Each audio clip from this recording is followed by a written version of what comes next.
Every day, more and more people are making movies. Filmmaking has become the new garage band. I'm Johnny DiLoretto, and this is Framelines, the series that... Every day, more and more people are making movies. Filmmaking has become the new garage band.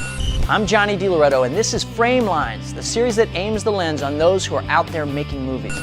Some are backyard Kubricks, making movies for fun, and others are aspiring Spielbergs, professionals working hard to make it in the industry.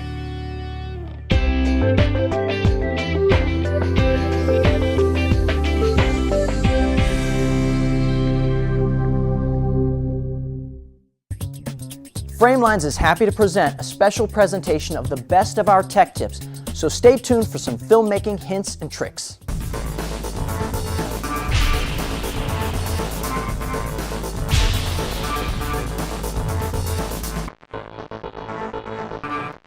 For many people starting out making movies, just photographing the scene they wrote is enough, shooting it from one angle, like this. Here we have a simple scene where a man and a woman are meeting at a restaurant. Hey, sorry I'm late. Okay. So, what's good here? Listen, we need to talk.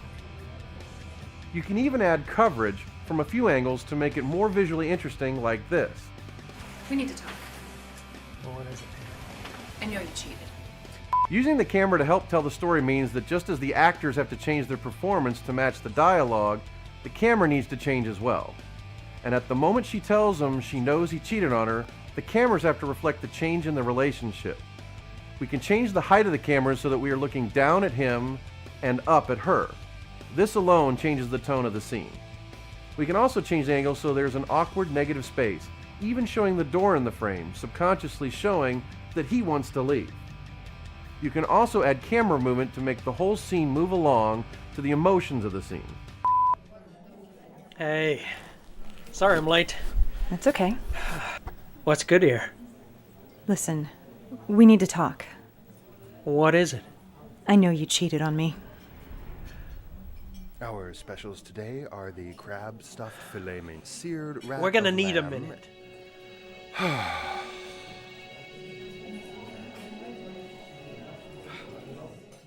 Notice the dolly shot. The camera movement in insinuates the man's guilt. Directing isn't just yelling action and cut. You have to use the camera to help tell the story. When you make your shot list, think about how to make the camera a part of the scene.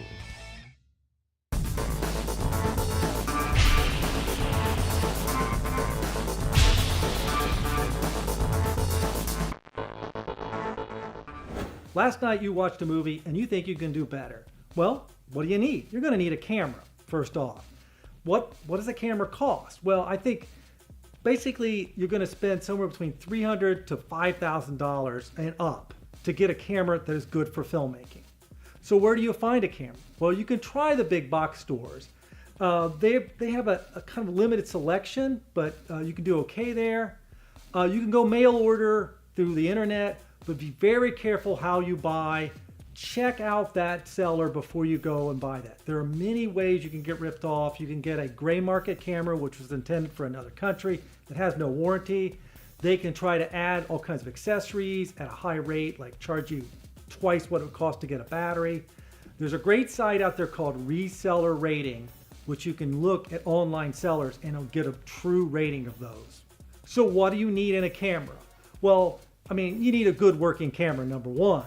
But some of the features that I think are a must, you need an external mic jack because the microphones on cameras are pretty good if you're going to pick up audio from less than 3 feet. But if you need good audio and you've got several actors on the scene, you're going to have to hook in an external mic like a shotgun mic. So you must have an external mic jack. And that could be a mini plug or a full XLR, but usually cameras that have XLRs on them are more expensive. The next thing you're going to need is manual exposure. This way you can control the image. If you don't have that, and let's say you have somebody standing in front of a window talking, you're going to end up with a silhouette. They're going to be this black shape and nobody's going to know who they are. So you need manual exposure. The next thing you should have is manual white balance. Now this is not essential for beginning filmmakers, but if you really want to control your image, you need to be able to control the white balance. The next factor you have to deal with is sensor size. Currently, DSLRs, digital single lens reflex cameras that shoot video are very hot because they have the large sensor and they give you a very filmic feel. The problem is the ergonomics of them don't make them good video cameras. It's hard to change exposure on the fly or run audio levels while recording audio. Where a standard video camera may have smaller sensors and give you more depth of field, but you can control the aperture, you can control the audio levels a lot easier when using them. So for a run and gun type filmmaking, you might be better to get a standard video camera. Although now some video cameras are coming out with the larger sensor, so you get the best of both worlds. You have the large sensor and you can still control many of the aspects of the image and the audio. Well, all right, now you've got your camera, you're gonna need some accessories. And probably the first one you're gonna really need is a case for your camera. You can't show up to set bringing the camera in a paper bag or a little cardboard box. A decent case can start at $20 and go up to a couple $100. Now we found this cool little tool case you can get at a hardware store that's great for smaller cameras and it can fit accessories. It has padding in it. It costs around $25. The next thing you're going to need is a tripod. A lot of beginning filmmakers, they don't use a tripod and it gives a very amateur look to their films. Get a tripod and get the camera steady so you can get good shots. Tripods cost as little as $40 and up to hundreds, if not thousands of dollars. Don't go to the big box store and buy the $40 tripod. I've seen those, they break very easily. They're not very workable. I believe you can, between $100 and $150, you can get a workable tripod for a beginning filmmaker. The final thing is also you're going to need batteries, spare batteries. All cameras usually come with one very small battery, which will run your camera for half an hour to 40 minutes, and then you're done. So go get on eBay or wherever and look and get a spare battery. I recommend 2, and get the larger batteries that can run your camera for 2 to 3 hours. One other option instead of buying a camera is renting a camera, because maybe you can afford a certain level of camera, but you're buying a mediocre camera, where if you rent, you can get a very high-end camera with great images and great features. One thing I tell filmmakers is instead of buying a camera, buy the things that go with it, like lenses or light kits or microphones, because those are format agnostic. It doesn't matter what camera you're shooting with, you can use them with that. So you can constantly use the most current camera by renting, but all these other things will work for you for the next 10 years. Finally, take your time when buying a camera. Do your research. What kind of camera do you need for your type of filmmaking? Research the cameras, research the people you're buying from, and pick the camera that fits your needs. Ever see those names at the end credits of a movie and wondered what those people actually do? Elizabeth McPherson tells us in this clip.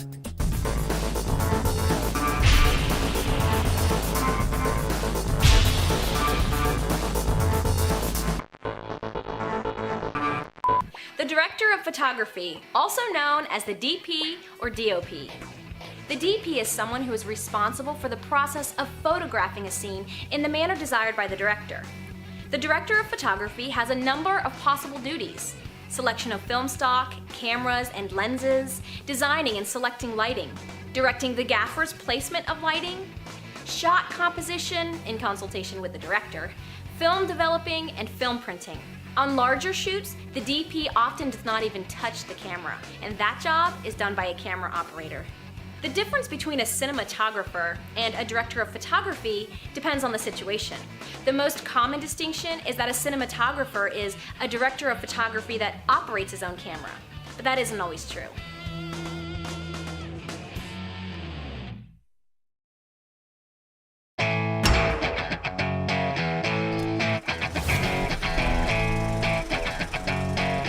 Did you know that Thomas Edison had the patent on motion pictures?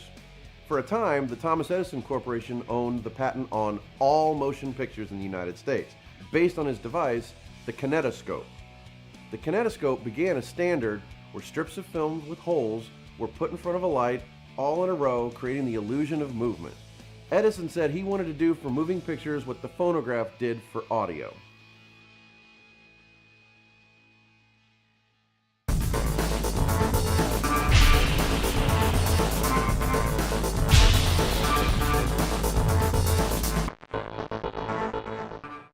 create the shot palette for production and eventually editing, there's several types of shots you can start with.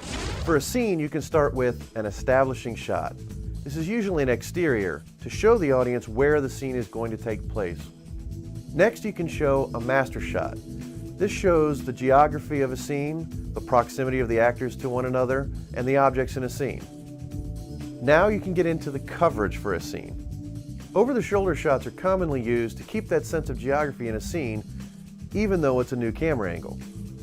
Cutting to another over-the-shoulder shot keeps the editorial pace going, but also shows the other actors reacting, listening, and delivering their lines. From there, you can go to the close-ups. These usually follow the over-the-shoulder shots and continue the spatial relations. Extreme close-ups are when you want to get much closer in on an actor's face or anything else you want to get a lot more detail on in the shot. For a more effective use of these shot types, it's better to save the close-ups and extreme close-ups for moments that are more revealing, more important to the characters and the scene. That way they can have a bigger impact on the audience. Scott Spears gives us a few camera tips in this next segment.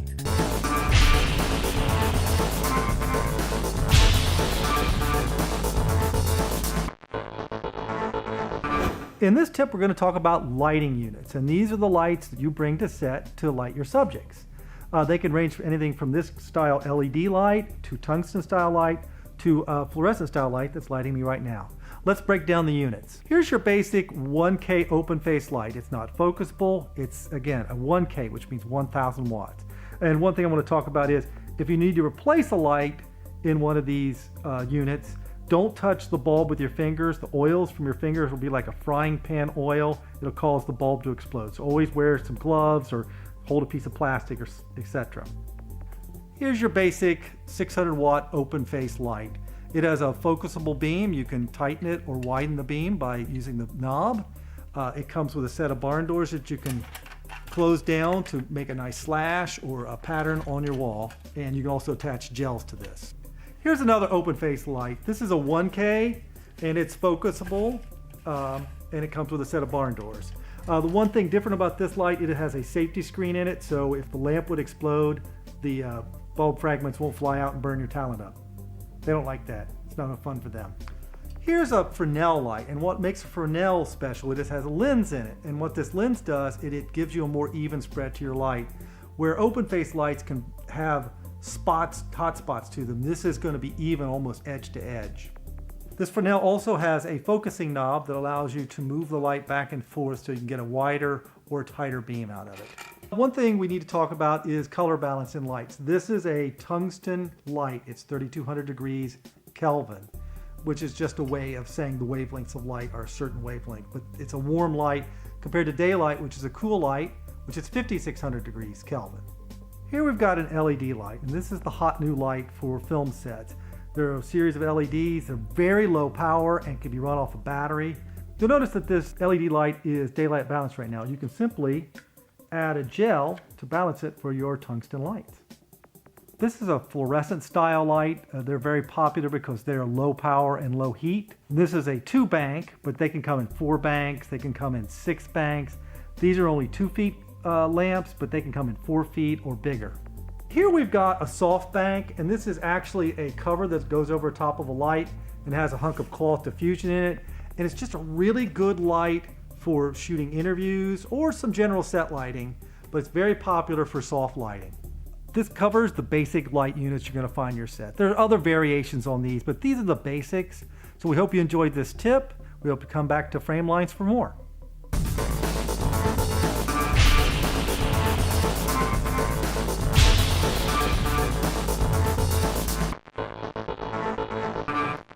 The assistant camera, aka assistant camera operator, first assistant cameraman, and camera assistant. The assistant cameraman is a member of the camera crew who assists the camera operator. This person is responsible for the maintenance and care of the camera, placing it where the DP wants in between shots, etc. In smaller camera crews, they may also perform the duties of clapper loader and/or a focus puller. The clapper loader is a crew member who loads film or tape into the camera. On film, this person loads film negative into the magazines and unloads exposed film for processing. On a video shoot, this is now for loading and unloading tapes or dealing with copying footage from hard drives or data cards like P2 or compact flash or SD. They are also responsible for slating with the clapper. The focus puller is the person in the camera department that adjusts the focal length on the lens during a shoot for the camera operator. This job often entails making sure the focus plane is correct when shifting focus from one subject to another. Like all departments on set, the smaller the shoot, many of these jobs get combined into fewer people. Oftentimes, a DP is his own focus puller, or an assistant cameraman loads and slates, etc. Next up, Peter John Roche shares some insight about making movies.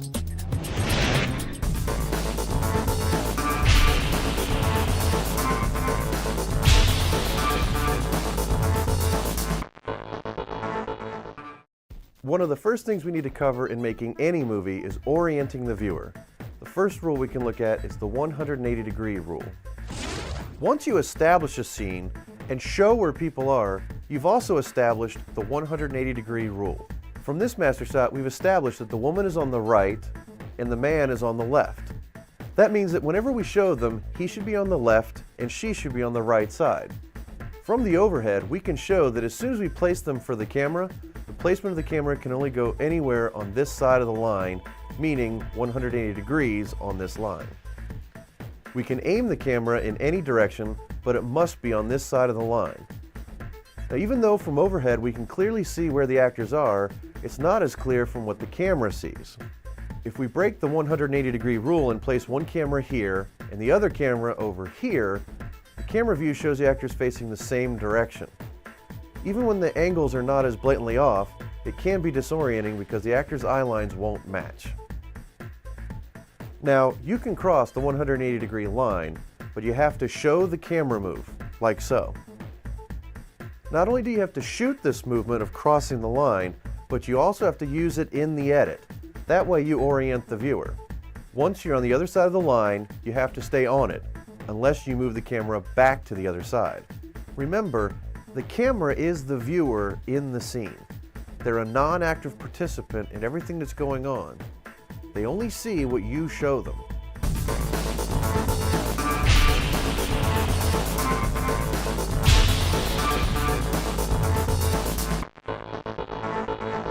Hi, I'm Scott Spears, and here I am with a film tech tip. Today we're going to talk about what's in your camera bag, and because when you go out in the field, you're going to need all kinds of little goodies to help you in your shoot. And so what do you carry with you? And I guess the first thing we want to talk about is you're going to need a bag for your camera, some way to carry it. And down below we've got some camera bags here. Also, you can end up with a hard case. If you travel a lot by plane, you probably want a hard case because a soft bag won't protect your camera well enough. And they can vary in sizes. They can be soft cases, they can be soft cases with lots of padding. One case we ran into is just a little $20 toolkit that is great for putting your camera in. You want a case that is large enough to hold the camera plus accessories, but not so large that the camera floats around in it, otherwise it can get banged up and you can break switches or ding up your camera. So that's an important thing. You want to make sure the camera fits well in your case. So what's the number two? What's the other thing you want in your camera case? Well, you better put some tape stock in there. And depending on how long your shoot is for the day, if I'm just going out to shoot an interview, I make sure I have at least 3 tapes. If it's an all-day shoot on a drama or something like that, I'll carry 10 tapes. What else do you need? Spare batteries. A lot of people buy cameras, they go, oh, I'll just use the onboard. Well, what happens when it dies? So you want to have at least 2 spare batteries. So really 3 batteries total. And you want to buy the big batteries. And yes, it's painful to spend 70, 80 bucks or 100 bucks on batteries, but do it because your shoot's done if your camera runs out of power. Oh, and another thing you'll need for your batteries is carry a charger with you, because if you're out in the field and you use up all your batteries, you can be charging one while you're shooting. What's something else you might want to carry is a head cleaning cassette. And this is if you clog the heads on your camera, you can run this through there. What else? You need a pair of headphones. So we've got headphones here. And I buy full ear headphones. Some people do the earbud thing. I'm not big into earbuds because sound leaks in. Okay, another thing you carry with you is another Ziploc bag with some connectors in it. And these are 3 connectors you should go nowhere without. This is a BNC to RCA, so if you need to plug into a professional monitor, which is an RCA cable, a barrel, which converts BNC to RCA, or just a barrel connector that allows you to connect two BNCs together. I always also carry a couple C47 media attachment clips, so if you need to hook a gel on something, you've got one, so if you need one, or just hook a script to something. Carry a ground lifter or an Edison adapter, so if you need to adapt this down to something down to a 2-plugger. One thing you might want to carry with you is just a small mirror so the talent can check their makeup, so it's a handy little thing to have. This is a kind of optional thing, an insert slate. Another thing I always carry with me is a notepad and a pen, so I can take notes if I need to. If I need to remember the camera's at 5 feet, you know, blah, blah, blah, for some effect later, got notes. So you want this. Also, the pen is good for labeling your tapes later. Another thing I carry is the manual, and I put it inside a nice plastic bag to protect it. On the audio side, another thing I carry is a spare audio cable. One thing you might want to put in your kit is some kind of multi-tool. It's a good little handy thing to have. I have a little micro Leatherman I carry everywhere, but this is a good thing to have in your kit. Here's something I stumbled across, is a little small roll of 1-inch gaff tape. Another thing I carry is just another cheap pair of headphones or earbuds.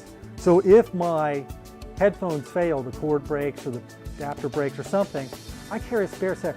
All right, now we're going to talk about lens cleaning. I carry with me a little Ziploc bag, and I've got some lens cleaning fluid and lens cleaning tissue. Here's another thing I carry. This is just a little lens puffer. So it's just a little, and it's got a little horsehair brush on it. You just need to brush some dust off the lens. It's a handy thing to have. Also, you should carry some business cards with you because you never know who's going to see you shooting and might want you to shoot something for them. And one final thing I like to carry with me is some kind of food. I carry like granola bars or cheese and crackers or something. Not a big hunk of chocolate bar because it'll melt in your kit and make a big mess. So something that's not super perishable. So there are lots of other things you can carry in your kit, and you might come up with some things. If you want to, email them to me.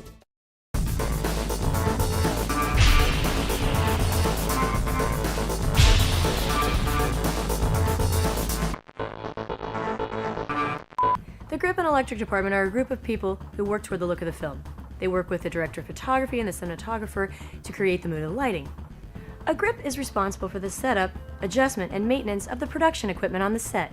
Their typical duties involve camera movement, lighting, refinement, and mechanical rigging. The key grip works closely with the director of photography and the gaffer to sculpt the desired look of the film by diffusing and shaping the light. The key grip is also in charge of camera movement, whether on a dolly, camera crane, or mounted on the hood or bumper of a vehicle. A dolly grip is a grip that moves a dolly. The gaffer, also known as the chief lighting technician, is the head of the grip and electric department, responsible for the lighting and the planning of the shoot. In the early 20th century, most movies used natural light, which they covered up with a large cloth using poles called gaffs. Depending on the size of your movie, the budget, and the number of people that you have to work with, the G&E jobs often get combined. Let's go to a short take.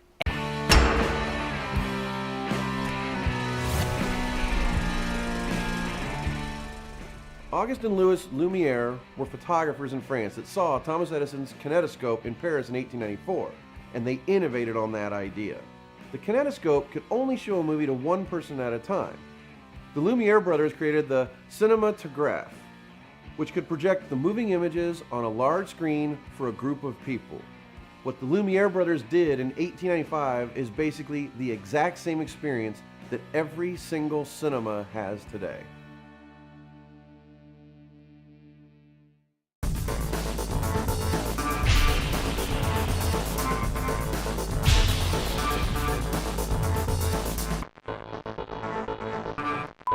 Even just a few years ago, the idea of editing meant just cutting from one shot to another, and the most special effect was a dissolve. Today, the editor's job expands into all kinds of effects and also fixes. There's a common saying that most people want to avoid, and it's, "We'll fix it in post." Meaning, during post-production, you try to fix mistakes from the shoot. Things have changed a lot recently. What used to be a ruined take can now be easily fixed in editing. Here we have two shots where the boom mic entered the frame, or the shadow of the crew was seen. I never talked to him and he asked you out that ended your social contract and now you're in the clear, right? In the old days, that meant you either had to reshoot or choose a different take. Today we have options. You can take a part of the frame from either before or after the mistake, then crop it down to just the area you need to cover it up. Then lay it on top of the take you want to use. Voila! You have a seamless fix on that take that might otherwise have been perfect.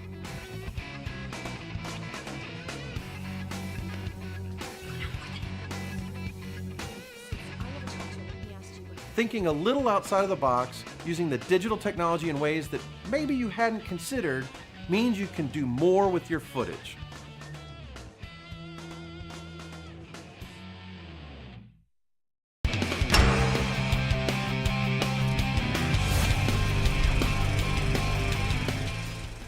Cinema Verite started as a form of documentary filmmaking with the use of handheld cameras for a "you are there" feel to the cinematography. Since its beginnings in the 1960s documentaries, films like Saving Private Ryan adopted the style in the narrative film. The entire subgenre of found footage films can be considered cinema verite. If you'd like more information on the filmmakers or to purchase a DVD of tonight's program, please visit www.framelines.tv. And don't forget to follow us on Twitter and like us on Facebook.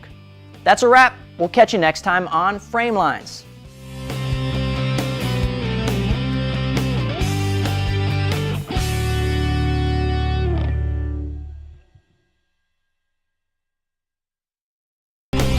Every day, more and more people are making movies.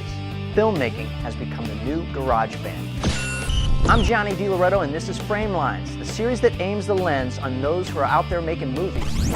Some are backyard Kubricks, making movies for fun, and others are aspiring Spielbergs, professionals working hard to make it in the industry.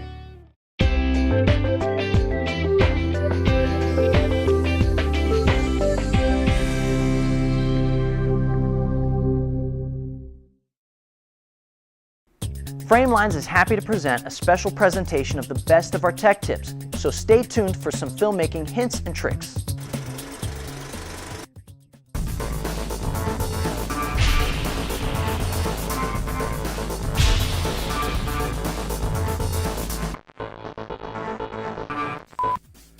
I have a metaphor for making a movie. Making a movie is like building a house. It doesn't matter if it's 30 seconds or 4 hours long or anything in between. There are 3 phases to making any movie.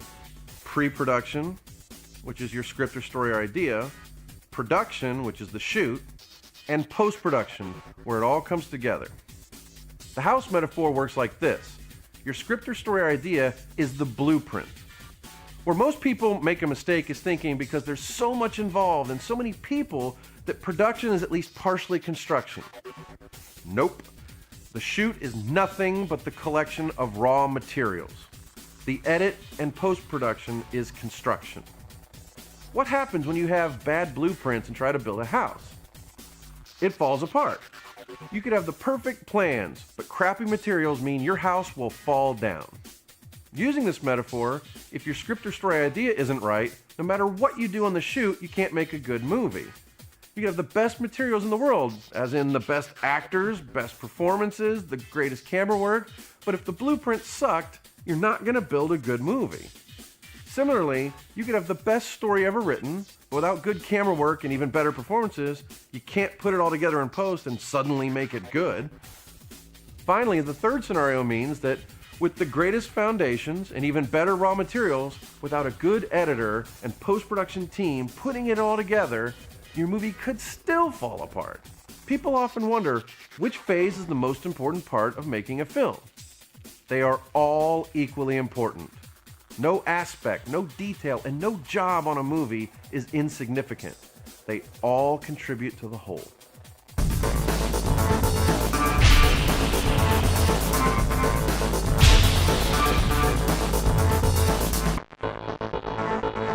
We're going to talk about gels. Gels are heat-resistant sheets of plastic, usually with color in them or sometimes just diffusion in them.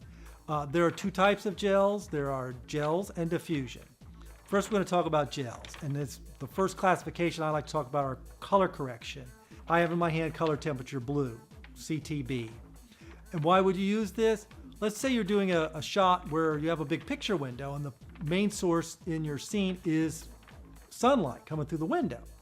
And all your lights, you need to add some fill, and all your lights are tungsten lights. Well, you'll need to toss a blue gel on them to make them match the daylight. Otherwise, you'll have one side of the face will be all blue and the other side orangish. So this way you have a nice, even color temperature.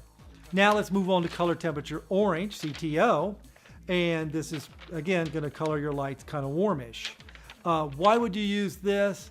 Well, let's say you've got, again, another situation where you have some daylight streaming in, but the window is very small and the rest of your scene is lit by tungsten light. Well, you toss a gel like this on a window, it'll convert the daylight to tungsten and all your color balances match. Now you can use these color temperature gels for effects too. Let's say you've got a tungsten light, you put an orange gel on it, it'll really warm it up for a sunlight effect, like a sunrise or a sunset on somebody's face. You get your blue gel out and put it on your lights and maybe double it up to create a really blue effect, and it makes them really cool, and it looks like a moonlight effect. You underexpose a little bit and you have day for night. Next classification of gels I like to call party gels, and this is color for color's sake. You may want to put that on a scene where somebody's sick or some accent, or a red gel like we have on the background here for an accent. But if it's like a horror film, you can really, make the monster look scarier or create a sense of danger. Party gels are a lot of fun. Usually I don't use them in dramas because they overpower, but in a horror film you can have a lot of fun with party gels. The next classification we have is diffusion. And what these are, again, are kind of gels, except they don't have any color in them. And you put these in front of your lights to soften the sources. In this hand I have opal, which is a soft diffusion. It doesn't cut it as much. And this is 216, which really cuts the light down. In general, when you have lights, your tungsten lights, you don't want to point a naked light at people, because in general, most of your time, your lights in real life are kind of soft source. You don't have really hard lights unless it's a flashlight or a headlight. So you'll toss a hunk of diffusion on the light to soften up. How do you attach a gel to a light? Well, basically just put the gel in front of the light, get a C47 media attachment clip, otherwise known as a clothespin, attach it to your light like this. And we're just putting a little diffusion on this light, which is probably what you're going to do a lot of the time. Don't use plastic C47s, they'll melt. Another gel you're going to use is called an ND, or neutral density filter. And this basically just cuts the output of the light. Why would you need this gel? Let's say you're shooting in a very small room and you need to use lights, but they're too bright for your subject. You can't get them back any further. Toss in a neutral density filter, it'll cut the intensity of the light and you can still use it. Where do you get these gels? Well, you can go to a theatrical supply store in your town or find an online source like Film Tools and order the gels. They can come in sheets like this at about $6 a pop. You can get them in rolls, but that's hundreds of dollars. Unless you're like gelling a ton of windows, you're probably not going to get a roll of gel. You can also buy little packets with different variety of gel. Some's the color correction, which will have CTO and CTB. There's a variety pack, which I recommend for beginners, which has some color correction, some diffusion, and maybe a party gel or two. A handy thing to get from one of these theatrical supply stores is a filter swatch book. And you can look at all the gels in this and say, oh, let's go with this or let's go with that. So it gives you a lot of variety and can really nail down your gel choices. I hope you found this tip helpful, and I hope it helps you make better looking movies.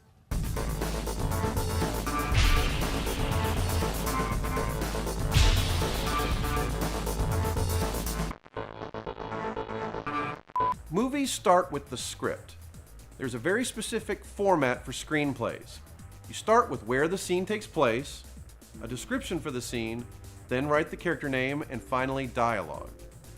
A lot of screenplays read more like a book, and if they do, it might sound something like this. Interior apartment day. This is Charlie's home. He's a guy in his mid-30s who graduated top of his class, lost his job, and misses his girlfriend. Well, that's great for a novel. Making a movie is like building a house. The script is a blueprint. Blueprints are not colorful paintings or artwork. Blueprints are the foundation for all the people involved in getting materials and the construction. If we use the blueprint metaphor, the script has to tell everyone what they need, so the screenplay really should be telling the entire crew what they have to shoot. If we look at that short script from before, how do we shoot that? There are a million ways, so the screenplay should tell us more specifically what will be shown. Let's try again. Interior Charlie's apartment day. Charlie, mid-30s and unshaven, sits on a couch. The TV flickers on his face. Several empty bottles are on the table in front of him. He pours himself a stiff drink. Close-up of a diploma on the wall. Charlie picks up a picture. It's of his ex-girlfriend and he stares at it. He lays it back down on the table. See the difference? Now we've told the cinematographer and the entire crew what they are going to shoot. The costume and makeup departments what they need, and even props and set decorators to prepare a photograph and some of the set design. And that's not even stating the difference in giving the actors their own interpretation of what is written. So keep in mind that there are significant differences between writing a screenplay like a book and writing one for shooting.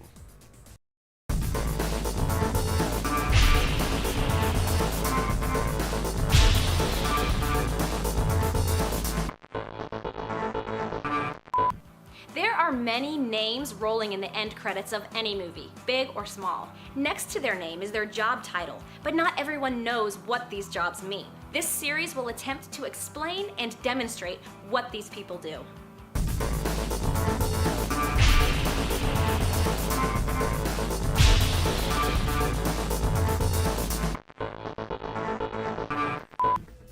The script supervisor is also known as the continuity person, and during the golden age of Hollywood, they used the term script girl since it was considered a woman's job back then. The script supervisor makes all the notes while the recording is in progress and between takes.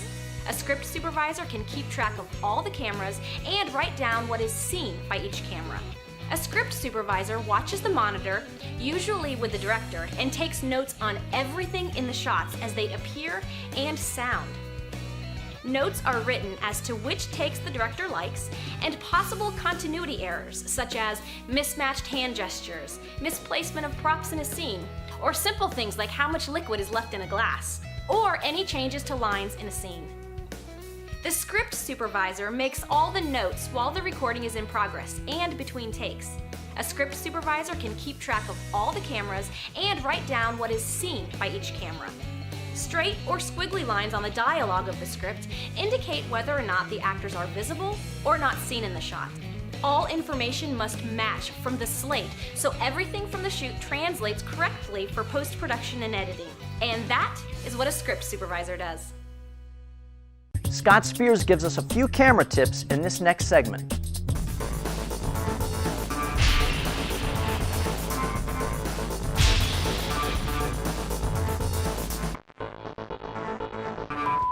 Depth of field is something all filmmakers should be aware of. It's the area of your shot that's going to be in focus, and it's affected by several choices: your lenses, your lighting, and your blocking. First, what is depth of field? It is the area in your shot that is in focus. Now, technically, there's only one true area of focus in the shot. It's like, my plane of my eyes. But because our eyes and lenses can perceive certain ranges of focus, it can range from 3 feet in front of me to 6 feet behind me. Depth of field is broken into thirds. So if you have 9 feet in your depth of field, it'll be 3 feet in front of the subject, like in front of me, and 6 feet behind. So you could put an actor over my shoulder, they'll be in focus. But if they're clear at the wall back there, they're not going to be in focus. What are some of the factors that affect depth of field? Lens choice, or the focal length of your lens, is going to affect depth of field greatly.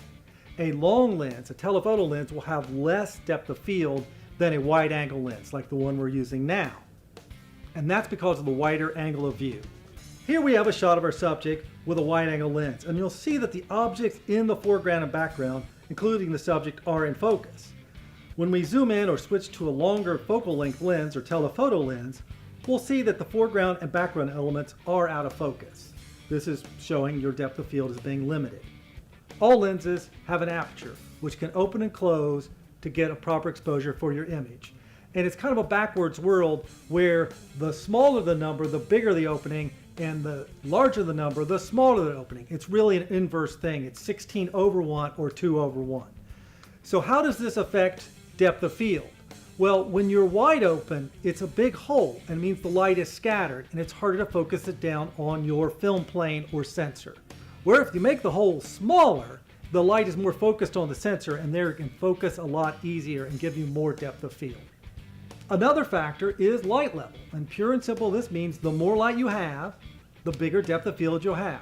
If you're lighting in low light levels, you're going to have less depth of field because, again, you're going to have to open up the aperture of the camera and your depth of field will plummet.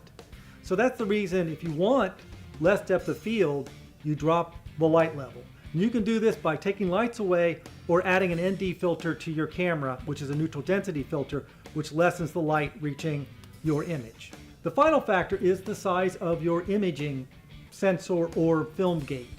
The bigger the sensor or gate, the harder it is to, again, focus the light down. So you're going to have less depth of field.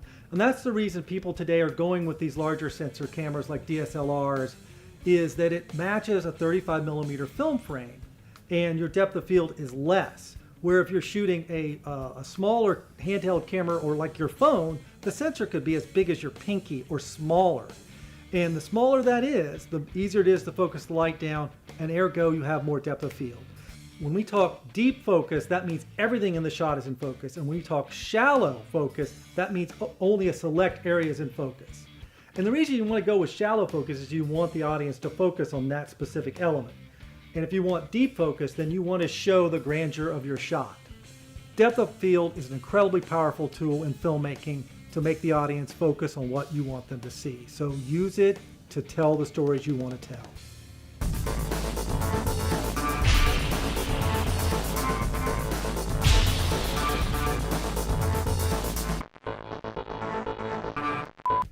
Creating storyboards becomes more important as your productions get larger and larger. Storyboards are a way of showing your intentions more clearly to the entire crew. These are a way of clearly communicating to cast, the camera and lighting departments, and even hair and makeup or wardrobe and props as to what is needed in each shot. How much is seen inside a frame can even determine how much time is needed for scheduling. Even rough thumbnail storyboards with stick figures can help get an idea across to people. Or you can do more detailed storyboards with even more information in the frame. Going one step further, you can animate the storyboards in the computer to create animatics that show camera movement and timing for the scene so you can demonstrate pacing. Storyboards are sometimes drawn outside the frame so you can allow more movement of the camera or even allow more options when shooting. Sometimes storyboards are just rough ideas, and sometimes they can be exactly what winds up on screen.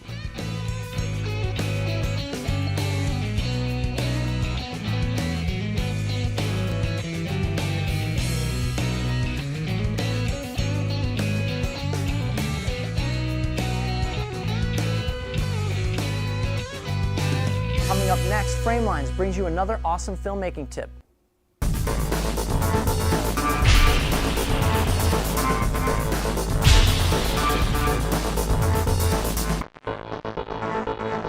Why do you slate? Well, in the old days, you had a separate camera and a separate sound recorder, so it really helped in syncing. Well, a lot of people nowadays are shooting with DSLRs, so you use a separate sound recorder. So the sound of a little clap helps in syncing. The other reason is for record keeping, because those numbers tell the editor this shot belongs to this scene. So scene 1, take 1, that shot belongs to scene 1 or scene 20, etc. How much do slates cost? This slate costs around 40 or 50 bucks. You can find slates for $20 to $50. There's also a smaller slate called an insert slate that doesn't have the clapper, and those are $8 to $10. The big thing is never use a Sharpie on your slate. It will put a permanent mark on it and ruin it. What is the proper way to slate? A lot of people, the first time they go out, they really just hammer it down there. You don't need to hit it that hard. Just let gravity go, boom, because the mic is right off frame. What's the proper time to slate? Well, usually on the set, the procedure is the sound operator rolls. He says he has speed. Then the person will read the slate. This is scene 1, take 1. Camera operator will roll and say speed, and then you say marker, and then slap it.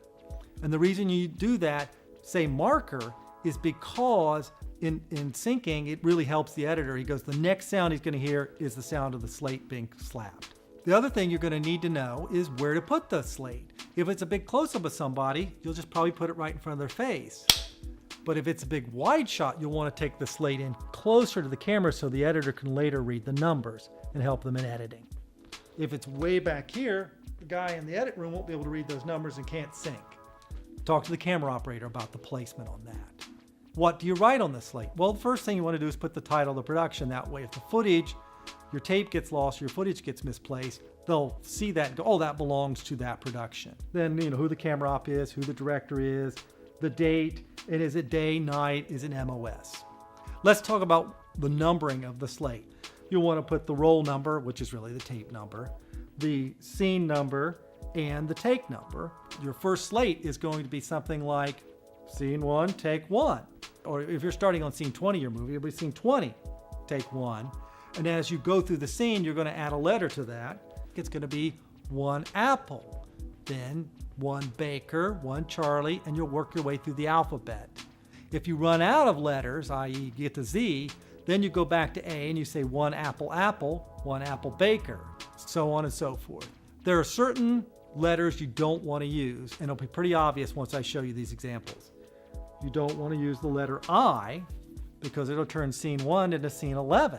Don't use the letter O because suddenly it turns scene 1 into scene 10.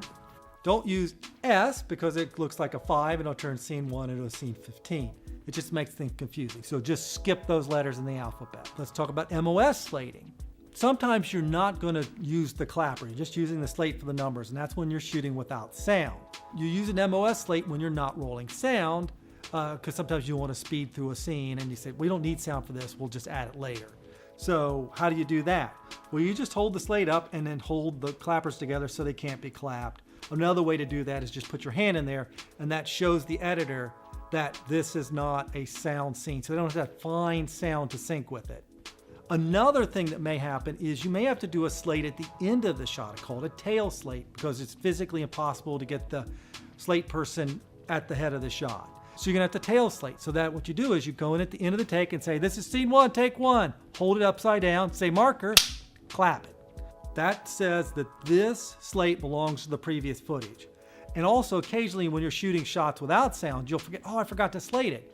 Just hold up a slate upside down and that'll tell the editor this slate belongs to the previous shot. So that kind of wraps up talking about slating. My big pet peeve is if you're running slate on the set, have it ready to go. Don't make everybody stand around while you're frantically writing numbers and letters on a slate.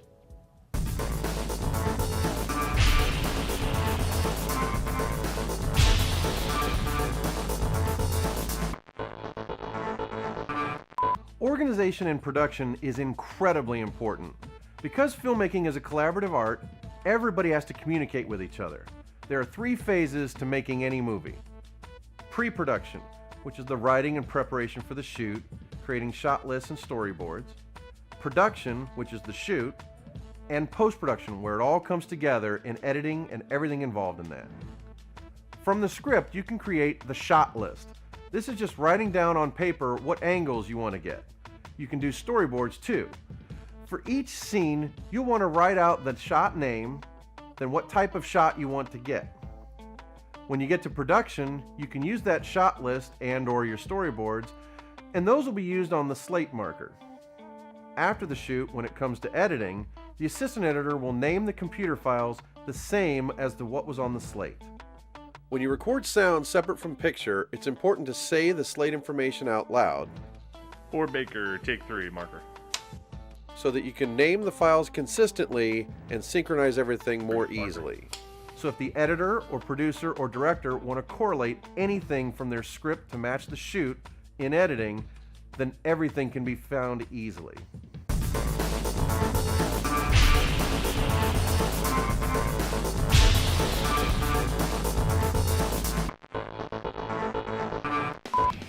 The production assistant, aka set production assistant, PA, or gopher. This is a person responsible for various odd jobs on set, which could include such disparate tasks as running errands, stopping traffic, acting as couriers, fetching items from craft service, etc.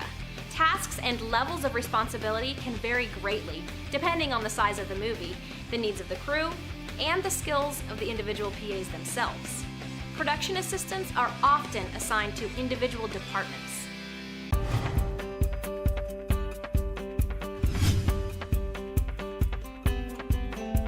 When you're on set working with lights, and let's say you're getting ready to turn the light on, it's customary to yell out, "striking." Why do you do this? The first reason is courtesy. It lets people know that a really bright light is about to be turned on, and they can turn away so they won't be blinded. Another reason is for safety, although it's very rare. I've only seen it twice in 25 years.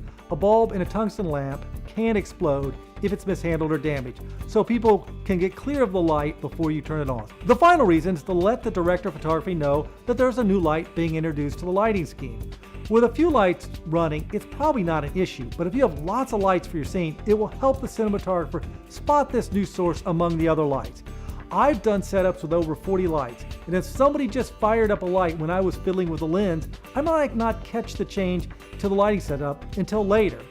This way I look up and see the light come on, and I can have it adjusted to what I think will help out the scene.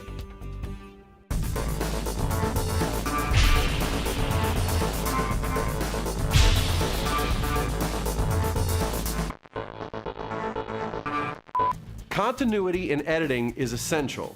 One of the most effective techniques for invisible editing is cutting on motion, like this.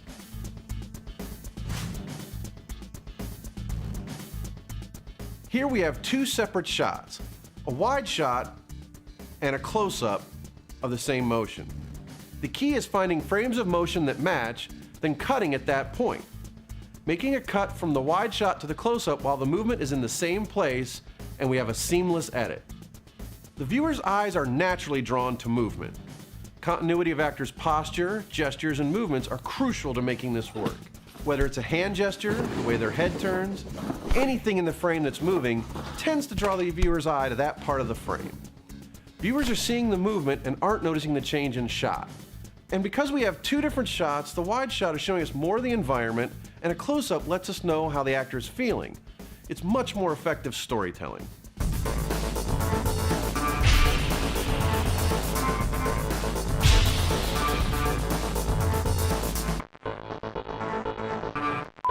The art department is the section of a production's crew concerned with visual artistry. Working under the supervision of the production designer and/or art director, the art department is responsible for arranging the overall look of the film, i.e. modern, high-tech, rustic, futuristic, etc., as desired by the director.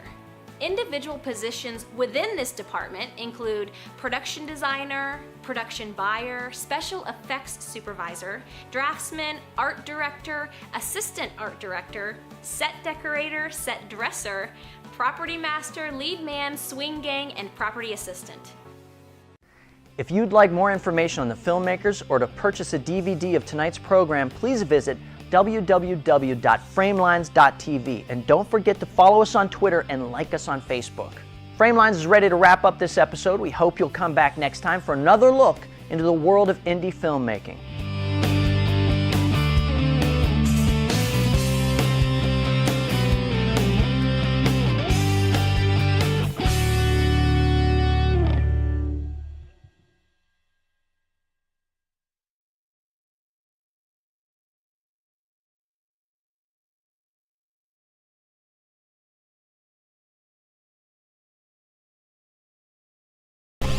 Every day, more and more people are making movies.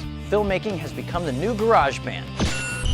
I'm Johnny DiLoretto, and this is Framelines, the series that aims the lens on those who are out there making movies.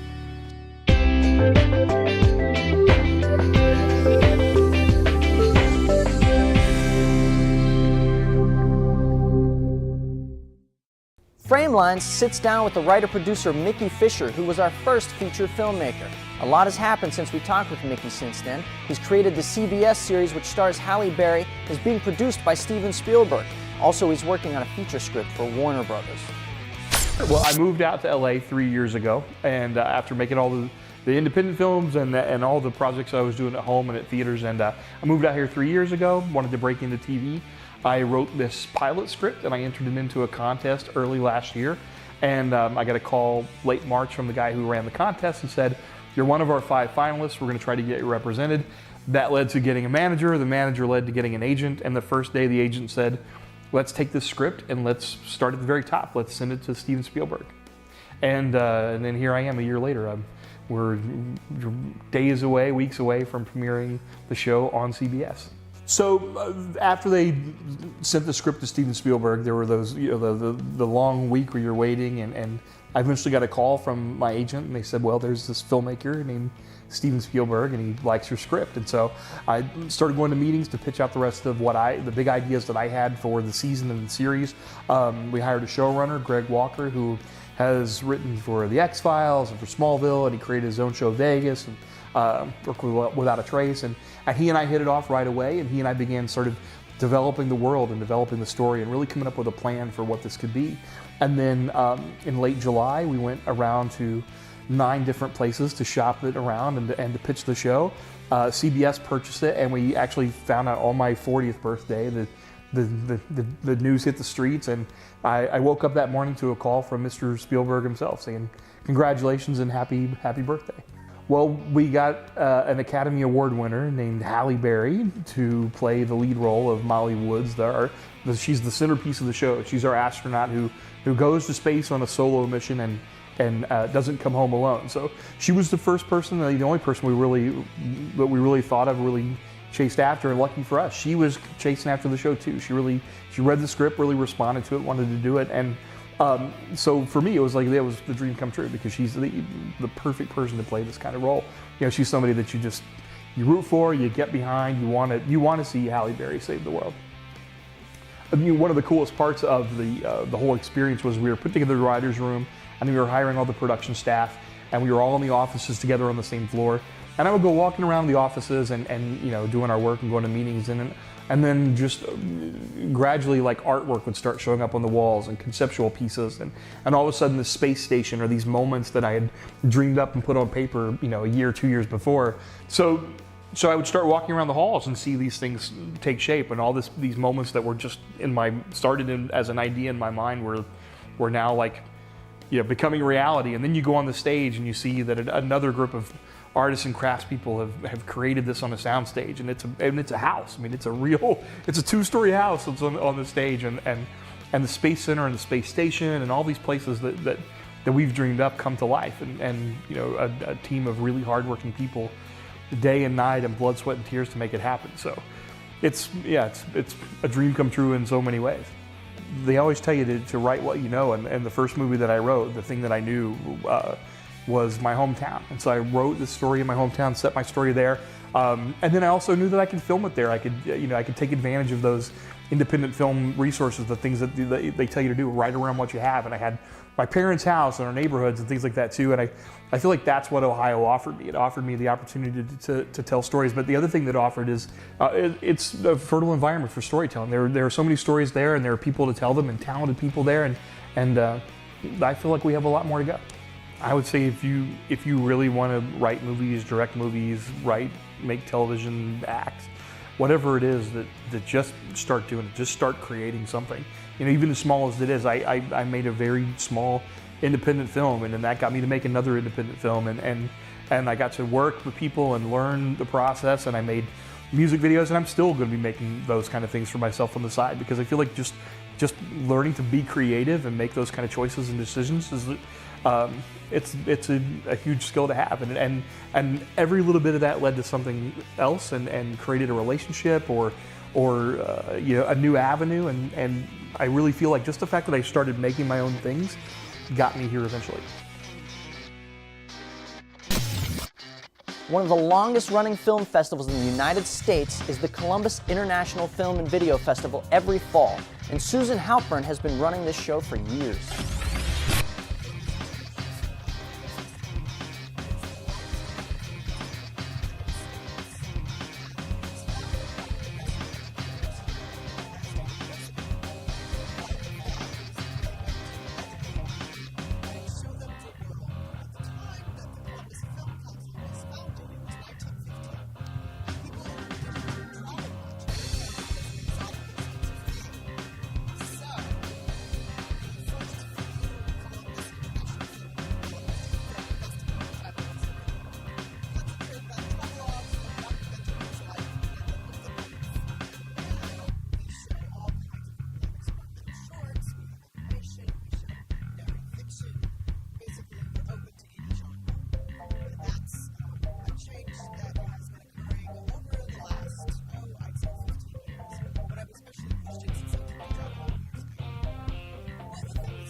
Peter John Ross explains a little bit about making movies in this next clip.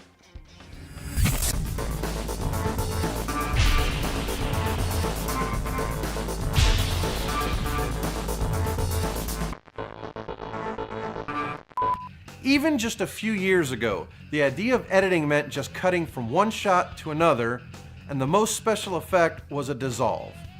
Today, the editor's job expands into all kinds of effects and also fixes. There's a common saying that most people want to avoid, and it's, "We'll fix it in post." Meaning, during post-production, you try to fix mistakes from the shoot. Things have changed a lot recently. What used to be a ruined take can now be easily fixed in editing. Here we have two shots where the boom mic entered the frame, or the shadow of the crew was seen. I never talked to him and he asked you out that ended your social contract and now you're in the clear, right? In the old days, that meant you either had to reshoot or choose a different take. Today we have options. You can take a part of the frame from either before or after the mistake, then crop it down to just the area you need to cover it up. Then lay it on top of the take you want to use. Voila! You have a seamless fix on that take that might otherwise have been perfect.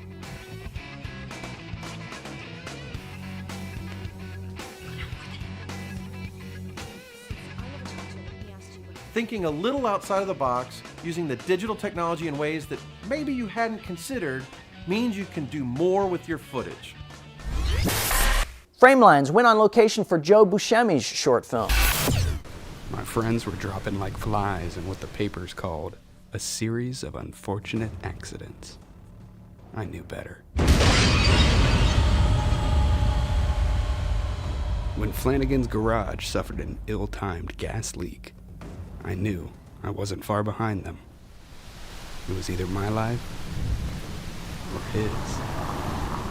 I used my name to track down a man I'd only heard of, even from behind bars, the kind of guy with the reach to do what I needed done. I'm Billy Caprino. I know who you are, and that you seek the murder of the most powerful man in the city, your father. Winter Film is a contest put on by SOFA, the Southern Ohio Filmmaking Association down in Cincinnati. And it's a contest, 28-day contest, where you're tasked with making a film in 28 days, start to finish. So conceiving, writing, producing, editing, and getting out a product in 28 days. It's got to be a short film, so I think up to 11, 12 minutes, something like that. And yeah, it's a contest that forces you to get something done, which is, I think, good for creative people. So I saw the contest, and I'm like, okay, I think I might want to try this. And the genesis was, the idea was, I've kind of had this world bubbling around in my head. I'm an After Effects person, so I'd kind of been, it would be the equivalent of location scouting for a cameraman, but I'm a post-production guy. So I kind of have this world in After Effects that I've been thinking about for a while. I'm like, God, I want to tell a story in this world. So it's a period piece. So, you know, believe it or not, we kind of bit off a lot here in this, and I tried to do a piece on green screen that I kind of created the world in After Effects behind the actors that puts them in a 1920s kind of gangster world. And right away, the support was overwhelming. Oh my gosh, let me do this for you. Oh, I can do this for you. Wow, that's great. Let me reach out to this person. He'd be great. What's your idea? And just, I think as a person, as a storyteller, to have people so genuinely behind your idea really empowers you and emboldens you to go, gosh, yeah, I can do this. The first person I reached out to was Jenny Sapola, and I'd worked with Jenny before on a previous project, and she was just great and so supportive and well beyond the role of being an actor, which she is a great actress in film. Jenny right away connected me with 2 or 3 people, and one of those people, Andy Falter, who's the lead in this, reached out to him right after Jenny, and immediately he started connecting the dots for people on talent and crew, and so it just kind of took a life of its own, and these people really took the ball and ran with it so I could concentrate on the things I needed to concentrate on. So the roles just got filled for me almost. On the crew side, I work with my brother Dominic at Inline Productions, and right away, it's good to know when you're tackling something like this that you've got automatic support.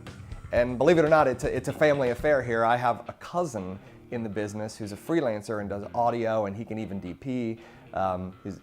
David Falk is his name, and he just, no questions asked. I text him, hey, I'm thinking of doing this. He said, I'm in. This film was entirely shot on a blue screen, so very few things, maybe just some props and costumes were involved in the live action shooting, and people. Everything else was actually composited in. We did all of our shooting in one day, morning to afternoon, evening, because we could control the environment so well. You know, literally, we were right on schedule, I think maybe even ahead of schedule. I know that's almost unheard of, but we just kind of plotted right through. And the actors were spot on, they knew their lines, and boy, when everything comes together like that, it's great. So that's the joys of it.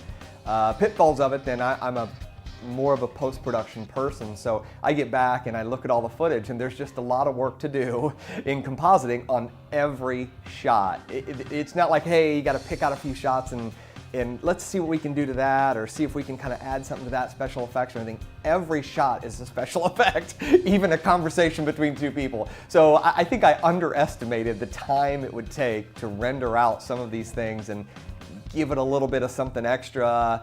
But honestly, I really enjoy the process. I love creating a world that is only here until I can get it on a screen for other people to see. It's just a thrill for me to do that, and it's a thrill for me to show the people on set who were standing in front of a blue screen just trusting me. There's a building right here and someone in a window. Look about 45 degrees up and yell, and they just have to trust you, and they did a great job of it, and I like to show them, see, I was right. The finished piece turned out great, I thought. I thought the acting really surprised me, and it wasn't surprising me because of the ability of the people. I just really I don't think of that when I'm telling a story. I'm thinking about what I have to do. And then I look at the finished product and I see, wow, these people really told my story for me really, really well. And they added things. I had some just great experienced guys on set who really added to my idea in the moment. And I thought, oh wow, I didn't even think of doing it that way. And she totally right in how they played that. So I really am happy with the finished product. I think it's gonna be something that people haven't really seen. My lesson for myself is do it. Just keep doing it, keep making, keep creating. I've always been a learner, to a fault probably. I always feel like I don't know enough, but my lesson is do it, do it, do it, do it, learn along the way. Keep learning, use doing it as my learning experience and don't use it as an excuse, but they go hand in hand. Actually create something, and these contests that I've entered, the SOFA and MOFA contests that are out there, are great examples of forcing you to create something and finish it. Scott Spears moderated a panel discussion with actors with the Mid-Ohio Filmmakers Association.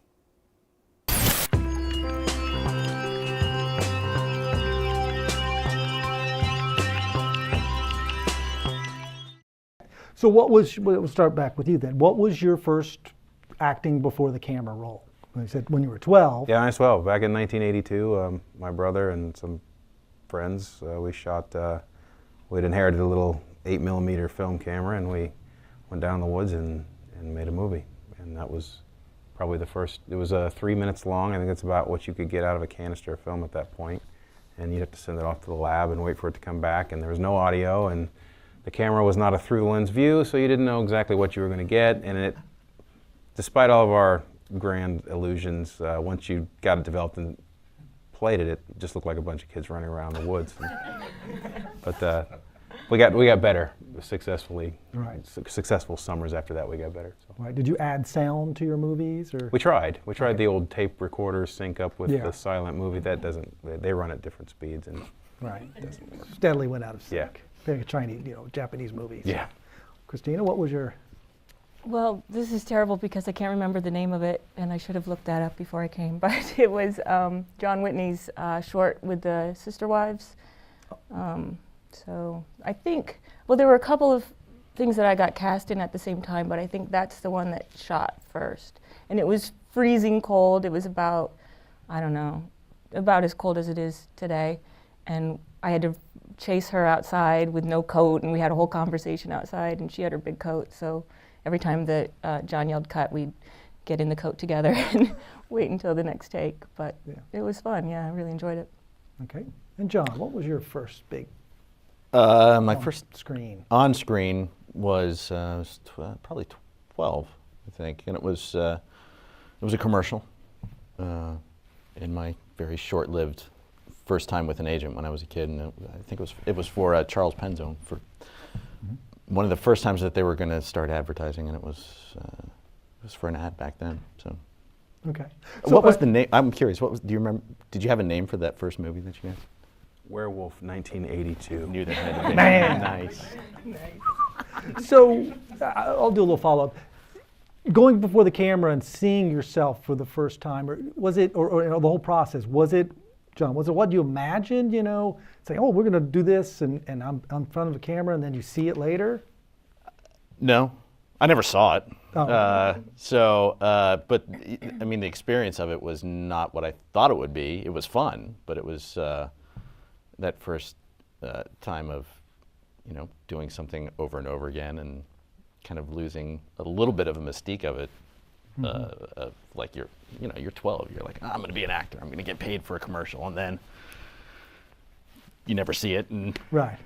You're not sure what the heck you did, but it was fun. I mean, I remember having a lot of fun doing it, and then that was the only thing I ever did. All right, Christine, what was working on that film with John Whitney? What was it like when what you imagined and what it became? Well, first of all, when Gil, he would say speed, I thought he said speak. So I was like, I'm not familiar with the term speak. So that was the first thing I learned, was that there's other things that are being said besides action. Yeah, seeing it, it was interesting. It was cool to watch. It was interesting to see, because I'd already done stage before that. And with stage, you see the whole story and you know what the whole thing is. And so with this, I mean, I'd read the script, but there was a lot to the film that I hadn't been part of. So it was interesting to see the whole piece and see how you fit into it. Mm-hmm. Brian, I mean, the backyard films or whatever. I mean, was it kind of cool? Go to the theater and you see movies on the big screen and on TV and stuff. So when you did that first movie, was it magical, or was it like, ugh?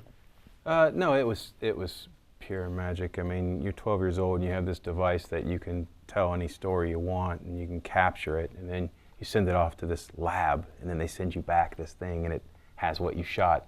And the whole process was, when you're shooting it, there was no way like with digital video playback, you can look at what you just shot and all that. There was no way to look at it. So we'd send it off, and you kind of forget about it for 2 weeks when you're 12, and then you get this thing from the drugstore, and it's like, let's go get the projector and put it in the garage and see what we have.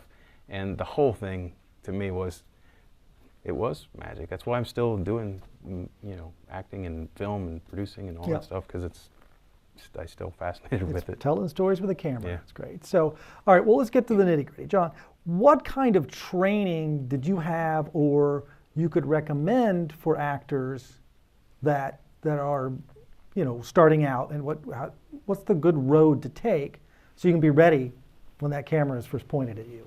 Well, I think it depends on where you are in your life. I mean, if you're in a university setting, obviously, if you're in a place where there's a theater program or an acting program, that'd be the place to start. If you're not in that kind of setting, finding any kind of resources that are available, that's what I did. I mean, I studied theater did a lot of theater in high school, and then I did no theater other than like a Theater 100 class in college.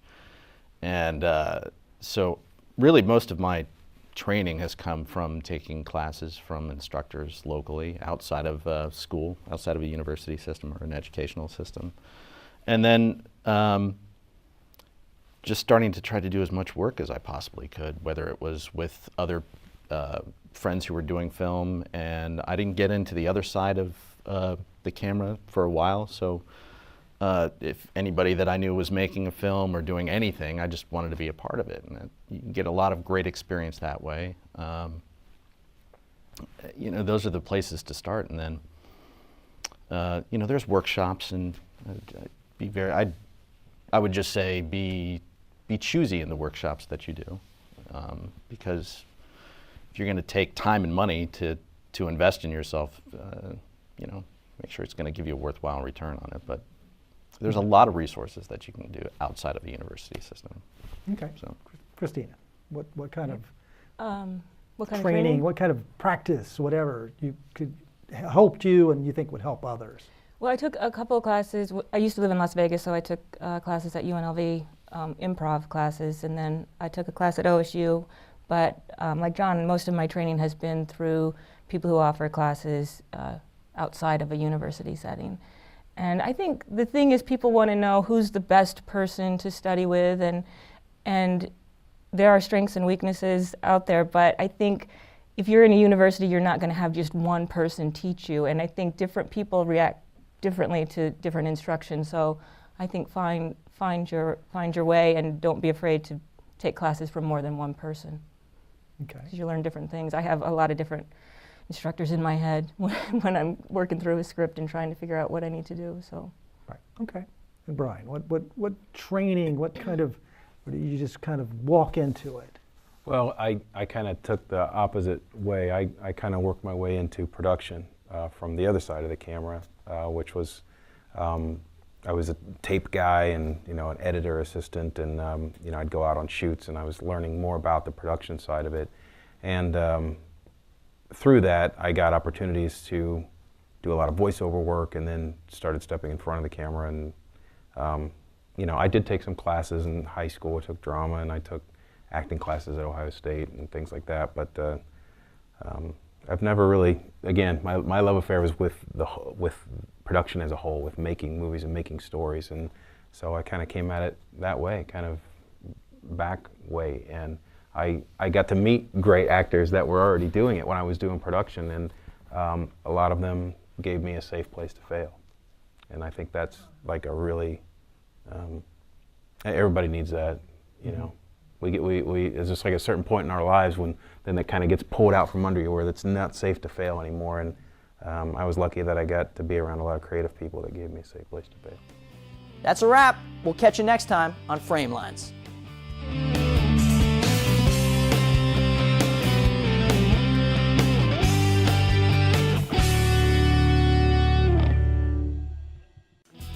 Making movies has never been easier than it is today. Framelines puts the focus on people picking up a camera for the first time and those that have been doing it for years. Filmmaking's become the new garage band, and we want to tell their stories. I'm Johnny DiLoretto, and I'll be your host as we show you the behind the scenes of all kinds of movies being made right near you.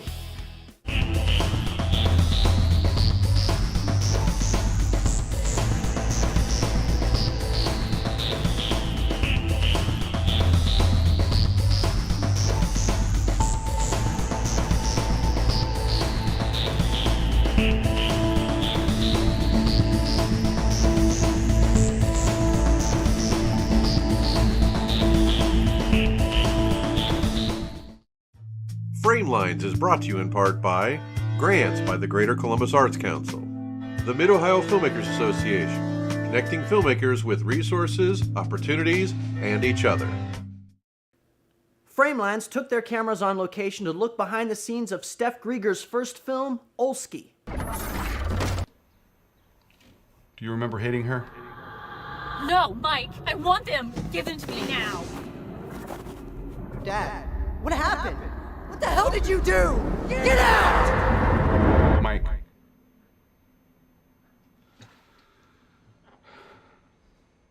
Do you know what the girl's injuries are?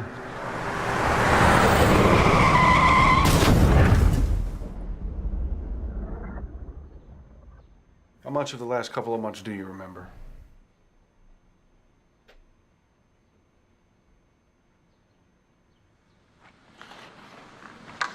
Do you remember fighting Teddy Hendricks?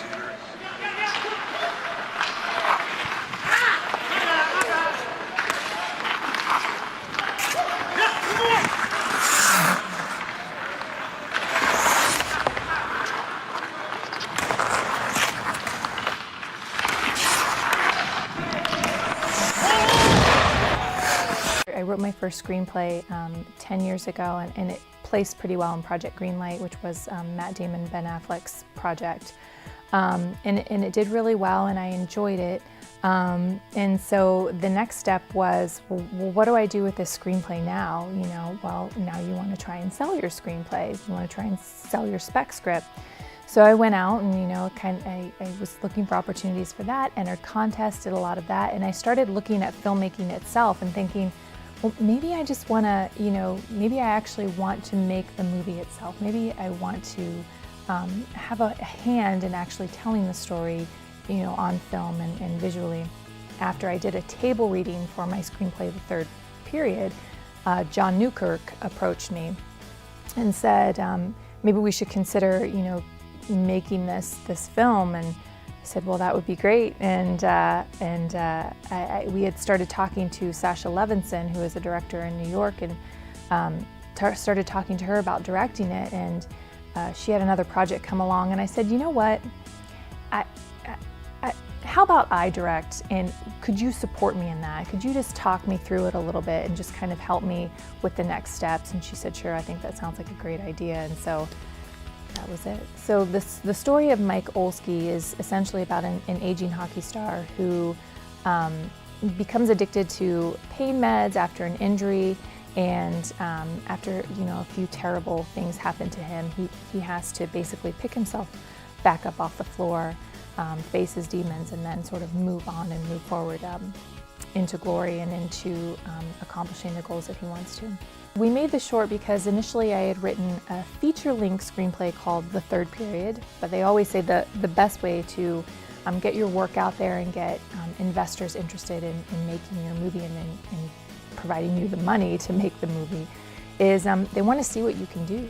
And so it made sense for us to create a short film that was based on The Third Period so that people could see that this was a movie worth investing in, it was a movie worth making, and so that's kind of where we started. I mean, we only had 2 days to get this done, and that meant that every single minute counted. So there was not a lot of room that we incorporated in for error. And our cast and crew was just incredible. I mean, shooting in a rink, I think, is one of the first things that people say, that could not have been easy, and it wasn't. Our lead actor, Aaron Massey, the guy has never been on skates before. So, you know, we were working on a very, very short timeline. So it was like, hey, Aaron, you have 2 weeks to figure out how to like skate onto the ice, stand up, and, you know, swing and look pretty good doing it. And so that was challenging. Yeah, being a female filmmaker or writer in general is it's challenging. It's because you do run into a boys' club, but what you can do, sort of as a female filmmaker, is you just don't have to take it. I guess that's the biggest thing I can say is that if being a filmmaker is what you want to do, male or female, then you have to go after it with passion and energy, and you have to go out there and fight to be able to do what you want to do. I didn't have any issues on the set of Olsky being the director on that set. I didn't have any attitude like, oh, you're a woman, you don't know what you're talking about. But I do feel that boys' club mentality a lot. But I think the thing of it is you know, it's two parts. For women to be female filmmakers and to get into the field and kind of go out there and do it, number one, they have to be invited to the table. So I think that, you know, people out there, men who are in charge of all the different groups and all the different things that are happening in filmmaking, they first, number one, need to look around them and say, who is sitting at this table, and, you know, are women and minorities, are they represented? So number one, they have to challenge themselves to make sure that women and minorities are included. But the second part to that is women have to challenge people to bring them to the table. You know, women and minorities can't just sit back and think, well, you owe me an invitation to the table. Well, that's not exactly true. You have to go out and you have to earn it just like everybody else has to earn it. I didn't wait for somebody to say, hey, you should be a filmmaker. I said, you know what? I want to do this. I want to make this film, and I did it. So I mean, I would say that The first thing is that you really have to believe in yourself and have a vision for what you're doing and stick to that vision. You know, a lot of people will try and sway you or they'll, not in a bad way. I mean, everybody wants, you know, what's best, but ultimately you have to believe in what you're doing enough that you go out there and you pursue it heavily, because you're going to be with this thing for a very long time, especially if you enter festivals and you get accepted onto film festival circuit. You're going to be with this piece that you've made for a long time, so you better believe in it, have a passion for it, and really hold tight to the vision that you had for it initially, and just stay strong in that. Next up, Peter John Roche shares some insight about making movies.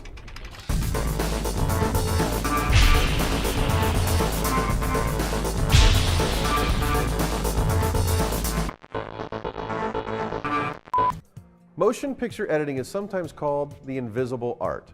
An L-cut, also called split edit, is a device in editing that helps make going from one shot to another almost unnoticeable.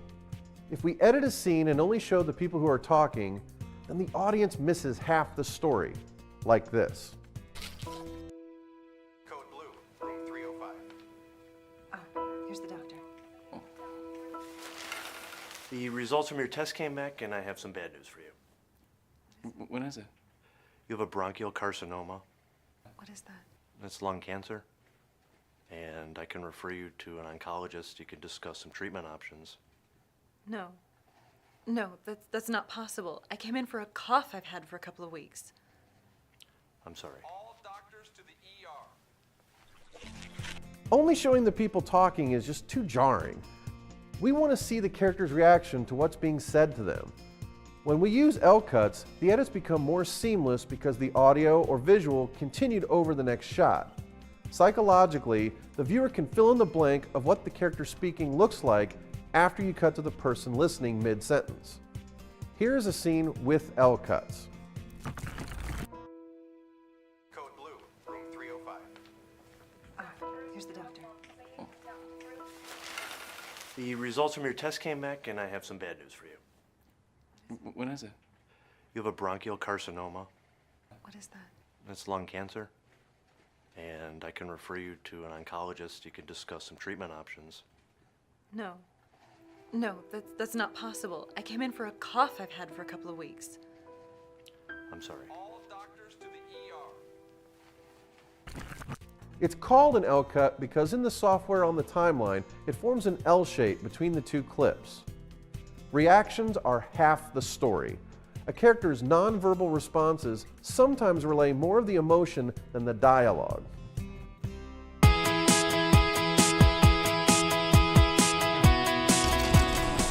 Framelines presents another interactive project.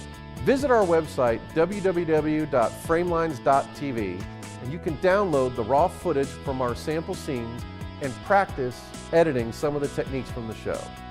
To practice L-cuts, also known as split edits, you can download the unedited clips and create your own scene. All you need is a computer or tablet with free editing software, and you can create and upload your own version of the scenes. To get the footage, go to our Vimeo page at vimeo.com/framelines. Click on the segments, then click the download button. From there, you can choose the format you'd like, including Ultra HD 4K. Once you've gotten all the clips, import them into your editing software and start your edit.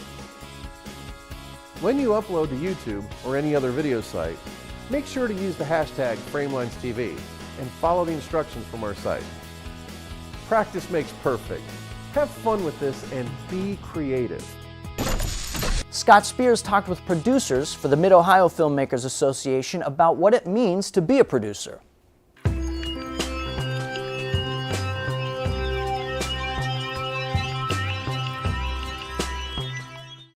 What's an obstacle? You got the film going and something's cropped up. Ben, what is something, and be as specific as you want to bring up something. How did you step in and fix it? Either like you're shooting, or maybe it's at the script stage, but so we can get examples and maybe have different examples. But what's something that you run into? Well, we could be here all night with the amount of stories and Well, that's it. But I'll just give you one. Pick one or two good ones. Well, the one that's probably the most prominent that I remember is we were on my short film, The Horseman, and we were, we'd packed it into 8 consecutive days that were split across several different states. We were going from Ohio down to Tennessee and back, and that was just a crazy shoot. And we had this one day which was going to be our big day, and it was at a period village. We had this village down in Tennessee.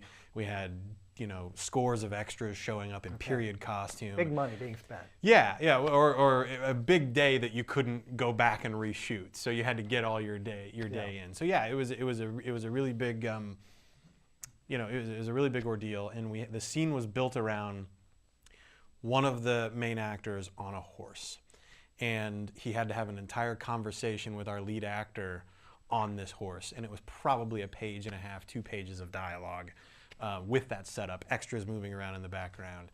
And we got the actor on the horse. We had done some run-throughs. He went to go set up for the shot, and we were just getting ready to shoot, and the horse kicked him off, and he went down, landed on his back, knocked the wind out of him. We had to bring in an EMT, take him off to the hospital, make sure he was okay, and thank God he was. But we lost our third billing actor in the most pivotal scene in the movie, and we had all these extras standing around. We couldn't just we couldn't go home.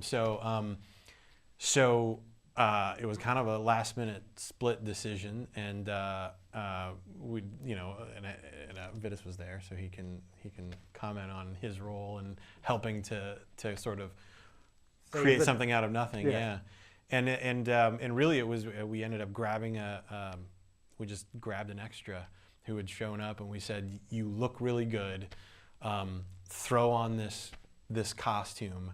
We looked at the script, we figured out how we could cut pretty much the entire scene out of the film and sort of do some rewriting that we would then dub in ADR and post. And we had lost kind of a significant chunk of our day dealing with all of the aftermath. So we had to condense that, get in there, we shot it, we were losing the light, so we decided let's all go handheld, to save on having to set up, equipment and stuff. And we got it, we shot it, it worked. It hurt the film in the sense that part of the story wasn't told, but it was a workaround that worked, so you could still make your day, still tell your story, and move on. And those who didn't know anything, they didn't go, what's going on here? Yeah, no one who's viewed the film has any clue, has any idea that there was this whole scene there that was supposed to be pivotal to it. But those are those decisions you have to make on the fly, on the set, and if you don't, you're sunk. So that's the key to independent, low budget filmmaking. Is never stop shooting. It's just if you don't have an element, fake it till you get it. And also just be aware of your story too, and how to make that malleable. I mean, there's the saying, you make one movie when you write it, you make another one when you shoot it, and you make a third movie when you edit it. So you have to constantly be keeping in mind what your story is and how to adjust to those things that will inevitably change. So, Bo, it's time for you for your tale of triumph. I hope it's triumph. Well, I mean, the biggest thing, number one, there's not a day goes by you're shooting where you don't have a problem. I have never been on a set where there hasn't been where everything went picture perfect and nothing happened. We were shooting HD and we had tapes that didn't show up. We had no tape stock to shoot on. And we're just there the first day with no tape. We're waiting for FedEx to show up at noon. So, I mean, there's always something, but the biggest ones, the hardest ones to overcome are usually cast related, because I've had a director walk off the set and you know what, we said to hell with it, pick up, I start directing or somebody else jumps in and starts directing, we finish the day. But when you have a cast member that goes down, it's very difficult to work around that. I've had cast members that were flying in from Florida or New York and they just didn't make their flight. Ouch. And so we're expecting them that day and they're not there. And we call them, the assistant director calls them, and they're still in Florida. And we're expecting them on the set right then. So, I mean, it's, those are kind of things that are difficult to work around. And you try to find ways, you get with the director and the writers and you frantically start rewriting stuff. You find out what you can shoot in that location. You try to do as much as you possibly can. But really, the biggest ones are cast related, I believe, and money. I mean, if you run out of money and you can't get certain things, that's a problem. But yeah, you know, I mean, there's little things, there's egos, there's all kinds of stuff that happen on the set all day long that you just deal with as a producer and try to manage. But it's hard when you lose a cast member, or a cast member refuses to do a scene, or you know, they change their mind, or they don't want to do this, or they have a breakdown because they fell in love with their co-star and then they can't work with them anymore because he doesn't like her. And you know, I mean, there's those kinds of problems that you run into and you're just like, what are we going to do? She's not going to do the scene with him. So, you know. That's obstacles. Those are the biggest ones where, you know, do they throw more money at them, or do you? No, you got to pull them aside. You say, listen, really, and you got to get. I mean, no offense to the actors in the room, but they're actors. You know, you got to stroke their ego a little bit and tell them how great they are every once in a while, so they feel better. Yeah. And then hopefully they'll get you through the day and give you the best performance that you can get. But you know, those are the big ones, and there have been some doozies. Right. Phil, have you got a story of? Well, yeah. Before I get to the tale of woe, Bo's absolutely right. Every day, all day, you're a problem solver and troubleshooter, and if you can't do those things, you shouldn't be a producer. You get very little sleep when you're shooting, and you have to always be in communication with people, because if your star doesn't make their flight, they're not going to land in the morning. You have to be able to get in touch with everyone as quickly as possible and say, okay, guess what? We're moving up next Thursday to today. So what we were going to shoot next Thursday, we're doing it today. Or we're doing tomorrow's shoot today. And being able to scramble and adjust and be malleable and adaptable on the fly. The biggest problems that I have had have been, I think, logistical in nature. There was a film that I was the line producer and am now co-producer on that shot here in town, and one person was tasked with finding locations, said it was no problem, then those locations went away. They had not secured a backup. We needed 2 locations for that day, and that morning I found both of them in 2 hours by just doing what producers do, or what you have to be able to do, is to go to someone and say, we really need your help. We really need a place to do X, Y, and Z. With a little set dressing, suddenly these 2 marble-lined rooms in an ancient building become dorm rooms in 1979. So, and you have to be creative. You have to think about, how can I take this pig's ear and turn it into a silk purse, right? Yeah. Or sow's ear, whatever it is. Sow's ear into silk purse, yeah. How can I do that? So that was one problem. The other one was a film where I was the assistant director and the UPM at the same time. Imagine how that works. And we were shooting at the penitentiary in Mansfield, and we had 100 and something people in full-on zombie makeup for a big overrun zombie Holocaust type scene. And we ran into the situation where a thunderstorm came in. We had condors in the air with lights and all these things, and it was thunder and lightning started, and it was not projected to stop. So it was a huge day. It was also a media day. Oh. So the media was there in droves.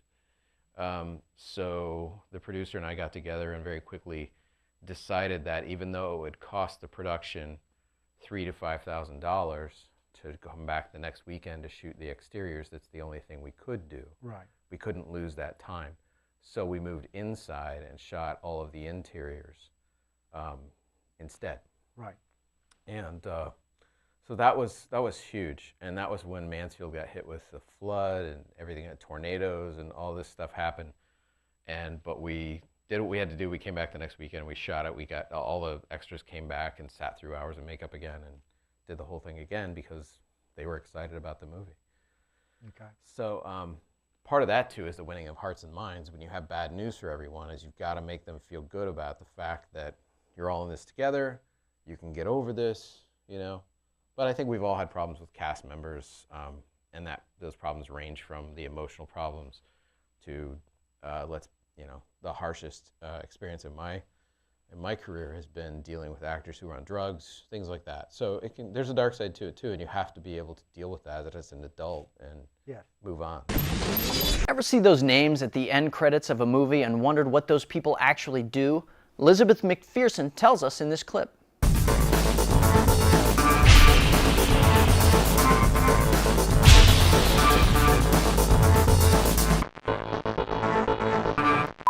Sound is 50% of the experience of a movie. Recording the audio on set is the responsibility of the sound department. The sound recordist, aka tape recorder operator, is a member of the sound crew responsible for operating the audio recording equipment on a set. They record to tape or straight to computer files. The primary goal is to record the dialogue on set, as most of the other sounds will be re-recorded later or used to create a music and effects track without dialogue later.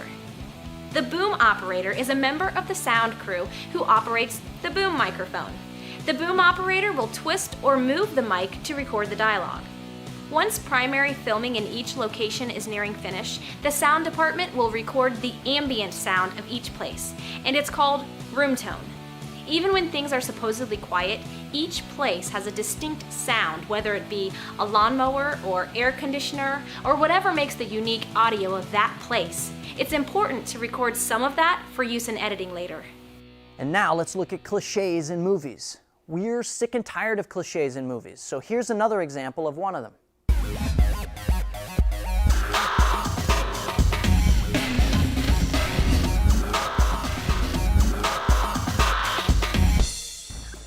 I have an issue with movies. Some of the cliches that pop up every now and then just bug me.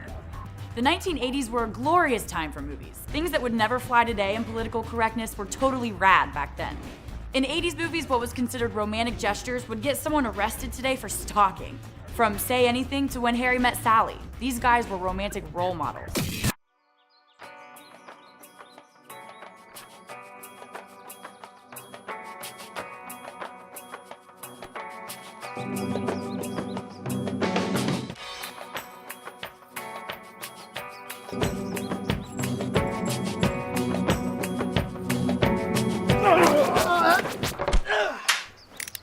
You, sir, are under arrest for violating the Civil Stalking Protection Order.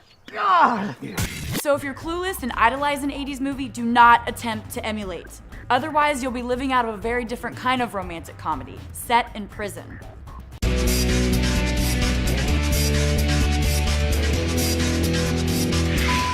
Before the film Jaws came out in 1975, none of the major studios thought that releasing a movie in the summertime would have any success. With kids out of school and the nice warm weather, studios felt that people wouldn't want to see movies because of all the alternate activities summer afforded viewers. Not only was Jaws released in the summertime, but the term blockbuster had to do with aggressive television ads for the week preceding the release of the film, at a cost of $750,000. When Star Wars came out in May of 1977 with similar results, the entire Hollywood industry rethought their release strategies, and summer became the dominant window for debuting big-budget movies. The success of Jaws' marketing and release prompted all the studios to follow similar patterns with their big-budget projects, which is still done today. Framelines is always looking for stories about the filmmaking scene in this part of the world, so if you know of something or someone you think we'd find interesting, please drop us an email at info@framelines.tv. If you'd like more information on the filmmakers or to purchase a DVD of tonight's program, please visit framelines.tv. And don't forget to follow us on Twitter and like us on Facebook. Cut and print it. That's all for this week. I'm Johnny DiLoretto. Thanks for watching Framelines.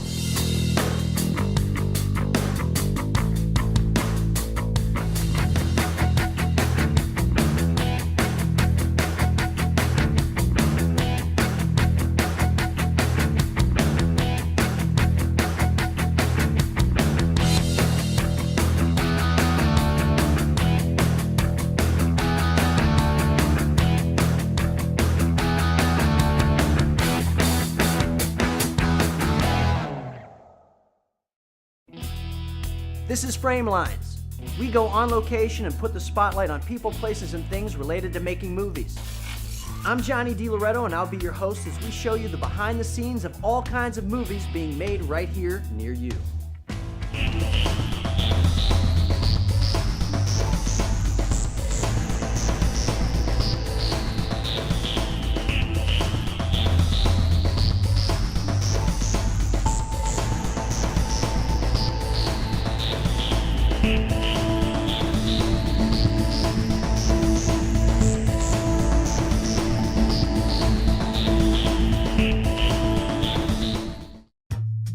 Framelines is brought to you in part by grants by the Greater Columbus Arts Council. Planetary Media, state-of-the-art with an emphasis on art. Coming up next, Framelines goes on the set of an indie film. Where are you going? Shores. Gone long. I need to tend to the kids.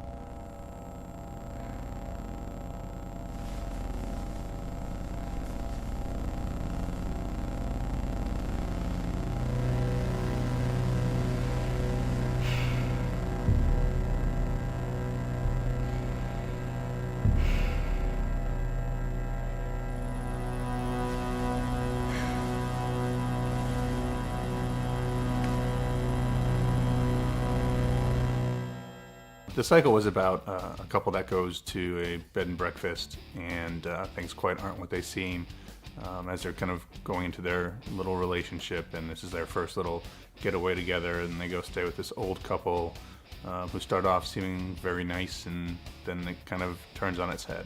The biggest challenge on the shoot side of the cycle was that the time of year that we shot, it was just unbearably hot on some days. And we shot in August, and it was just brutal. The other issue that we ran into, oddly enough, I had an actor come from Ireland, and he was great and was on point, but when we were recording, we had a lot of issues with just sound in general, because I believe there might be a flight pattern from a private airport or a small airport over the area we were in. So we constantly had planes overhead. And you know, you'd be midway through a take and you're getting what you want, and then it's like, all right, cut. And then you got to sit there and wait for this guy who's clearly doing flying lessons, who's circling over the area that we're in. I've shot in that area recently again, and I was hoping it might have changed, but no, it's one of the worst areas to shoot in just because of the air traffic overhead. How many years was I filmmaking before I made the cycle, or when I made the cycle? If I throw college into it, it'd be since 1996. So slightly, I just dated myself about 20 years, 19 years. Now, I had taken a break. My previous job didn't allow me the time or the support to go ahead and shoot a lot. I do a random 48 here or there, but nothing kind of over the top. And then my new career and where I'm working now, not only do they support me in what I do, but that they allow me the time and the resources to do it, specifically having summers off. So that helps quite a bit. And since the cycle, I've done, well, in the past year, including the cycle, I did a total of 5 films, ranging in length from 8.5 minutes to the cycle being 35. The cast of the cycle was kind of an interesting mix. The first role I landed was Mickey Mason. He was from Ireland. Currently residing in the UK. I had met him through some kind of outside kind of connections where he had worked on somebody else's short, and I was put in touch with him and just kind of contacted him, sent him the script, and he loved the role, the lead male role, and he was super excited to come out and fronted his own ticket, even though I was offering to help him, get out here. Joanna McGinley, she played Abby.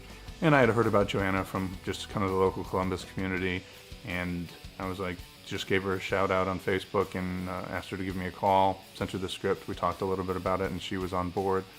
Bill Corona, he was just from the kind of Columbus circles. I was looking for an older man, which isn't the easiest thing to find, and I wanted that look of very aged kind of farmer. And once he contacted me, that was an easy, sell to him, and he was immediately on board. And same with Susan Martin. A lot of people had suggested her. And she's, we talked for a bit, and she offered me the use of her property, which is a farm up in Delaware, and it fit kind of the bed and breakfast look that I wanted. And it kind of was one of those, okay, if you're gonna let me use your property, I kind of feel more than obliged to have you in the cycle. And after talking with her and her excitement for the project, it was kind of an easy sell for me of like, okay, I can go with that. On the cycle, yes, I acted as director. I co-wrote it with Shane Curry. She did a bulk of the early script, and then I did all the revisions in the end and rewrote it to my fitting. So I did a chunk of the writing, directed, DP'd, edited, colored, and scored. So my normal run-of-the-mill that I tend to, some people say have too much control, but you know, I don't see it that way. I prefer it that, you know, if there's anyone to blame for anything that goes wrong, I know who to blame, and that's me. I mean, to summarize my experience with the cycle, I mean, I don't think I'm ever happy with the movie. I mean, there's always a million things that I can do with it, and it just, as a filmmaker, I've got to decide when I'm going to draw that line in the sand and say stop. With the cycle, I had kind of pushed so hard on it and had done so much. It was a long 8-day shoot. It was, you know, some days were, you know, there was one night I think we started at 9. I didn't finish until I think close to 11 the next morning, and just I was, I think, so exhausted that I needed to kind of take a step away from it. And then I did another short film. Go figure. Yeah, I'm going to take a break and I do something else. And that one was more festival ready, and that's the one that I've been shopping out to festivals. That's Oramus, and then an exorcism type short. But with the cycle, I mean, it's like any, you know, film project. It's like hanging out with my family. You know, it's great sometimes, and then at times you want to kill each other, and that kind of just goes with it. And it's how well you manage that situation or those people and get them to refocus and complete the tasks that they need. But overall, we had minimal issues. We had minimal fights. We had a cast that gelled well, a production group that, you know, did the best that they could do with the resources that we had. And overall, I'm happy with what we did. It was a challenge, but also rewarding in many ways. And, you know, like I said, I mean, it's burned the creative juices kind of going in my head. I've been able to do 5 shorts, 4 more since that one. Scott Spears moderated a panel discussion with actors with the Mid-Ohio Filmmakers Association.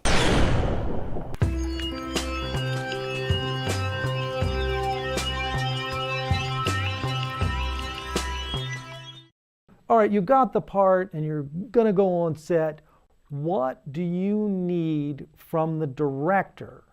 What is it you guys are always looking for? You know, is it, you know, do you want a director to let you run loose and then they rein you in, or do you want a director to talk to you up front and kind of define the parameters and then let you go? So we'll start with Brian.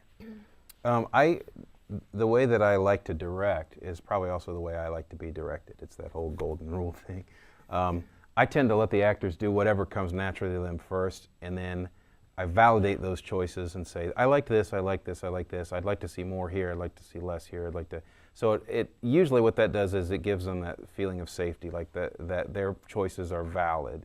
And I like that too. I don't like to be over-directed when I first walk in the door to sit down. I like for the director to ask me where I'm going to go with it, what I was seeing, and then to say, okay, well, I didn't see it that way, I saw it this way, this way, this way, or to tell me what parts of what I brought in they liked or didn't like is fine. But to me, there's that whole validation process as a director. It gives people that safe place to experiment, because if they're locked up because they've been given all these parameters, you're not going to get the best performance out of them. So but I try to direct the way I like to be directed, which is let me do it my way, and then tell me what you don't like, tell me what you do like, and then dial me in, or take me aside and tell me. But that's how I usually like to do it.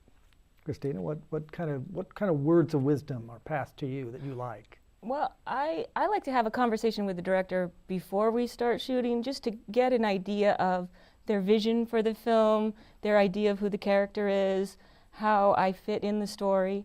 And so I kind of come in kind of feeling like we're on the same page there. And the thing I really, a couple of things. One, the thing from a director that I prefer is just tell me. You know, if you don't want me to move my eyebrows, tell me, don't move your eyebrows. You know, just don't try and come around with a different way of, I actually had that direction, by the way. Don't move your eyebrows. That was in Bunyan. You know, it's a visual medium. If that's what they want to see, then just tell me.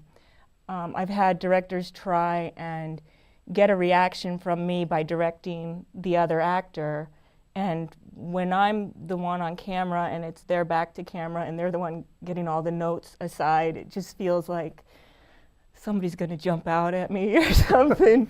So I just want to know, just tell me what you want and that will work. And yeah, so I think that was it.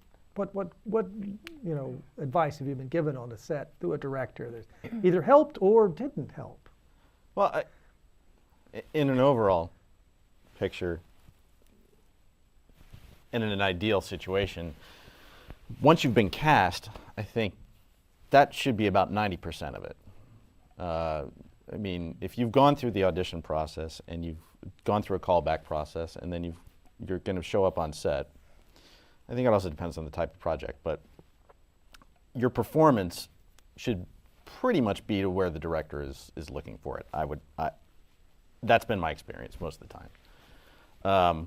But then the actual workings with the director, I mean, the best scenario has been in doing a film with a larger role is to be able to have a chance to do a table read, to do some rehearsals, or anything before you actually get to filming. And a lot of times in the indie world, that can help out for several reasons, for not having to do so many takes, finding out what the director wants beforehand before you get all of your equipment and everybody there and all the people. So, but I do enjoy that, and I enjoy having that time of preparation beforehand. As far as being in a situation where it's maybe a bigger budget thing, when you get to a set and you're working in maybe like a day player role and you've auditioned and gone through the callback process, that's pretty much the way your performance is going to be. And I guess I don't expect too much interaction on a larger scale production like that in a smaller role. So I think it's my responsibility as the actor to show up, to do what I've done the 2 other times they got me the role, and to try to be consistent in that.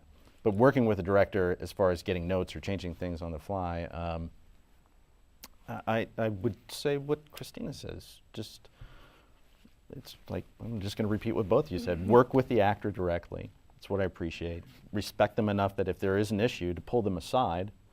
And in a film setting, I think that's the best. That's the way I would prefer to work. In a commercial setting, and I don't know if you want to get into that much. In a commercial setting, if you're working with a client, a lot of the times the client will say something to the director in front of you, and then the director says it right to you. You just got to kind of get an understanding of the environment that you're in, right, and be okay with it. But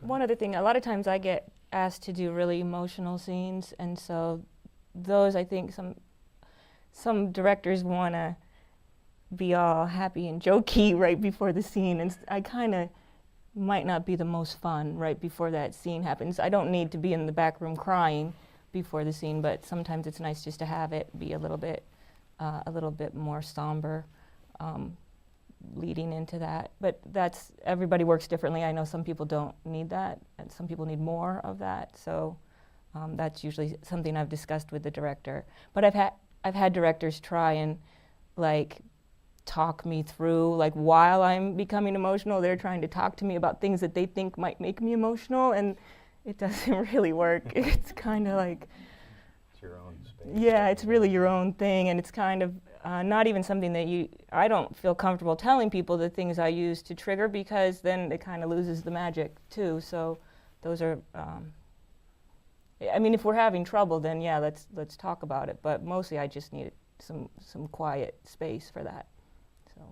One thing I'd tag on, I'm sorry. Go ahead. Well, I was going to just tag on to what John was saying about being in a commercial environment, or when you're doing industrials or something like that. I've had a lot of clients that they want to talk, when I'm directing, they want to talk over my shoulder to my crew and my talent and say, do this, don't do that, do this.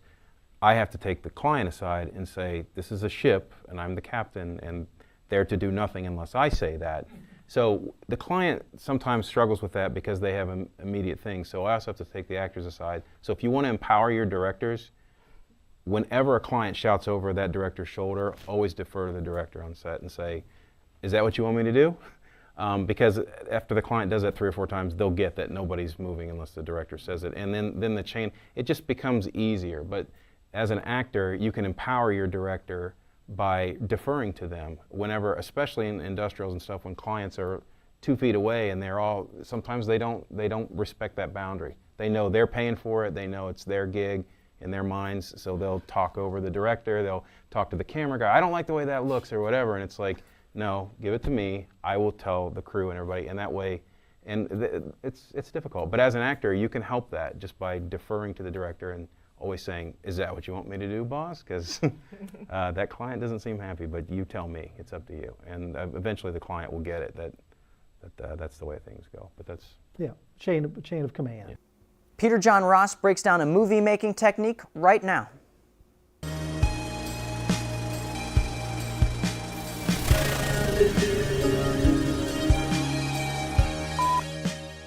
The colors of your image can have a powerful effect on the viewer of a movie. Color grading is a process where you can take your video image and manipulate the colors to make the overall look match the story you are trying to tell. At a very basic level, lack of color in the blues tend to mean stark and lonely. Bright colors and warm orange tones tend to mean happy. Or you can create your own meaning to the color properties in your own movie. One of the best examples of extreme color grading in a film to represent their own internal worlds is The Matrix. The green tint means they are in the simulated computer world. The cold blue colors mean they're in the real world outside of the Matrix. Color grading has become so common today, most cinema cameras shoot a fairly blank color palette to allow for better manipulation in post-production.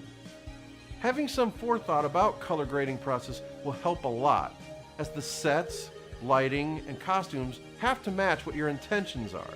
Otherwise, the color grading will be a lot more difficult to achieve. So as you plan your next movie, make sure to remember the color when you make your decisions about locations, wardrobe, and even how you light your set.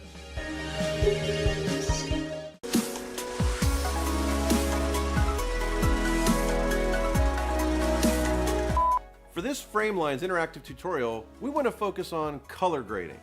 In the footage we're giving you, the goal is to color grade the scene to match the mood you want to set for it.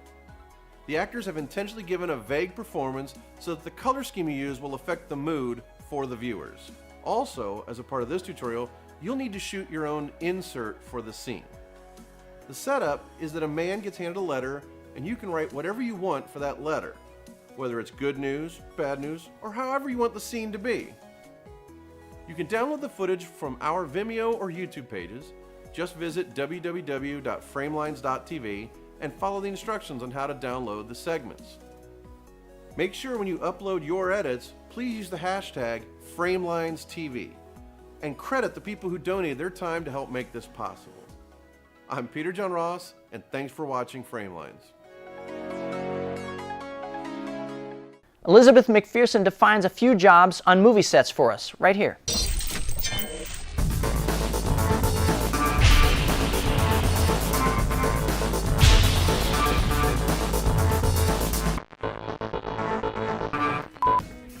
The script supervisor is also known as the continuity person, and during the golden age of Hollywood, they used the term script girl since it was considered a woman's job back then.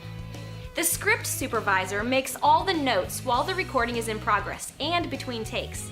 A script supervisor can keep track of all the cameras and write down what is seen by each camera. A script supervisor watches the monitor, usually with the director, and takes notes on everything in the shots as they appear and sound. Notes are written as to which takes the director likes and possible continuity errors, such as mismatched hand gestures, misplacement of props in a scene, or simple things like how much liquid is left in a glass, or any changes to lines in a scene. Straight or squiggly lines on the dialogue of the script indicate whether or not the actors are visible or not seen in the shot. All information must match from the slate, so everything from the shoot translates correctly for post-production and editing. And that is what a script supervisor does. The Mid-Ohio Filmmakers Association put on a film contest where the filmmakers had 3 days to write, direct, and edit a short horror film. And now for some behind-the-scenes looks at the filmmakers who took on 3 Days of Terror. I heard about 3 Days of Terror down in Athens, Ohio. I'm a student at Ohio University. Heard it from some of my film friends, and I knew I had to be a part of it. I've been getting into making horror films recently. Mostly sticking to comedy, but Halloween spirit of October really brings out, trying to make more horror films, and I don't know, it's a very fun genre. We got the subgenre of supernatural killer. With supernatural killer, we really built our entire movie around our location that we had. We had a floor of an office building for all night, and so we just built the movie around our location and trying to use the location to its best aspects. I think overall we were pretty successful. It was always getting a little tense near the end, especially with just going that last 36 hours without any sleep and just pushing through, even though we had a very, very small crew, just a cast of like 2 people basically, and so it was just my friends and I, and we just had to push through and keep morale high all through the night. Timed film festivals are really interesting because they offer that urgency, and I think that urgency demands that you figure out the principle of filmmaking, that it's all compromises, and you have to find out how to level down whatever vision is in your head to what is actually practical and what you can actually film, because there are a million compromises you have to make on every shot, every moment. When we're up filming late about a movie of someone staying up very late at night in a very creepy location, and we're starting to get a little sleep deprived, that's when we start to get a little spooked out ourselves, and we start to think that we hear noises, and so we ended up taking a little bit of that inspiration from like what we actually were finding scary that night at 4 in the morning in this abandoned office building and putting it into the movie. Well, I gotta thank my 2 best friends, Bronson Arcuri and Steve DiMatteo. They both came into town. My friend Bronson drove 7 hours from Washington, D.C. just to make this movie so that we could, because we are best friends and we made movies all the time. And my girlfriend Anna Murmur set everything up for this movie and made everything possible. She did all the makeup, got all the location, and she just made everything possible. Well, our first idea for our script fell through. We ended up writing 2 drafts of a 6-page script, and that ended up falling through 48 hours into it, basically. We had to start from scratch in the last stretch, and miraculously it somehow worked out, and I hope it's a coherent movie, because I don't know, I haven't really seen it yet, but we'll find out. And now let's look at cliches in movies. Well, we're sick of cliches in movies. Here's an example of one of them now.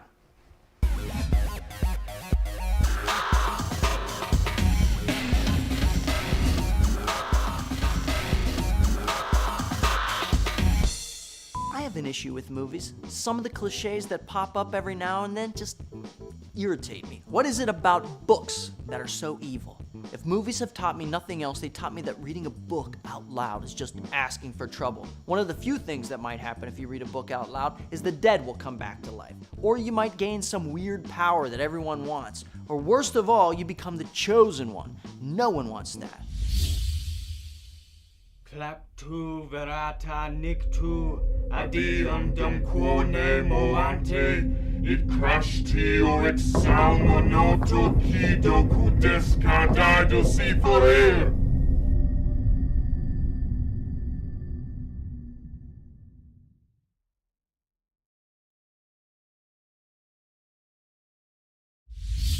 I can't help but feel this is Hollywood's way of securing viewership.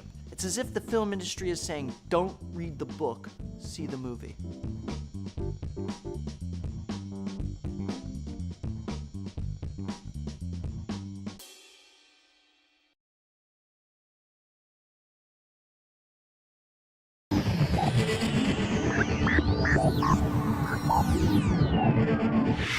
I took a fluff class in college where you're supposed to read a book, watch a movie based on the book, then see a remake of that movie, and write a comparative analysis paper. One of the sets was L. Frank Baum's 1899 novel, The Wizard of Oz, then the seminal 1939 movie, and I was shocked to see the remake listed as E.T. the Extraterrestrial. Even an original 1982 review from the New York Times makes the comparison directly between the 2 films. Screenwriter Melissa Matheson, then wife of Harrison Ford, worked on the script during the shooting of Raiders of the Lost Ark with Spielberg. What is Dorothy in Oz? An alien. Who helped her? The Scarecrow, Tin Man, and Cowardly Lion. How many kids in the family? 1, 2, and 3. There are all kinds of parallel scenes, like the poppy field sequence in Wizard of Oz is very similar to E.T. and Elliot getting drunk while Elliot's at school. E.T. phone home. E.T. phone home. Sounds eerily similar to There's no place like home. There's no place like home. And to cap it off, when E.T. flies off at the end, the spaceship creates a rainbow so they can go Somewhere over the rainbow. Let's face it, E.T. really is just a well-hidden remake of The Wizard of Oz. To see extended clips, free online tutorials, or to find out more about the filmmakers, please visit our website at framelines.tv. And please subscribe to our YouTube and Vimeo channels here. Cut, print, that's a wrap for this episode of Framelines. I'm Johnny DiLoretto, and thanks for watching.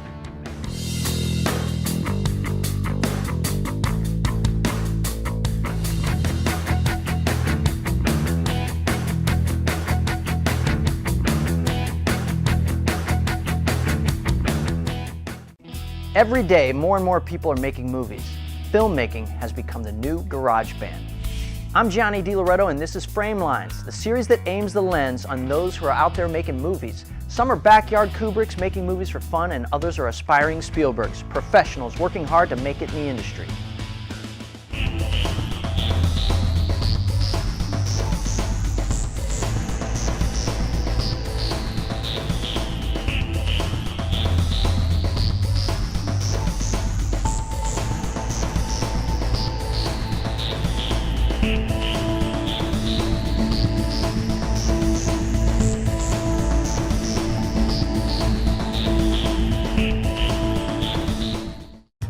Framelines is brought to you in part by grants by the Greater Columbus Arts Council, the Mid-Ohio Filmmakers Association, connecting filmmakers with resources, opportunities, and each other. Peter John Ross breaks down a movie-making technique right now.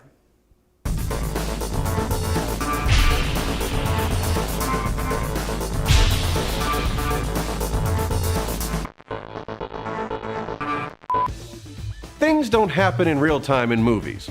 Duh, we all know that, but how does it happen? People just accept that the edits are happening and that we don't need all that stuff in between to understand what's going on. Let's compress the edit, removing all the little pieces in between, getting to only what we really need to see.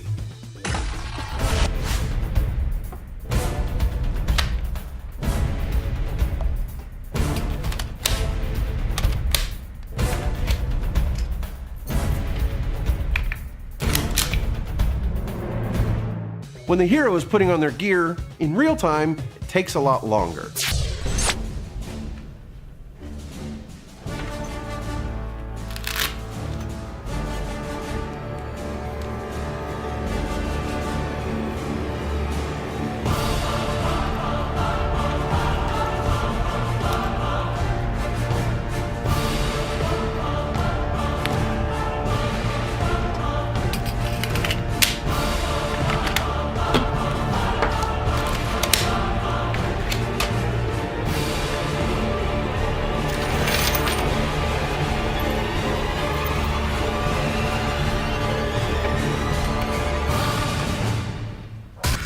In movies, we want to just get to the good parts. We want to see what's most important to the story, and it's okay to cut out all the little stuff in between. The Mid-Ohio Filmmakers Association put on a film contest where the filmmakers had 3 days to write, direct, and edit a short horror film. And now for some behind-the-scenes looks at the filmmakers who took on 3 Days of Terror.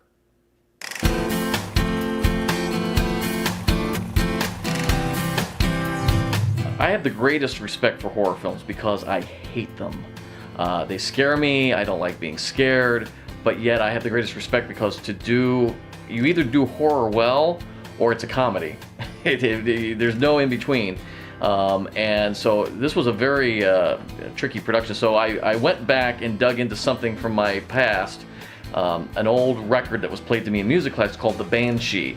It scared the crap out of me as a kid, and it's about this ghost witch thing that scares people, and I kind of use that as my inspiration for the movie. And I think it turned out really well. You know, we leaned a lot on the audio treatment. That was a big deal for me because we all know in horror, if there's not a good soundtrack, it's not going to sell. And so had a great team. And one of the things a little different from some of the other film projects I've done is typically I have these huge teams. This one was a very small team. I had 3 ladies. It was an all-female cast, which was pretty fun. And then I have a cameo at the end, but I don't count me. And then it's basically myself shooting, directing, editing, writing, and Rusty Yannock did the soundtrack, who did a couple of other soundtracks for the 48. And Amy Masheter did my assistant directing and did a lot of great things to help me out, and that was essentially the team for the most part. This seems silly because I knew going into this that soundtrack plays a big role, but even more so going in this because the thing with horror films, especially editing, because it's such an editing process, is my fear was I'm gonna shoot it, I know what happens. I'm gonna edit it, I'm gonna know what happens. I'm not gonna get a good feeling for what's scary.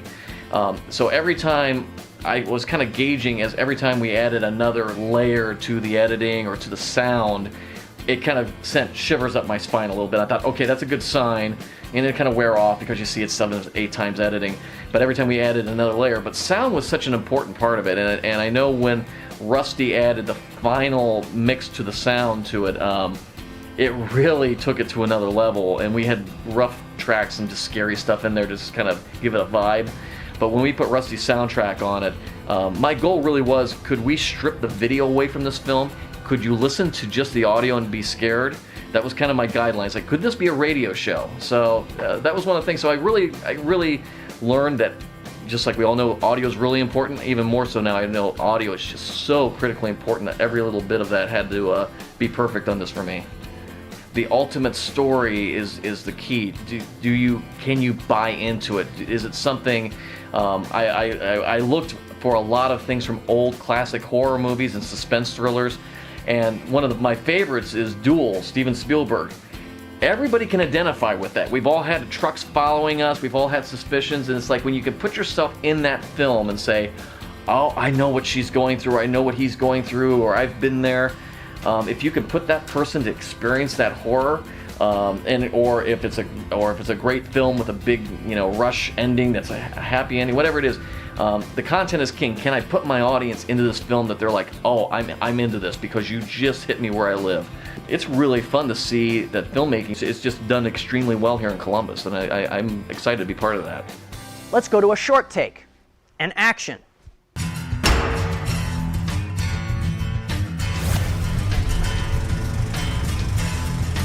The first feature-length motion picture with synchronized sound was 1927's The Jazz Singer, starring Al Jolson. This film represented the end of the silent film era and the beginning of the talkies. Peter John Ross explains a little bit about making movies in this next clip.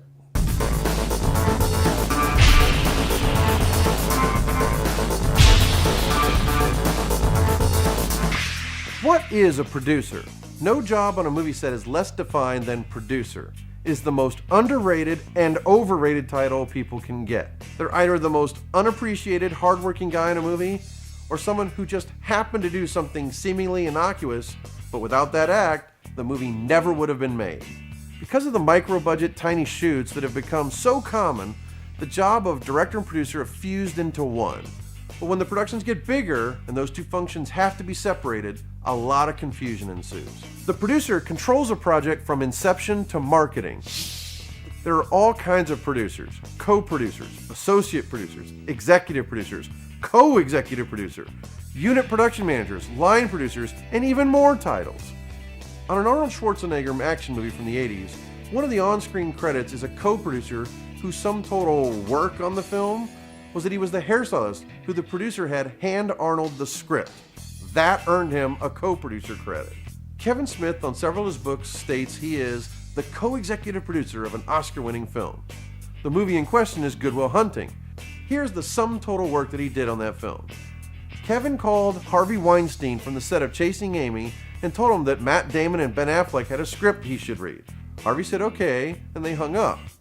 Ta-da! He just co-executive produced an Oscar-winning film.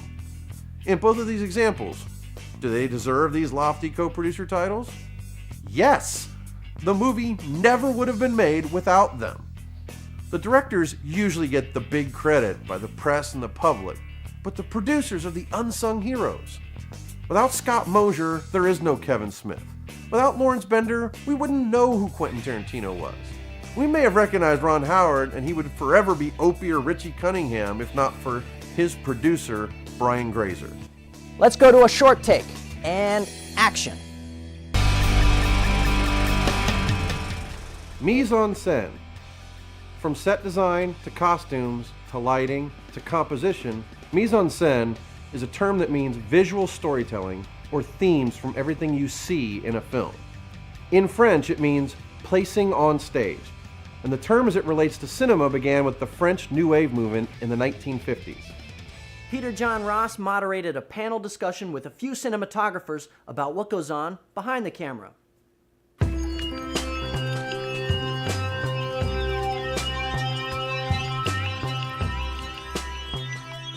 Your gaffer or chief lighting technician, when you have one.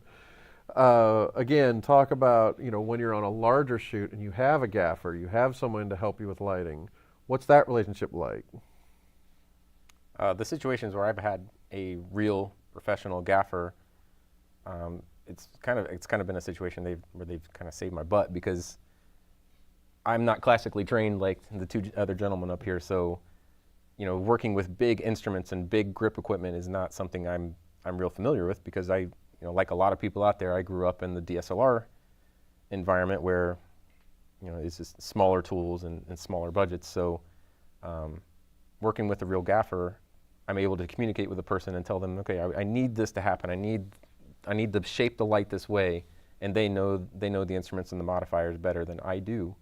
So that part of the technical aspect that they can handle very well, but I'm sure these guys could talk a lot more about the classical stuff. Because Greg, you started as a gaffer before transitioning to DP. Yeah, I mean, it's a little bit of a curse because, I've worked with so many DPs early on and learned a lot of valuable things from them. And of course, things change, because of the technology. But I have a hard time, and I don't know what gaffers would say when they work with me. I'd like to know. Because I have a pretty strong opinion on the way I want something to look, at least. I mean, I'm willing to, change. If someone's got something great and they're auditioning it, and they're ahead of me, I go, I'm happy. But a lot of times they're just waiting, waiting for some direction. And that's fine too. It just depends on the job, but if you have a good gaffer who can communicate with his crew and who is willing to take orders, whether he likes it, the idea or not, just like we might not like something a director wants to do, but he really, we do it. That relationship is like gold, because if he can manage his crew, which is part of being a gaffer, I've worked with a lot who wanted to do everything themselves, and therefore you get behind. If they can delegate and have guys that know what they're doing to set things and stay ahead of the game, that's the ultimate relationship. He may not have to have like a great lighting eye, but he has to know the tools and be able to communicate with everybody and execute. And if you've got that, the sky's the limit. Yeah, you got to have, the gaffer is your right-hand man if they're good. And, I've worked with guys who, I was doing my first green screen, and he was like measured down to the foot exactly what unit had to go where it went to get the exposure. Because back in the old days, you had to nail it. You had like a little, inch on each side, and that was it. But a good gaffer's worth their weight in gold, and they can save your butt.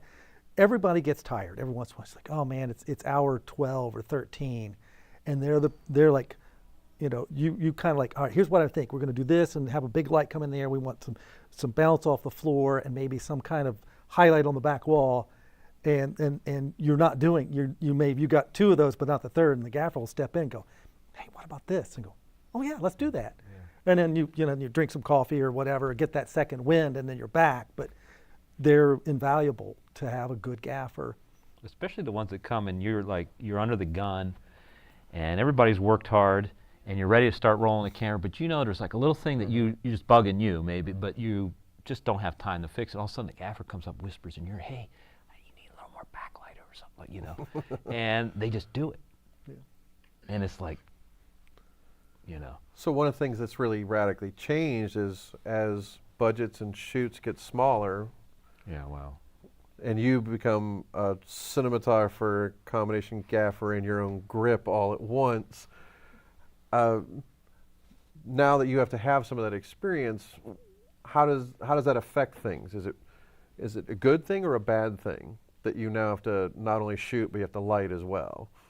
It's bad well, especially on the client side, it's a bad thing because they think they're saving a bunch of money when you're on a shoot, and what's the reality of it is it's just taking so much longer and so inefficient because just like Greg said, I mean, this happens all the time, is you got your shot set and, you know, the person you're interviewing or whatever sits down and, okay, well, now I need to tweak things.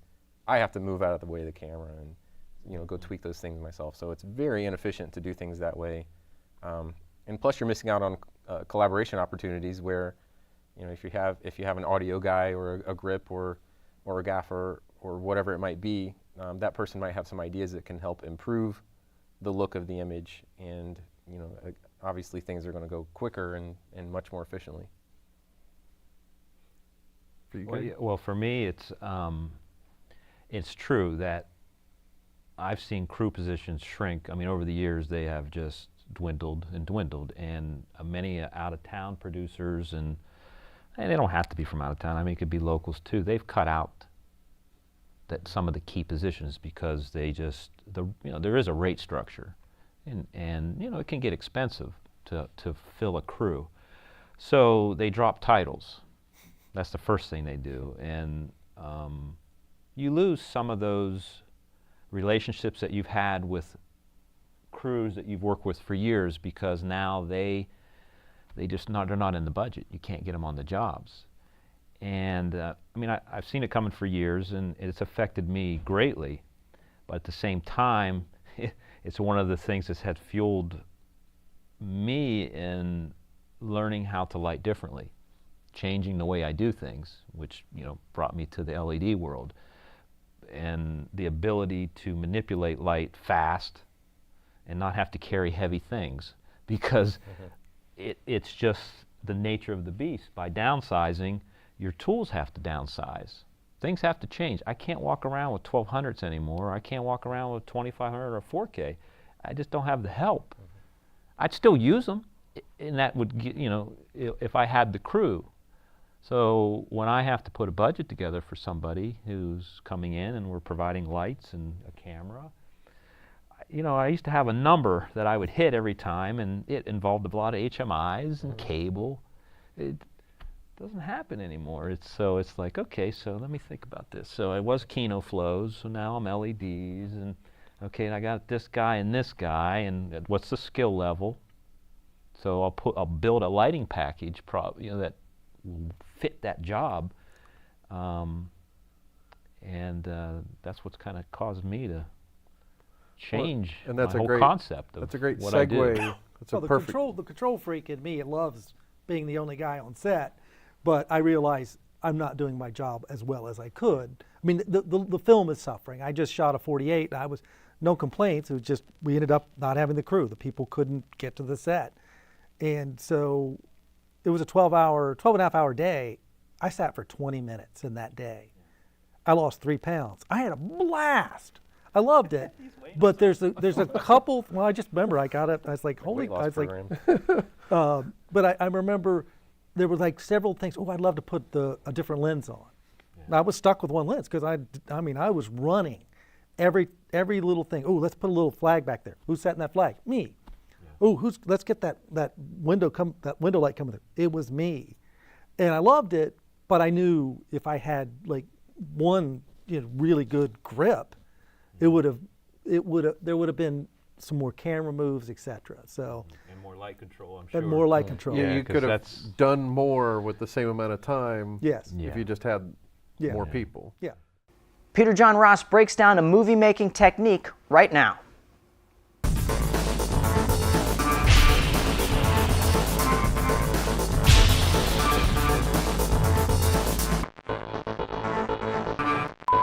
Film is a show me medium, not a tell me medium. A sign of poor screenwriting is when a film tells the audience something instead of showing it to them. By their nature, motion pictures are a visual medium, so they should show the audience events rather than have characters talking about them. Here's a scene that illustrates that.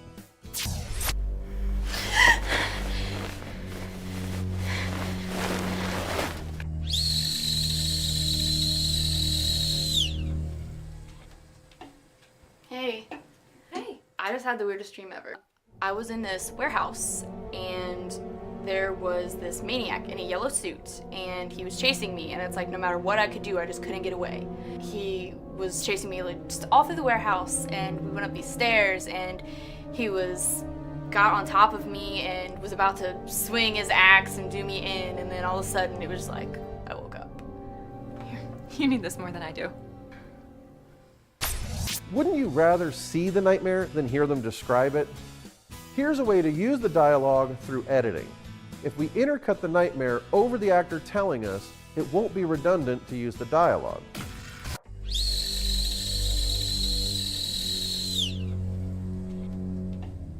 Hey. Hey. I just had the weirdest dream ever. I was in this warehouse and there was this maniac in a yellow suit and he was chasing me, and it's like no matter what I could do, I just couldn't get away. He was chasing me like just all through the warehouse, and we went up these stairs and he got on top of me and was about to swing his axe and do me in, and then all of a sudden it was like I woke up. You need this more than I do. Give the audience some credit. Now, the most visual way would be to show the dream and cut out all the dialogue describing it. Seeing a picture is more interesting and visceral than having it described to you.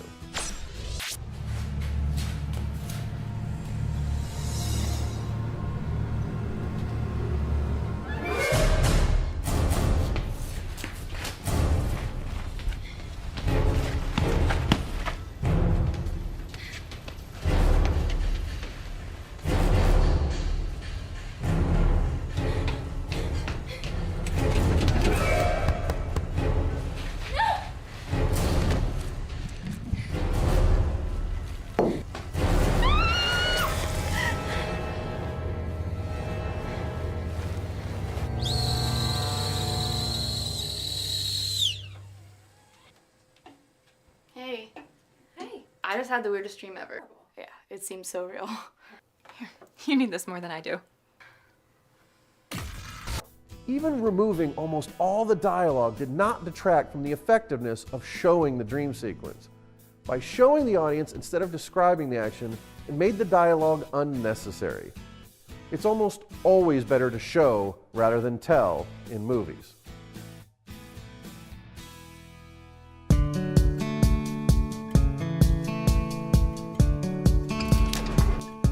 Framelines presents another interactive project. Here's your chance to edit your own horror scene using the raw, unedited footage from our sample scene. All you need is a computer or tablet with free editing software, and you can create and upload your own version of the scenes. To get the footage, go to our Vimeo page at vimeo.com/framelines. Click on the segments, then click the download button. From there, you can choose the format you'd like, including Ultra HD 4K. Once you've gotten all the clips, import them into your editing software and start your edit. When you upload to YouTube or any other video site, make sure to use the hashtag FramelinesTV and follow the instructions from our site. We can't wait to see what you do with these scenes. Be as creative as you want and show the world what you can do. Let's go to a short take. And action.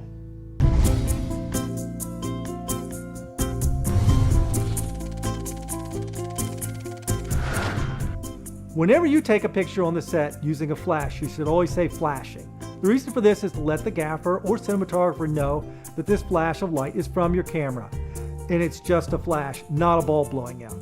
When a tungsten lamp goes out, most of the time they flash as the filaments break. Out of the corner of your eye, it may appear much like a camera flash, and you're not sure if a light blew or whatever. When you have tens of lights going on a set, it will help the lighting folks out if they know. If you have 40 or 50 lights going on in a scene, it's easy to miss one that goes out. So help out the lighting crew by hollering flashing when you snap a picture. We're sick and tired of cliches in movies. Here's an example of one of them now.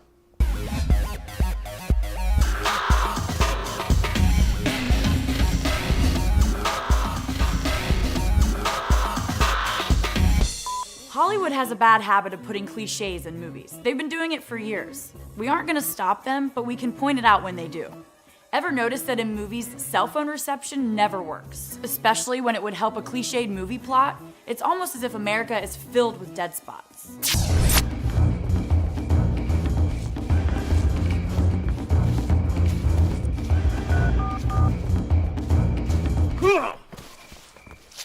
Sit down, sit down. You, sir, are under arrest for attempted murder and for violating the Civil Stalking Protection Order. Sit down. We got you this time. It's as if the writers are so lazy that in order to use a tried and true cliche, they have to eliminate the concept of modern mobile phone technology just to be able to regurgitate an overused plot device. Ugh.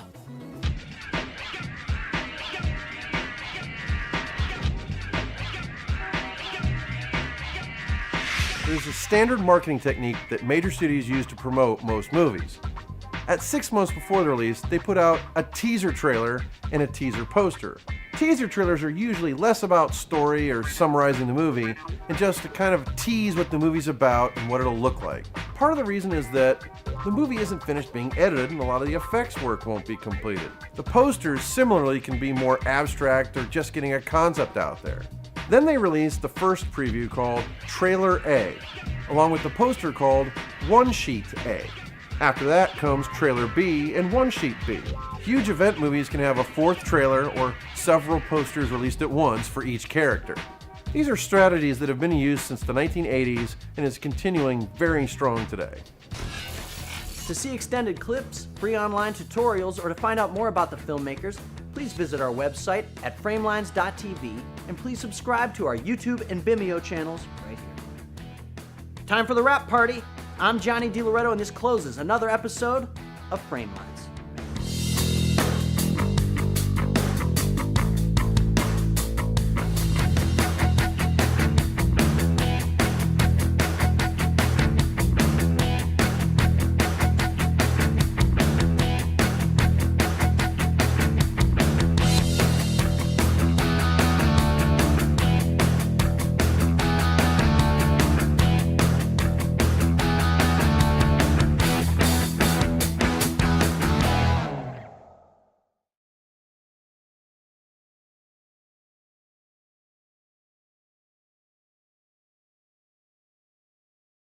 The digital filmmaking revolution has taken over and filmmaking has become the new garage band.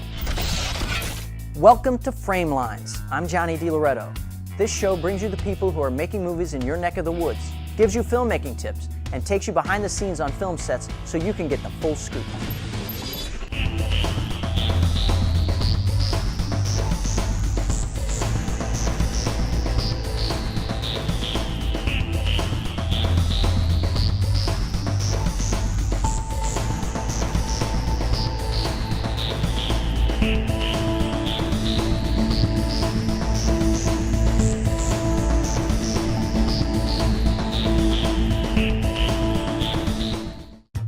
Framelines is brought to you in part by grants by the Greater Columbus Arts Council, Planetary Media, state-of-the-art with an emphasis on art. Peter John Ross breaks down a movie-making technique right now.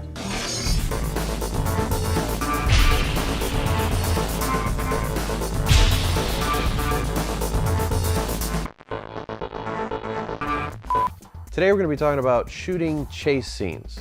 The two most essential things in shooting any chase scene are coverage and sound. Basically, when you're doing a chase scene, if you really only had one angle to work with, it would be fairly boring. Having multiple angles, pre-planning to shoot a lot of angles such as close-up of the hand on the steering wheel, close-up of the speedometer, close-up of the tire spinning, a wide shot of the car, switch to another angle, a wide shot of the car as it pulls away. all these kind of shot variations are the type of thing that will make a chase scene a lot more interesting. Psychologically, you will affect the viewer by having more angles to look at, and showing them more shots in a faster order will make it a lot more tense.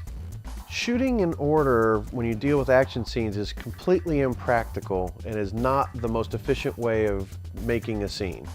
When shooting an action scene, you'll tend to want to shoot all the different types of shots together. Like you want to shoot all the exteriors at a time, then shoot all the interiors at the same time, and it doesn't matter what order you cut them in. Things like in the example of our car chase scene, the last thing we shot was the speedometer, which was shot on the highway hours after the shoot downtown. They say that sound is 50% of the experience. Never is that more true than in an action scene.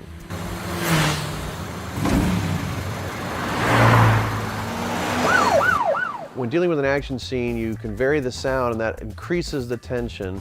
It affects everything about how the viewer feels about the scene just as much as the visual images. In most cases, when dealing with an action scene, you will create virtually all of the sound effects in post-production. As I did in this scene, every single sound you hear was created in post-production from the sound effects library. Your tools to making an action scene more dynamic are shot variety and coverage, editing at a faster pace, and then the sound effects and music that will glue the edit together.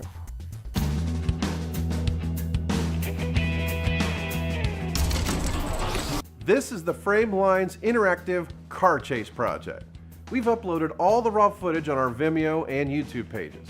Don't forget, sound is 50% of the experience of a car chase. We've also included the sound effects to really bring your picture and audio together. Visit our website at framelines.tv and see the links to the audio and the video clips.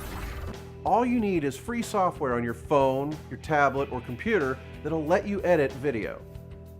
All the clips are also on our Vimeo page at vimeo.com/framelines. Once there, you can click on each segment, then click Download. From here, you can import the footage into your editing software. Now you can start to edit. Be sure to use all the credits because the people who worked on these clips deserve to be recognized. Once you're finished, feel free and upload your edits online with free sites like YouTube or Vimeo or even Facebook. Use the hashtag FramelinesTV so we can see your edit. The Mid-Ohio Filmmakers Association put on a film contest where the filmmakers had 3 days to write, direct, and edit a short horror film. And now for some behind-the-scenes looks at the filmmakers who took on 3 Days of Terror.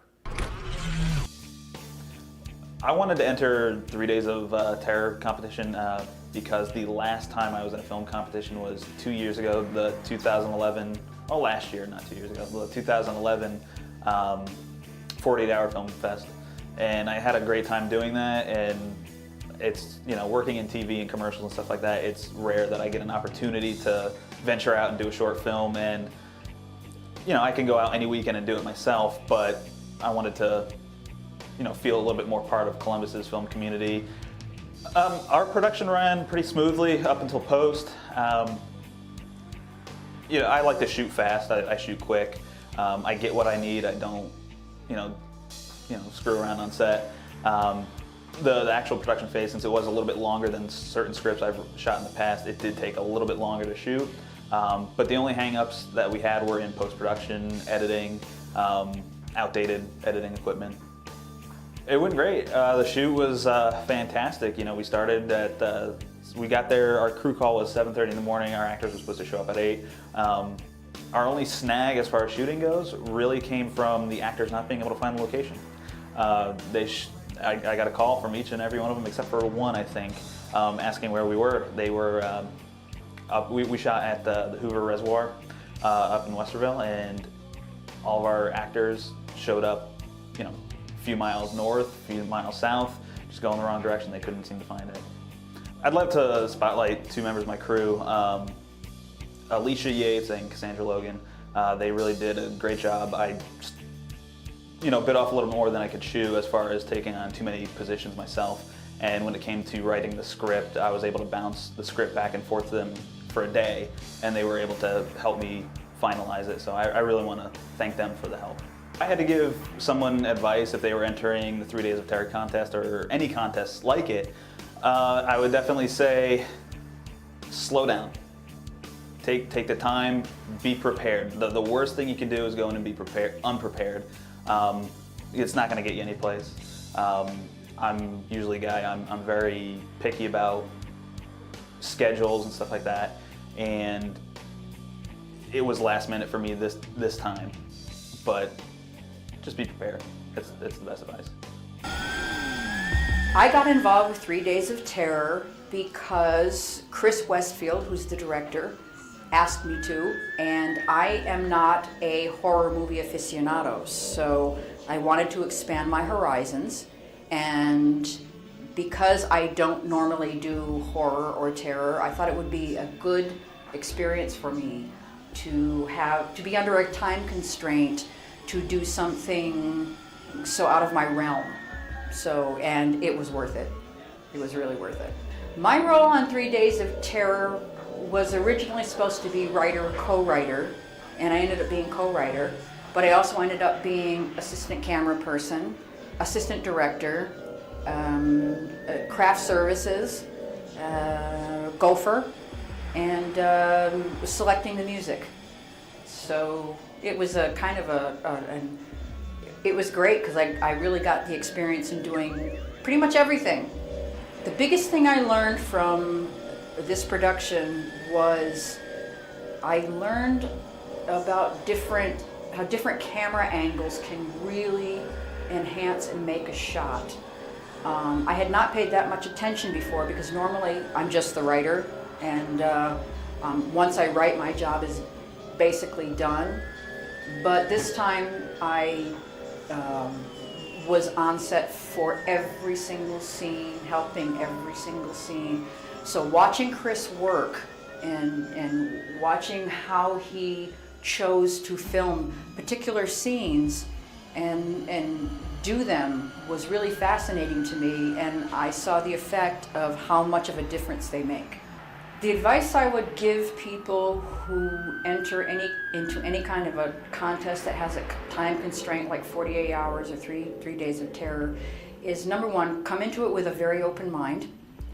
Number two, be available, because you may be initially asked to do one thing and you may be needed to do several other things. So when you commit yourself to say, I'm available for the 3 days, be available for the 3 days, because it can be very rewarding in what you learn. Even if you already have been there, done that, and you know it, there's always something else to learn.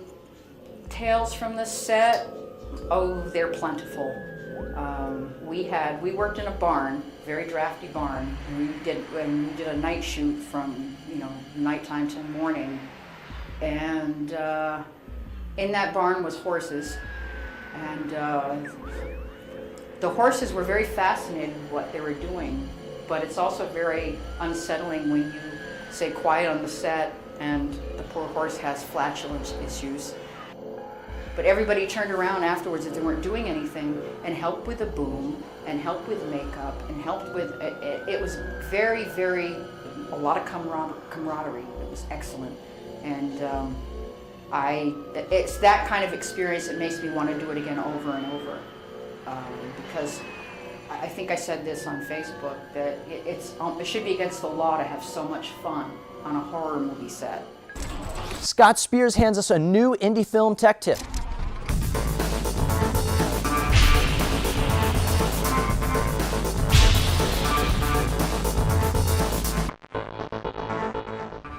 Last night you watched a movie and you think you can do better. Well, what do you need? You're going to need a camera, first off. What does a camera cost? Well, I think basically you're going to spend somewhere between $300 to $5,000 and up to get a camera that is good for filmmaking. So where do you find a camera? Well, you can try the big box stores. They have a kind of limited selection, but you can do okay there. You can go mail order through the internet, but be very careful how you buy. Check out that seller before you go and buy that. There are many ways you can get ripped off. You can get a gray market camera, which was intended for another country, that has no warranty. They can try to add all kinds of accessories at a high rate, like charge you twice what it would cost to get a battery. There's a great site out there called Reseller Rating, which you can look at online sellers and it'll get a true rating of those. So what do you need in a camera? Well, I mean, you need a good working camera, number one, but some of the features that I think are a must, you need an external mic jack because the microphones on cameras are pretty good if you're going to pick up audio from less than 3 feet, but if you need good audio and you got several actors on the scene, you're going to have to hook in an external mic like a shotgun mic. So you must have an external mic jack. And that could be a mini plug or a full XLR, but usually cameras that have XLRs on them are more expensive. The next thing you're going to need is manual exposure. This way you can control the image. If you don't have that, and let's say you have somebody standing in front of a window talking, you're going to end up with a silhouette. They're going to be this black shape and nobody's going to know who they are. So you need manual exposure. The next thing you should have is manual white balance. Now this is not essential for beginning filmmakers, but if you really want to control your image, you need to be able to control the white balance. The next factor you have to deal with is sensor size. Currently, DSLRs, digital single lens reflex cameras that shoot video are very hot because they have the large sensor and they give you a very filmic feel. The problem is the ergonomics of them don't make them good video cameras. It's hard to change exposure on the fly or run audio levels while recording audio. Where a standard video camera may have smaller sensors and give you more depth of field, but you can control the aperture, you can control the audio levels a lot easier when using them. So for a run and gun type filmmaking, you might be better to get a standard video camera. Although now some video cameras are coming out with the larger sensor, so you get the best of both worlds. You have the large sensor and you can still control many of the aspects of the image and the audio. Well, all right, now you've got your camera, you're going to need some accessories. And probably the first one you're going to really need is a case for your camera. You can't show up to set bringing the camera in a paper bag or a little cardboard box. A decent case can start at $20 and go up to a couple $100. Now, we found this cool little tool case you can get at a hardware store that's great for smaller cameras and it can fit accessories. It has padding in it. It costs around $25. The next thing you're going to need is a tripod. A lot of beginning filmmakers, they don't use a tripod and it gives a very amateur look to their films. Get a tripod and get the camera steady so you can get good shots. Tripods cost as little as $40 and up to hundreds, if not thousands of dollars. Don't go to the big box store and buy the $40 tripod. I've seen those, they break very easily. They're not very workable. I believe you can, between $100 and $150, you can get a workable tripod for a beginning filmmaker. The final thing is also you're going to need batteries, spare batteries. All cameras usually come with one very small battery, which will run your camera for half an hour to 40 minutes, and then you're done. So go get on eBay or wherever and look and get a spare battery. I recommend 2, and get the larger batteries that can run your camera for 2 to 3 hours. One other option instead of buying a camera is renting a camera, because maybe you can afford a certain level of camera, but you're buying a mediocre camera, where if you rent, you can get a very high-end camera with great images and great features. One thing I tell filmmakers is instead of buying a camera, buy the things that go with it, like lenses or light kits or microphones, because those are format agnostic. It doesn't matter what camera you're shooting with, you can use them with that. So you can constantly use the most current camera by renting, but all these other things will work for you for the next 10 years. Finally, take your time when buying a camera. Do your research. What kind of camera do you need for your type of filmmaking? Research the cameras, research the people you're buying from, and pick the camera that fits your needs. Our own Peter John Ross sat down with composers to talk about writing music for movies.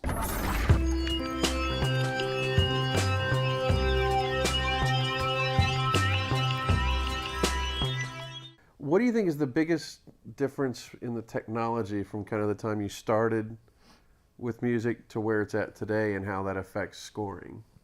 Oh, easily, it's computers. I mean, computers, you can... But a little more specific, like, would you see it's something like the ability to make an MP3 and it's emailable? Or is it in the recording technology specific? I mean, computer is just a little too vague for me. That's true. That's true. Communication is number one. I mean, 5-10 years ago, I don't know that somebody from Columbus could ever be doing something over in Hollywood, Chicago, New York, or whatever. So the internet and the MP3, the modeling, the sampling, and the modeling capabilities that we have just make this. You don't have to hire out a studio and musicians. You really can do it yourself. Yeah, I would say social media is a big change.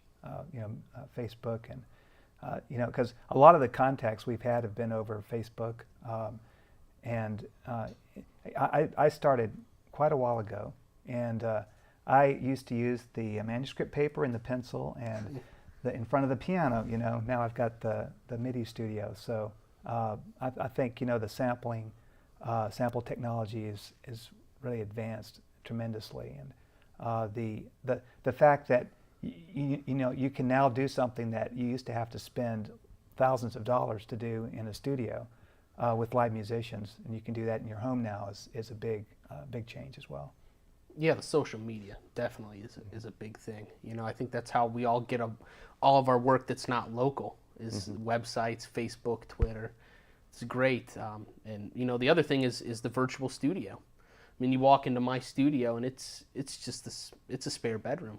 The way people would have to work, well, some people still work, but 15, 20 years ago, tons of rack mount hardware, multiple computers, multiple PCs. Now it's a virtual PC. It has everything I need in it. I have all the sounds I need at my fingertips. And it really allows you to kind of expedite the scoring process. It allows you to experiment with things that were maybe more difficult to do many years ago. How often do you work remotely? I imagine for you work remotely more often than not, right? I've maybe met 1% of my clients. Yeah, I mean, a lot of them I never meet. Quite a few of them, we don't even speak to each other outside of Facebook, actually. And that's an okay relationship to have as well, as long as you're able to communicate, and there is a lot of communication that goes back and forth, because I always have to double check. This is what you want. This is what it's supposed to sound like. This is, you have to be very concerned about making sure that everything they see everything that you're expressing as a concern, or asking them what they want and making sure that they agree to it, and because you don't have that visual feedback. Just the body language, sometimes you can read off of people. You just don't have that. So what would you say is the biggest difference between scoring for a game versus like a short film? I mean, it should be kind of obvious, but let's kind of state it. Yeah, well, a film, it's linear. The way you score it is the way that it's always going to be played. Games, it's a lot different. A lot of the games I work on, you don't know if the player is going to go through the level like you think they are, or if that player is going to decide to explore a part of the level because they think there's a secret. So you really have to be mindful of what the players might do. And that's where beta testing can come in handy. So you can watch people play and see how they react to things, see what they do. And in some cases, the music, which in films is linear, in games has to be more interactive and has to respond to the players. And sometimes if a player spends more time doing something that you don't think they're going to do, you can swap out pieces, you can change the music, you can make it react to what the players are doing. So one is linear media and the other one's interactive. And a lot of the music I write for games is generally linear, with a little bit of, has some dynamics to it, but it is probably closer to film music than what it is completely interactive music. Again, I appreciate everybody giving us their thoughts and their time and talking about music for us tonight. Sure. Well, thank you.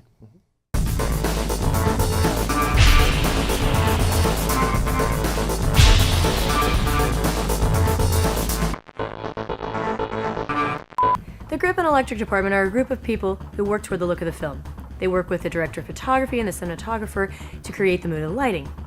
A grip is responsible for the setup, adjustment, and maintenance of the production equipment on the set.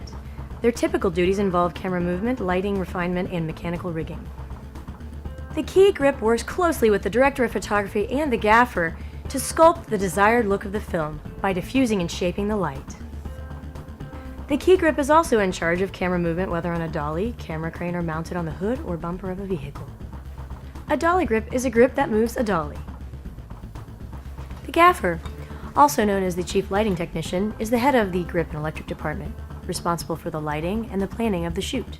In the early 20th century, most movies used natural light, which they covered up with the large cloths using poles called gaffs. Depending on the size of your movie, the budget, and the number of people that you have to work with, the G&E jobs often get combined.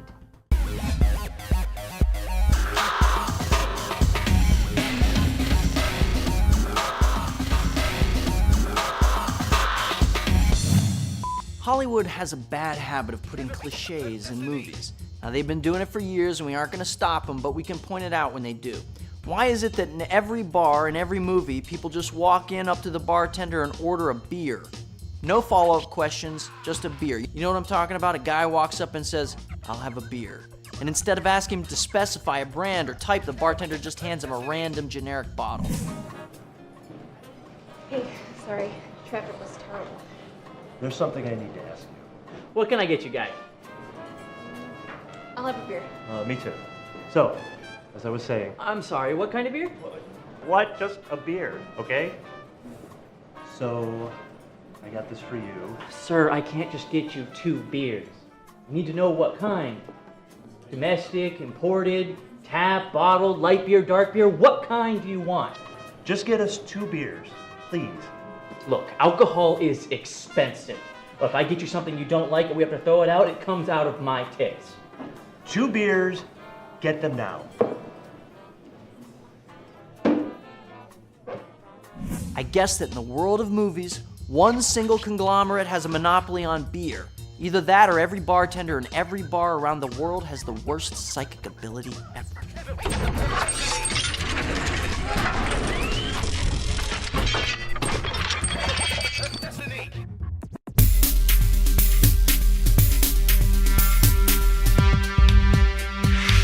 When I worked at a movie theater, I saw a poster with the strangest credit for screenwriting ever. On Lethal Weapon 3, the credit read, "Story by Jeffrey Boehm. Screenplay by Jeffrey Boehm and Robert Mark Kamen." I thought this was weird. Why is the same guy getting credit 3 times in a row? This comes down to the union, the Writers Guild of America, and how they do credits. According to the WGA handbook, when a credit is accorded to a team of writers, an ampersand, the and symbol, shall be used between the writers' names in the credit to denote a writing team. Use of the word "and" between writer's name in a credit indicates that the writers did their work separately, one usually rewriting the other. This distinction is well established in the industry through custom and practice. So this means that Jeffrey Boehm came up with the main plot points of Lethal Weapon 3, the story by credit, then wrote a draft by himself, the first screenplay by credit, then did a collaborative draft writing with Robert Mark Kamen, then using the ampersand. And when there is basically a single writer on a movie, the credit would read, "Written by." If someone comes up with the storyline or the plot, they would get a story by credit. Whoever writes the screenplay from there gets the screenplay by credit. And FYI, early copies of the poster for Lethal Weapon 3 removed Robert Mark Kamen's writing credit entirely, and it simply said, "Written by Jeffrey Boehm." So what that means is that the other writer took the credits to arbitration at the WGA, where a panel reads the various drafts and contributions by different writers and determines who will receive on-screen credit for writing the movie. Framelines is always looking for stories about the filmmaking scene in this part of the world, so if you know of something or someone you think we'd find interesting, please drop us an email at info@framelines.tv. If you'd like more information on the filmmakers or to purchase a DVD of tonight's program, please visit framelines.tv. And don't forget to follow us on Twitter and like us on Facebook. Cut and print it. That's all for this week. I'm Johnny DiLoretto. Thanks for watching Framelines.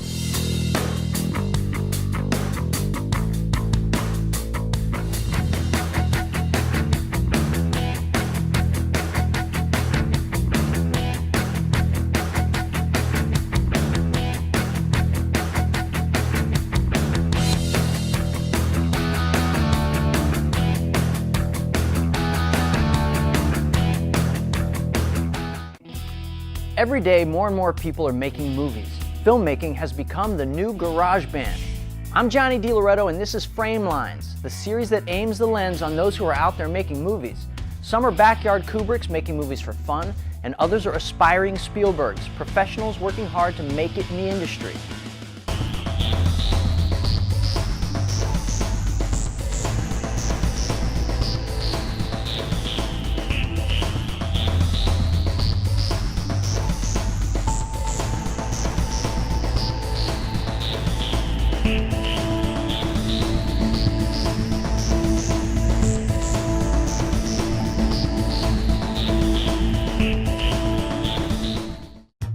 Framelines is brought to you in part by grants by the Greater Columbus Arts Council, Planetary Media, state-of-the-art with an emphasis on art. Gary Jones has had a long and varied career, directing episodes of Xena Warrior Princess to making feature films for the Sci-Fi Channel. Gary's love of the process is evident.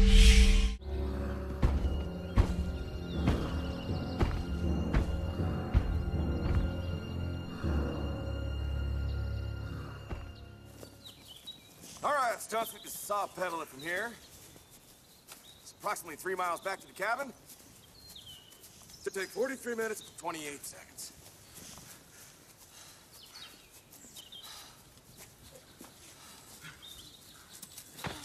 Thank you for that very important piece of info.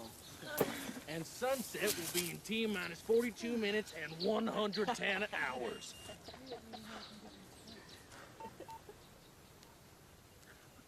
Here, I got one.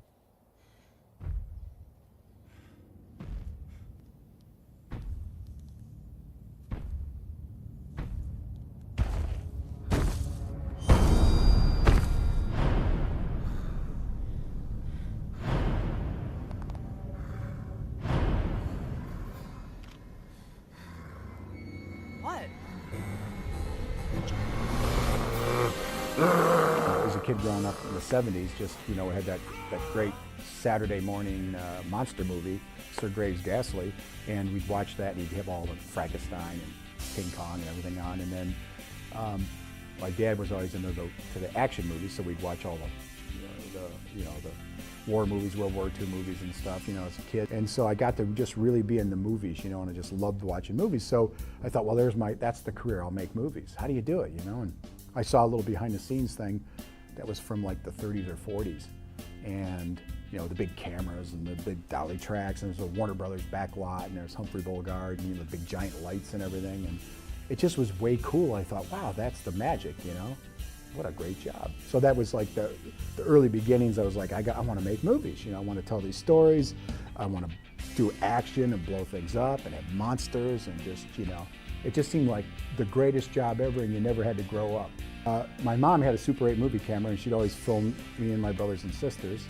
So for Christmas one year, I got the GAF movie camera, and it was great. And I got that camera, and I just started work with it. I'd shoot Super 8 movies and take it to Kmart and wait 2 weeks to get it back. Sometimes it's all out of focus, sometimes it's not. And so you just learn by doing it, And so that was it. I'd commandeer all the kids in the neighborhood, and we'd go in the backyard and I'd just shoot a bunch of stuff, and then I'd figure out how to put it together. And then I segued into 16 millimeter. Didn't have enough money to go to college, so I never went to college. I just bought the camera and started shooting. It just kind of kept going and going, and finally I got to that point where I was trying to figure out what movie to make, and we all do this, we'll make a horror movie, we'll make a killer movie, we'll shoot people up, I love the movies from the giant 50s, and I love monster movies, but what monster to do? And then it was like camping and got hit mosquitoes. I'm like, God, mosquito? Well, there's, giant ants, the movie Them, that Warner Brothers movie was great, and I loved that as a kid, and that sound effect, you heard them and you didn't see them, and then they came over the rise, it was great. So I thought, giant mosquitoes, no one's done it. That's my calling card. And that was it. And so I built a giant rubber mosquito, and it was that moment in time, when you're wanting to make movies, and you're telling people and you're trying to find money and everything, and you realize that they don't trust you or they don't believe in you, because you don't believe in yourself. And once I went out and made this giant rubber mosquito and I put it on the table there and invited a bunch of investors over, I knew I was going to make a movie. You know, I just knew it. And they walked in the room and they saw that, that's the star of the movie. And I raised money like pretty quickly. You know, not a lot, but enough to get started. But they knew, I think they sensed that I was going to do it. It was going to happen. And it was such a great idea because it hadn't been done. And from that, I got a directing gig on a TV series. And I went down to New Zealand for a year working on a show called Xena Warrior Princess. So I got to direct on that. I started out directing the second unit, all the action stuff, but then I moved up into directing the main unit. And it was great, you know, I was on that TV series and I just learned every day, you know. Came back to LA because I'm like, I gotta make movies in LA, you know. So I got back to LA and then my second movie was a movie called Spiders. So there's a pattern going here, right? Mosquitoes, spiders, and then the third one was crocodiles. So it's, you know, we're working through the monsters. And a good friend of mine, Robert Kurtzman, who started his Creature Core, his P-13 business, big effects company, and from K&B, he moved back a year before me back to Ohio, his hometown, and bought a bowling alley and turned it into a little movie studio. So he was always calling me up and saying, hey, move back, come on back here, let's make movies back here. You know, we got our own studio, we'll do it here. So the family wanted to move back, and I was in between jobs, and Bob goes, hey, come on back, we're gonna make a movie here. So we came back, you know, we did 3 or 4 films back to back and a lot of effects stuff. And then I would go off to do a sci-fi movie over to Eastern Europe, because they were all going over there anyways. So I wasn't really in LA, maybe a little bit for the editorial. So it just kind of made sense. I did that little segue from LA back to Michigan/Ohio and ended up staying in Ohio, and from Ohio going all over the world to work. So we were spitballing ideas at a coffee shop, and I'm pitching one, and Jeff pitched, why don't we do Paul Bunyan? So Jeff actually said, yeah, let's do Paul Bunyan. He's a big guy with an axe, and he can kill people. Well, we wanted to do a genre movie, something that we knew we could sell, but I just didn't want to do a slasher movie. So I started thinking, well, Paul Bunyan's a killer, I don't know. And I thought, you know, what's cool is that nobody really knows the story of Paul Bunyan, so what if there's this interesting backstory? What if he is a killer, but maybe something happened that made him a killer, you know? I started thinking of King Kong, I started thinking of all these other aspects we could bring to it, but the real germ, the thing that really got me excited was no one had done Paul Bunyan. It went back to what I always loved, was the monster movies where they actually had a monster, you know? They had a big giant something they built, you know? A practical. And plus it was, you know, cost effective for us to do that way anyways, and with Bob Kurtzman and Creature Core doing the makeup effects and stuff, we had the chop. Find a story or find something to do as a film that you can make you a standout. There's so many, there's such a glut of stuff. Cameras and everything's available now where you can just go do stuff, but there's a glut. And if you're not hooked in a minute or two, people will just turn it off. You gotta learn the economics of the business and understand how the business works that you're getting into, because you're gonna put a lot of blood, sweat, and tears into making the product. And you're gonna spend a lot of money. And then what's gonna happen is you're gonna do like everybody does.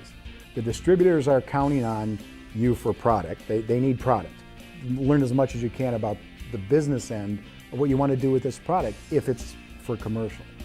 Don't give up and don't get dismayed if you don't knock it out of the park the first time, because the thing is you want longevity. The overnight success is a great thing if you win the lottery, I think, maybe, but if you're not grounded, you're gonna blow the money.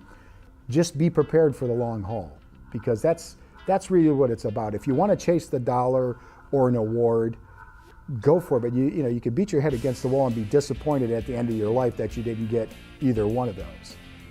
Fall in love with the movies if that's what you wanna do, and make them, and try to make the best ones you can and tell the stories, and chase making a good movie. Ohio's great. I mean, one of the things that made me want to come back to Ohio is we just do things, you know. There'll be a lot of talented people back there coming up, crew, locations, the spirit of just getting it done. Hey, you need something done, let's build the barn, you know, we just do it. So I thought, wow, why not come back to Ohio? I can live really decent for very low money. I can put the rest of the money in movies, make my movies. If I can't find the financing, I can do it myself on a small level, and that's what I do. Next up, Peter John Ross teaches something about making movies.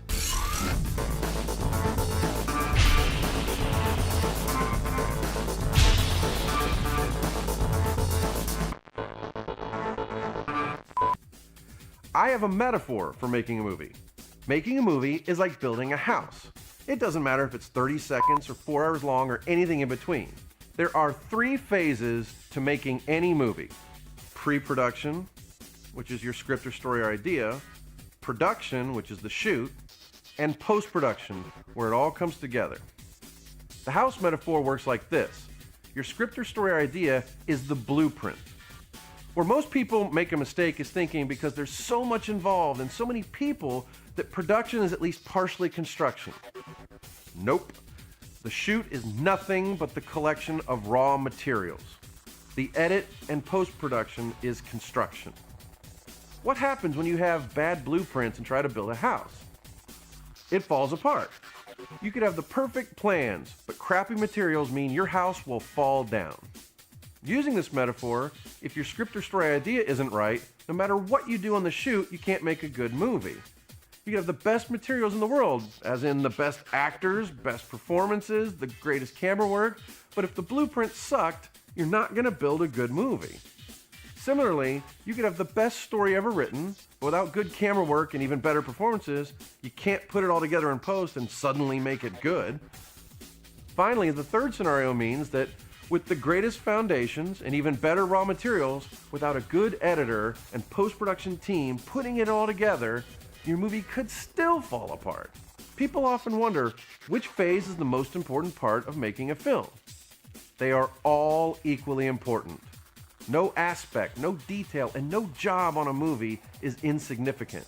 They all contribute to the whole. The Mid-Ohio Filmmakers Association put on a film contest where the filmmakers had 3 days to write, direct, and edit a short horror film. And now for some behind-the-scenes looks at the filmmakers who took on 3 Days of Terror. I became a member of MOFA earlier in the year, around the time of the 48. I liked what they were doing for the local community. And I thought, okay, this is a good organization to be a part of. And they had mentioned at the time, we were thinking about maybe doing this as something for Columbus filmmakers. And I thought, oh, well, you know, I'd love to do that. And that kind of even furthered me to get involved with MOFA. So that's kind of where that seed started. And then as time progressed, it just was more of a, we are doing this type of scenario. I was the writer and the editor and the colorist, and I also wrote music for our short called Woodland. Those were my jobs on this specific part. The advice I would give people working within these time constraints would be to be an amoeba. What do I mean by be an amoeba? Be prepared that things are going to go wrong. Locations may fall through, there may be clashes on set. You have to be able to bend and adapt. If you don't bend and adapt, your project's going to fail. If you can bend and adapt, you have a much higher success rate or a much higher probability of being successful. I was taught when I was a student years ago, that filmmaking is really nothing but solving problems. And it is your job as a filmmaker, whether you're an editor, whether you're a screenwriter, whether you're a director, whether you're a cinematographer, your job is to solve a problem. As an editor, you're going to be given footage that maybe doesn't work, or you're going to be missing footage. How do you get around that problem? As a writer, you may run into an actor or actress who can't deliver a line or convey a specific emotion. How do you then get around that problem? As a director, how do you keep people motivated? How do you keep them going? How do you let them grow creatively and be creative without straining them to a specific job or putting them in a corner? Some of the things we had to overcome in our production was, one, the first night we lost our location, we lost our actresses, and when we got back to home base, we basically had to scrap our entire script, which went through 4 rewrites in its first iteration. So as the writer, I had to then come up with a new scenario, which the director came up with an idea, and he gave me that log line and said, okay, write. So I had to write. Unfortunately, this was now Saturday morning. So we were hamstrung for time, so I wrote a script Saturday morning, and then we went into production Saturday afternoon at 2 o'clock in the afternoon, and we didn't start shooting until 4. The assessment of what we pulled off is basically that we took a failed production, which we contemplated walking away from, and turned that into an 8-minute short film on a spur of notice. We didn't hesitate, we moved forward. as the editor and helping write music. So taking this and looking at it, what I take away from is not only did we overcome some severe adversity, but we did it with style, we did it with class, and those of us who were in the post process got the job done.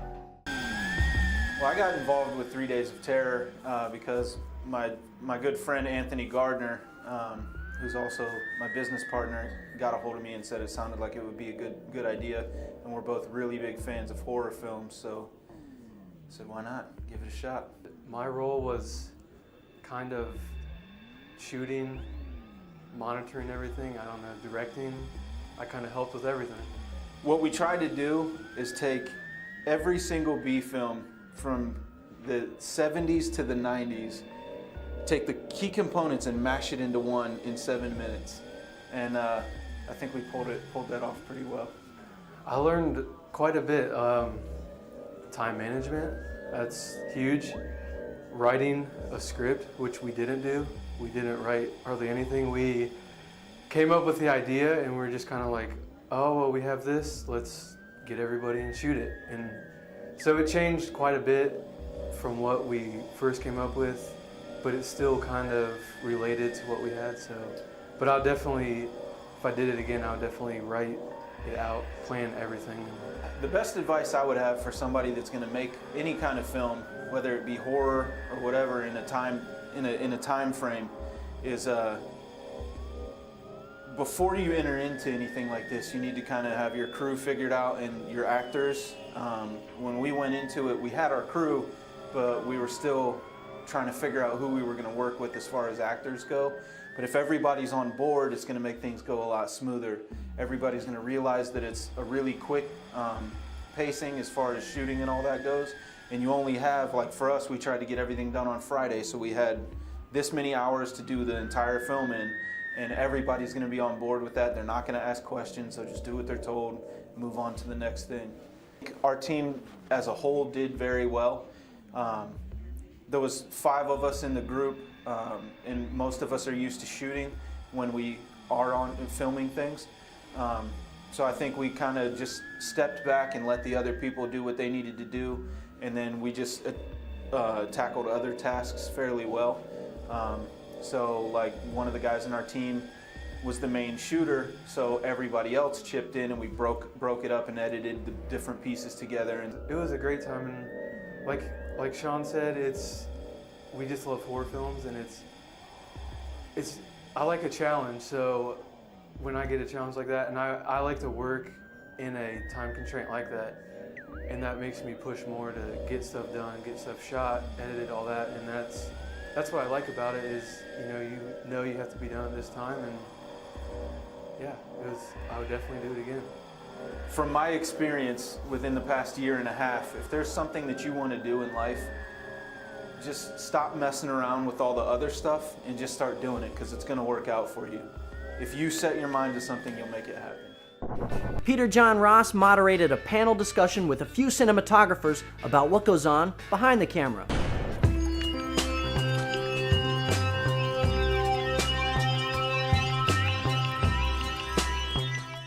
What is the best piece of direction you've ever been given in a set? You were like lost in a part or couldn't get it. I mean, my thing, when I get stuck on a set, it's like, I always ask the actor, what do you think the character wants in this scene? And I may not even know, but we'll work it out. So John, what's the best little, some directors taking you aside and said, do this or do that? I mean, I can think of a situation where I just had it set in my mind to come at a scene in a certain way, and it wasn't matching up with what the director wanted. And again, I think one of the things we've talked about tonight was the director was just very blunt in saying, "Look, this isn't working. Mm-hmm. It's a choice, but you need to make a different choice." Okay. And I mean, you just got to, at some point, you got to wear your big boy pants and suck it up and know when what you're doing isn't working. Mm-hmm. And be confident enough to know that that's not going to dictate either the rest of the project or the rest of that day. You're going to have moments where you're going to have to work through things, and you're going to have times when what you're doing isn't working. Right. And I guess just I appreciate it when a director will just be very honest in a respectful way. Yeah, not scream at you on the set. Take and your that's side. usually what it is. I mean, it's. I'm really actually hard pressed to say that there's been a horrible, horrible situation of working with a director. Yeah. Most directors are really respectful of it. You know, I guess it's just saying it as a reminder to stay that way. But to do it in a way that's, you know, respectful of the actor and as the person, saying, you know, let's try something else. Okay. Christina, what's a director whispered in your ear that suddenly turned a light on in your head? I think the big one for me was don't move your eyebrows. I really like that one. No, I mean, but you know, if we get to the outcome we want, and I feel like we always have, when I've been working with a director, then that's good. I can't think of, I mean, when you're in there and you're trying to work out the part and you're trying to, it's not really the time when the words of wisdom really drop. It's more coming through it. So yeah, I don't know. I joke with directors sometimes that I'm gonna start making a list of my favorite direction. Mm-hmm. Don't move your eyebrows is one, and give me cartoon eyes is another. That was my favorite. Like, he really wanted my eyes to go like this. So I think I did all right, but. Okay. I would just support, you know, what they're saying. A direction I've got, and this is that difference between, sometimes we get so into like, what is the character feeling? And it's like, we tend to believe if we're feeling it, then the camera's believing it. And there's two different things going on there. And what you're doing as an actor might not be selling that emotion to the camera the way the director wants it. And that I had to be reminded of several times is something when you get yourself worked into an emotional state, but you know, they're going, you look constipated, you know, you gotta sell me that you're really like angry here or something. And so you have to then start focusing on things like your eyebrows or your cheekbones or the way you're holding your jaw, or things that are small, especially when you're working with cameras, because it's not the same as stage. You have to sell those little things and that's to be reminded that just because you feel it, just because you've got it in your gut that I'm here, doesn't mean that the camera's believing it. And you got to focus on all those things like the eyebrows or the way you turned your lips down or whatever it is. Right. And they're really small things, and they can change what the camera is believing. And sometimes that's the thing that, as a film actor, the camera's got to believe it. It doesn't matter what you feel. If you got the flu, the camera has to believe you don't, because to get through your day. Yeah. And that's usually little things, details. Yeah, I've had times where I'm just. A lot of times I'm looking in a mirror and like no expression. They don't want no expression at all, and let the audience decide what I'm feeling. Let the music that's in the background and the circumstances decide what I'm feeling. So sometimes you think, you know, you got to have this, you got to really show that you're upset, and really it's more about bringing it in and just letting the moment speak for itself. It's context. It's context of the scene, what happened before and after, and etc. And it's the director knowing it too. Yeah. I think that's the other part of it is, and the best moments that I've had in a directing setting or working with a director has been when the director knows the story as well and knows the characters in it and the scene as well or better than the actors in the scene, and can bring small little notes to it or even just reminding you of something that's, and if you're shooting out a sequence, reminding you of where you're supposed to be. Right. You know, and that's a whole nother thing, but when the director really knows the material. So the captain of the ship has to know where you're going Yeah. and where you've been. Yeah. Yeah.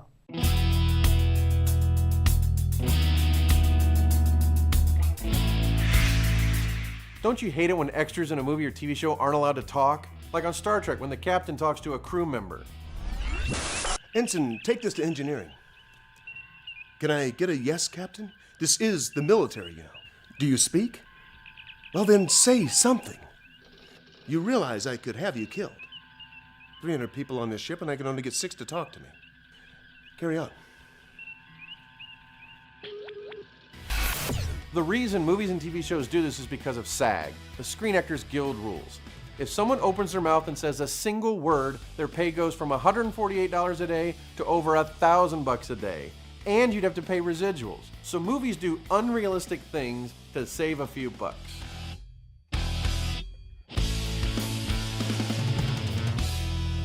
You know, I made it with a green alien once, right? Does that impress you?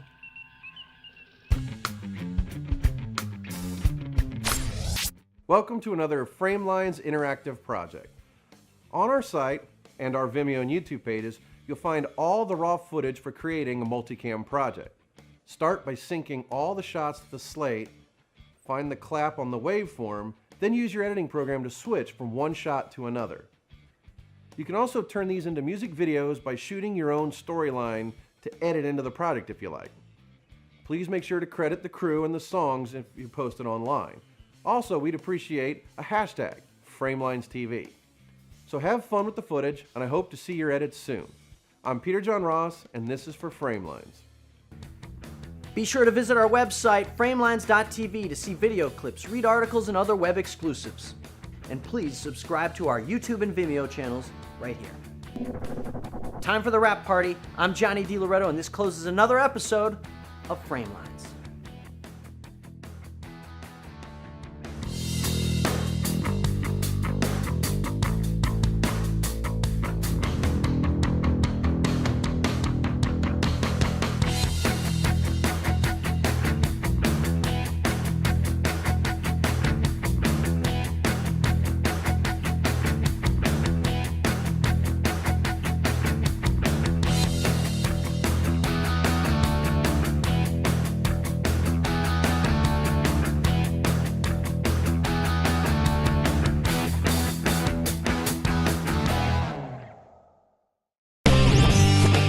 Camcorders, film cameras, and even cell phones that shoot video, everyone can make movies. Filmmaking is the new garage band. This is Framelines, the show about people making movies right here in Ohio.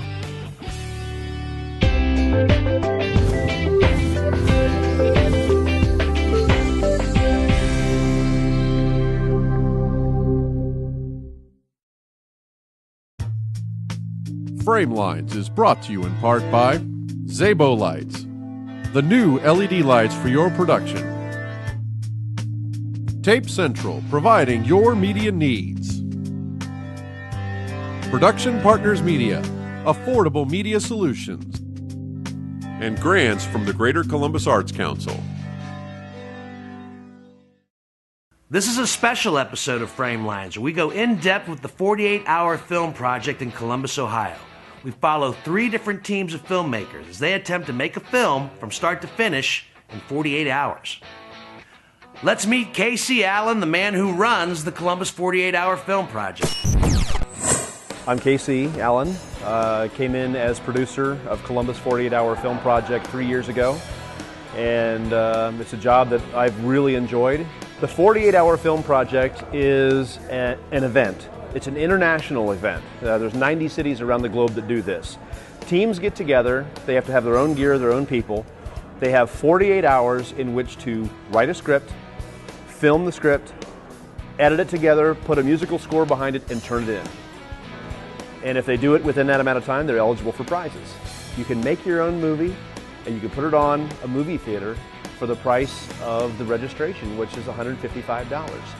There's nowhere else that you can make a movie and put it on the screen for that kind of money. The 48-hour film project kickoff is quick and full of excitement. They don't know what their movie is going to be about. They don't even know what style of movie they have to make. So when they come here, they draw a genre out of a hat. It could be science fiction, comedy, drama, road movie, buddy film, film de femme, which is a 48-hour film project, invention, sci-fi.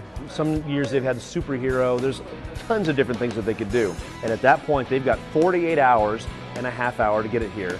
To get it here on a Sunday night at 7:30. If they're 1 second late, their film is ineligible to be judged. Still gets to screen, and it can be awarded audience prizes if it's very, very good.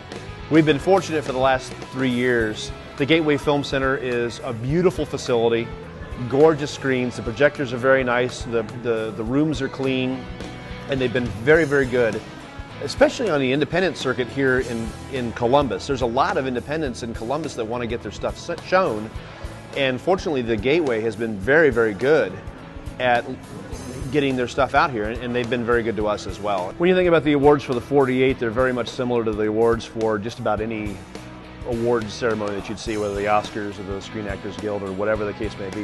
You get cinematography, best special effects, best soundtrack, best whatever, and you get certificates for these things. But in the case of some of the best films, like the Best Film of Columbus and then the Audience Awards, there's also grip packages and camera packages and special things that people don't own for themselves. The Best Film of Columbus, the judges get together and they kind of look at it and they talk about it and decide which one they think is the absolute best based on best script, score. I mean, it's just hands down the best film, and it's a difficult decision. But because of the work that goes into creating the Best Film of Columbus, they get some significant prizes. First of all, they're awarded the best film, which means they automatically get an invitation to screen their film at Filmapalooza, which is kind of the culmination of the whole international project. All 90 cities around the world are there representing their films at Filmapalooza, so they get that. 2 years ago, the 2008 Best Film went on to Cannes for the film festival there. And last year, they didn't go to Cannes, but they did get to have their trophy handed to them at Filmapalooza in Las Vegas at the NAB convention by Jason Reitman, who's the director of Juno, Thank You for Smoking, Up in the Air, Oscar-nominated film. So that was pretty exciting for him. It was for me. It's like taking an entire film project that somebody would do like a Transformers movie and squashing the entire project into 2 days instead of 9 weeks. Peter John Ross sits down with team leaders of 3 teams to talk about their experiences with the 48-hour film project Columbus. What drew you to doing the 48-hour film project? It's a great competition. You know, you get to really compete with, I wouldn't really say compete either. It'd be, you get to compete in a contest, but you're along with friends. And everyone has a tendency to help each other out anyway. So you still kind of work as a team, but you all have your own individual teams. So it's a great community thing. We were kind of the ones that didn't have a home. Like, I basically made a home and drew everybody in that wanted to come play, and figured, you know, $150 and we'll have a weekend together, and if it turns out great, if not, still had fun. Jen? Oh, for the 48, the first one I did was in 2006, and the reason why I did that particular project was I hadn't ever really done anything with video or film beyond what I'd done in school, and I thought it would be fun to drive down to Cincinnati for a weekend and stay with people I'd never met before. What inspired you to want to form your own team for the Columbus one? The very last minute, I signed up and put together a team. Had no idea how I was going to do it, had no idea who was going to be on it. Just signed up and said 3 weeks from now, I hope I find a team. That's kind of similar to what happened to me. And I sent out a mass text, and I was like, we're making the team, who's in? And started getting replies back, and I was like, let's do it. And I had a completely different take. I had a team since January. Jen talked me into it. I think we wound up with 30 people for the 48. Jeez. What is it you could do to prepare before the actual 48-hour weekend? What is it, you know, within the rules, what is it did you do to prepare for it? For me, I just put the right people in. At that point for the 48, everyone's a tool. You don't want one person in there that just does one thing and one thing only, unless it's really, really amazing and you know you're going to wind up using that. So you did have something like the City of Dublin? No, Hilliard. Hilliard. We had the City of Hilliard. The City of Hilliard. One person connected me to another person who connected me to the Chuck Buck, the town trustee, who opened up every single door in the town.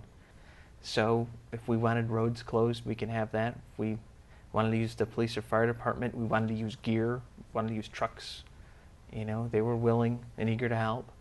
So what did you do to prep for the We didn't even have a cinematographer by draw time. We got really lucky. Your intern Alex came on the team, and I think it worked out pretty well. Jen, what did you do to prep? Prayed a lot. No, honestly, yeah, the Thursday before, the Thursday after registering, I flew to Los Angeles for a week, and I ended up talking to a guy, an old friend of mine, who said, "Yeah, I'll help you write this thing." He's done his own work out there, so he's like, "Okay, yeah, I'll help you out." And then after that, it was just a matter of finding everybody else. So I sent out messages everywhere I could. As it turns out, a lot of the people I worked with found me. Annie, who shot the thing, actually brought aboard a heck of a lot of the team members that we use, like our editor, and I mean a lot.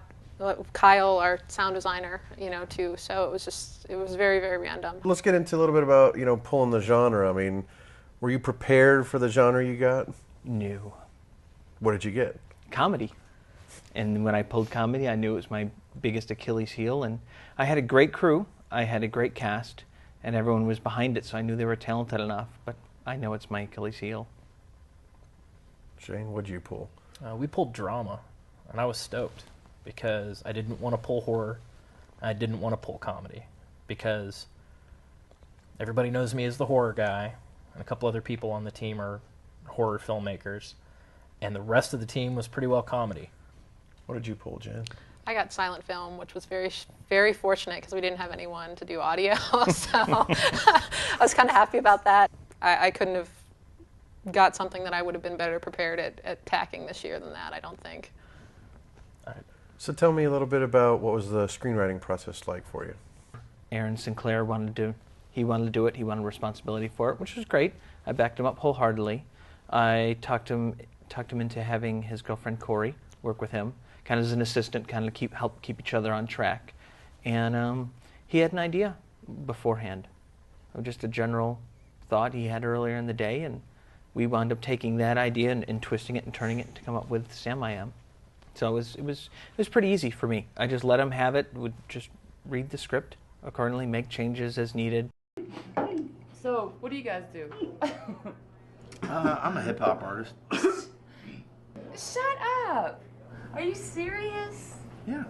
Heard Run DMC? Well, prove it. Yeah. Bust the rhyme, dog. Come on! Yo, this one goes out to the 614. Relate, not like I was before. A man on a mission, wanna give you more. Implore with the score you adore. Sam I Am, boo, you can't ask for more. Smooth like honey on you drip. Sticky sweet treat to make you flip on a dime. You're mine, in time with my rhyme. Peace out. I split my writing team. Part of my writing team was with me at the draw. The other part of the writing team was at what became home base, which is where we were shooting. That way, once we made the draw, we texted what the required elements were and the genre back to home base, and they were brainstorming, and then as we drove back, we were brainstorming. By the time we got home, they had 2 complete ideas, and so did we. So we had 4 ideas the second we stepped out of the car. We stepped out back. The people that were at home base kind of pitched me the idea. I pitched them the idea. We wound up going with one that they had come up with at home base. Robert Four was I think he was the one most responsible for the idea, and we decided to go with it. So talk about your writing process a bit. Like, how did that go for you? Did you do it more as a team, or did you narrow it down? Basically, I told Bo out in Los Angeles. I called him up, said, "This is what we got." I said, "Come up with something. I want a mad scientist and a robot. I don't care."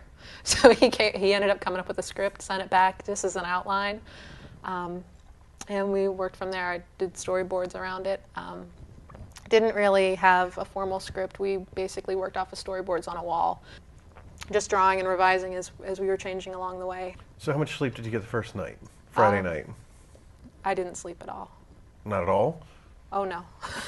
We started shooting shortly after midnight, and just because we had given ourselves a lot of time. We had planned to shoot starting at like 9 a.m. on Saturday, but the script was workable. Like, the script was done, essentially, by midnight.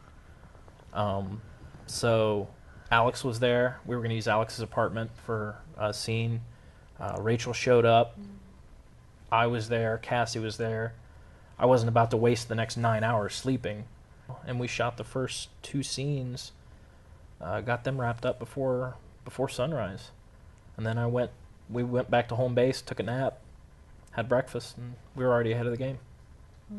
TJ? About 7 hours. 2 hours on the first night, 2.5 on the next, and sometime in the middle of post, while everyone was tying stuff up, I passed out somewhere. So what do you think was your biggest challenge in the shoot? It was all kind of complex overall. You know, getting everything in, getting everything coordinated. We had so many people in, there was a lot of logistics. So it's a lot of, okay, out of who here, who can do this, who can do that, who can come up with this solution. And it's a lot of team building. We had 8, 9 people that were brand new, never been on a movie set before. Taking them by the hand, teaching them what to do, helping them out. That's actually what I think is really neat about TJ. For 2 years in a row now, you've brought people on that have never been on a film set before. Mm-hmm. So what was your biggest challenge with your piece? Defined roles. We had people calling cut and action that weren't me. People that were kind of stepping on other people's toes. You know, well, we're going to do this shot next. And Cassie would turn around and be like, no, we're not. We're doing this. This is what we're doing. So how did you deal with that then? Just let Cassie deal with it as AD? Yeah. She basically told that person to go sit in the other room.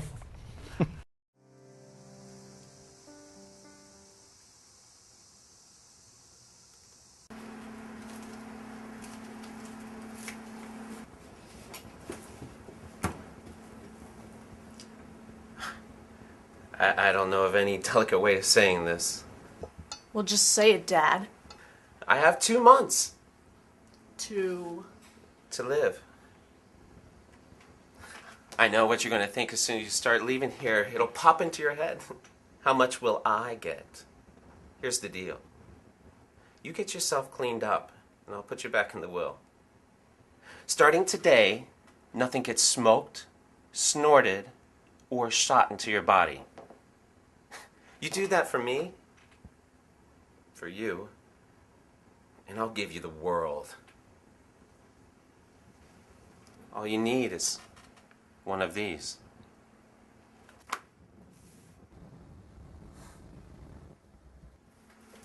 Rachel, what's going on? Why did Dad call? He'll tell you himself.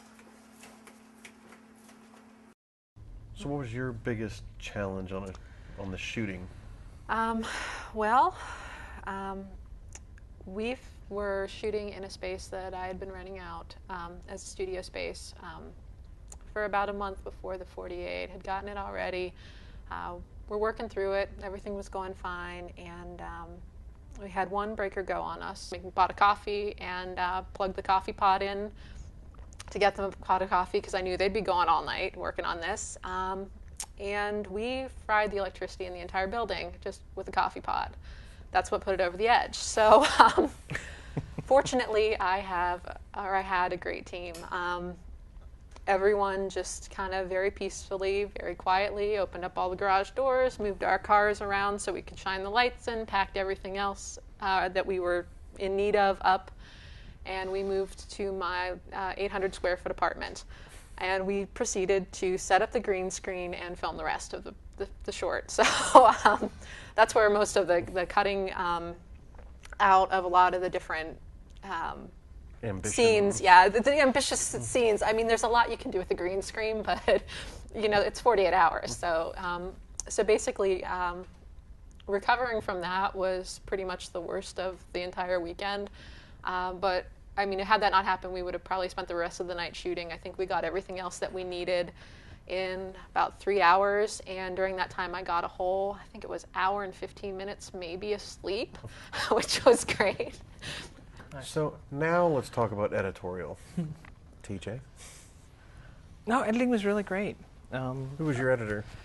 Chris Westfield edited my 48, and everything went pretty smoothly on that end. There was only some small hitches, and again, it was mostly the comedic timing, because it's, you know, timing it for everything else, you do have a little leeway. you can go and, you know, draw something out a little bit longer, shorten something up, and you're usually okay. But with comedy, if you're not hitting that mark right on, it falls flat. Music was done. We had a great composer who was working offset. We had just we had a rap scene in our video, which was really neat. You know, older white gentlemen rapping, and that was a bit of a challenge. How much time did you spend on your edit? We were editing from noon on Saturday. As stuff came in, we would just offload off the cameras and mix and play with sequences. Was your editor on site, or did you have an editor at a different location? We had the editor on site. That's cool. He was sitting at a table. I think I had the camera right next to him. You know, we're shooting. I mean, everybody's there, and he's there editing, and people are standing next to him, you know, and it almost like he didn't even see him. You know, he was so involved, and, you know, and would take his phones off and make comments to people, and so he was there. He was a very integral part of our crew, which was great. Your editor was not on site. Right. Our editor, he has his whole editing system set up in his apartment, and I didn't know that until the day before. Like, I thought we would have him on set. So we had actually set aside a room. Paul, just bring your stuff over whenever. I'm here the whole day. And he goes, oh no, I've got the whole thing set up at my house. Just have somebody run me the tapes. Okay, I guess that's how it's going to be. And I was really nervous about that. So we were sending runners to get him the tapes. The first time I saw edited video, we were halfway done. I was the runner. We had hit kind of a lull where some people had to leave and we couldn't shoot. And I said, you know what, I'm going to head over to Paul's house and see what he's got done. Everything we had run him up to that point, he had already laced together. And he said, you know, you might want to reshoot this. If you could, you know, I was reading in the script, and if you could do this, like gave me some notes on the script even, some helpful things that he would like to do. Like get a close-up of this. Yeah, or you know, get a cutaway or a reaction shot. And then we were able to go back and shoot some more of like some reaction shots, and I think we about halfway reshot one scene, just because it's what Paul asked for, and we had the time to do it and the people were there. So in a way, he kind of kept us moving. There wasn't really that lull that we thought was going to be there. He was like, well, if you've got time, do this, and we had the time. The first cut was 9.5 minutes, and within an hour he had cut that down into the required time, and he had asked for a couple voiceovers, so we got those. And I mean, we had full picture wrap ready to turn in about 11 o'clock a.m. on Sunday. Let's talk about your editing Oh, process. Jesus Christ. No. I felt bad. When we had shot everything, I wanted to play a little bit with motion, and I wanted to shoot everything with my actors moving substantially slower than they would in real life, because it was kind of a surreal, cartoony feel that we were going for, and I wanted it to look like it had been, I don't know, almost like a film kind of hand wound, thing. I wanted to vary the timing here and there. So we shot everything slow, and the intent was to speed it up and kind of emphasize certain points of the motion. So, like maybe when he smacks or he swings, it can go slower, and for emphasis, or when motion can be faster for comedic timing. Okay, we can play with that a little bit. He was left with about 3 hours to edit it in the end, and that's. We ended up submitting it late after I had watched what we had turned in, and I realized that the edit that we had given them didn't give my editor time to properly do his job, and it didn't do my team any justice. So I said, you know what, I'm not happy with this editing. We ended up submitting late over the editing.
talk about the screening then.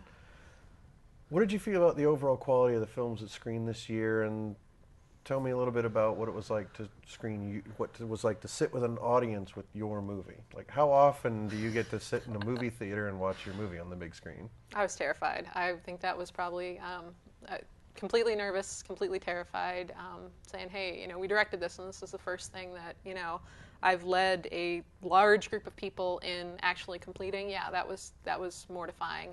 What was it like seeing your movie on the big screen? I always like seeing my name on the big screen. I'm an egomaniac, you know. As soon as Shane Howard pops up, I get the little smirk going. It's great to see everything come together and know that, like, I was like, I did that. Like, I put that together. It was just a really special feeling to see it screen, for one, and to have people enjoy it.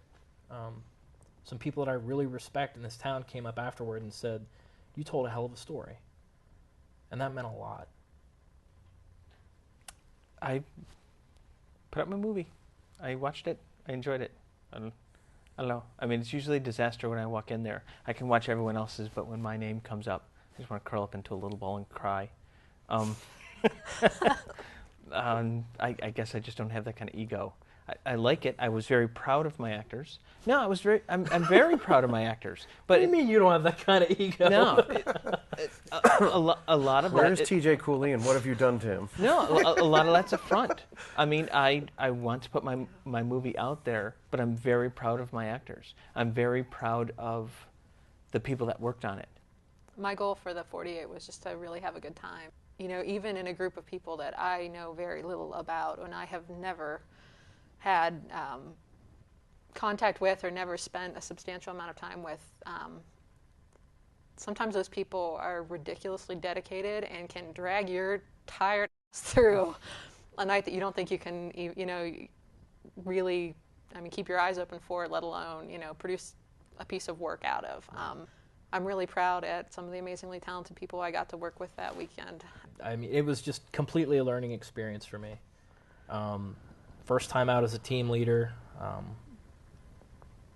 First time seeing something of this scale screened in front of a lot of people. I mean, it was probably the best experience I've had in years. And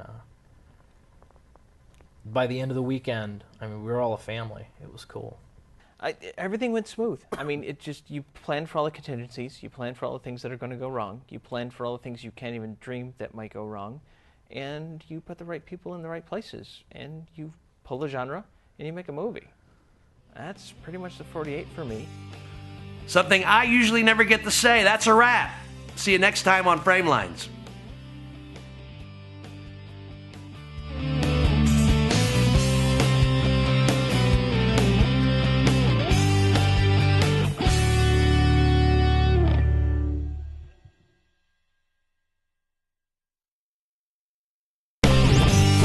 In the last 10 years, thanks to digital cameras, more and more people are making their own movies.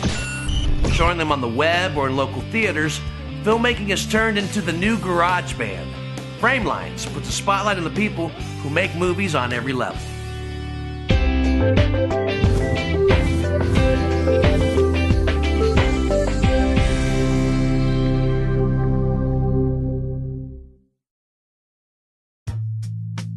Framelines is brought to you in part by Zabo Lights, the new LED lights for your production.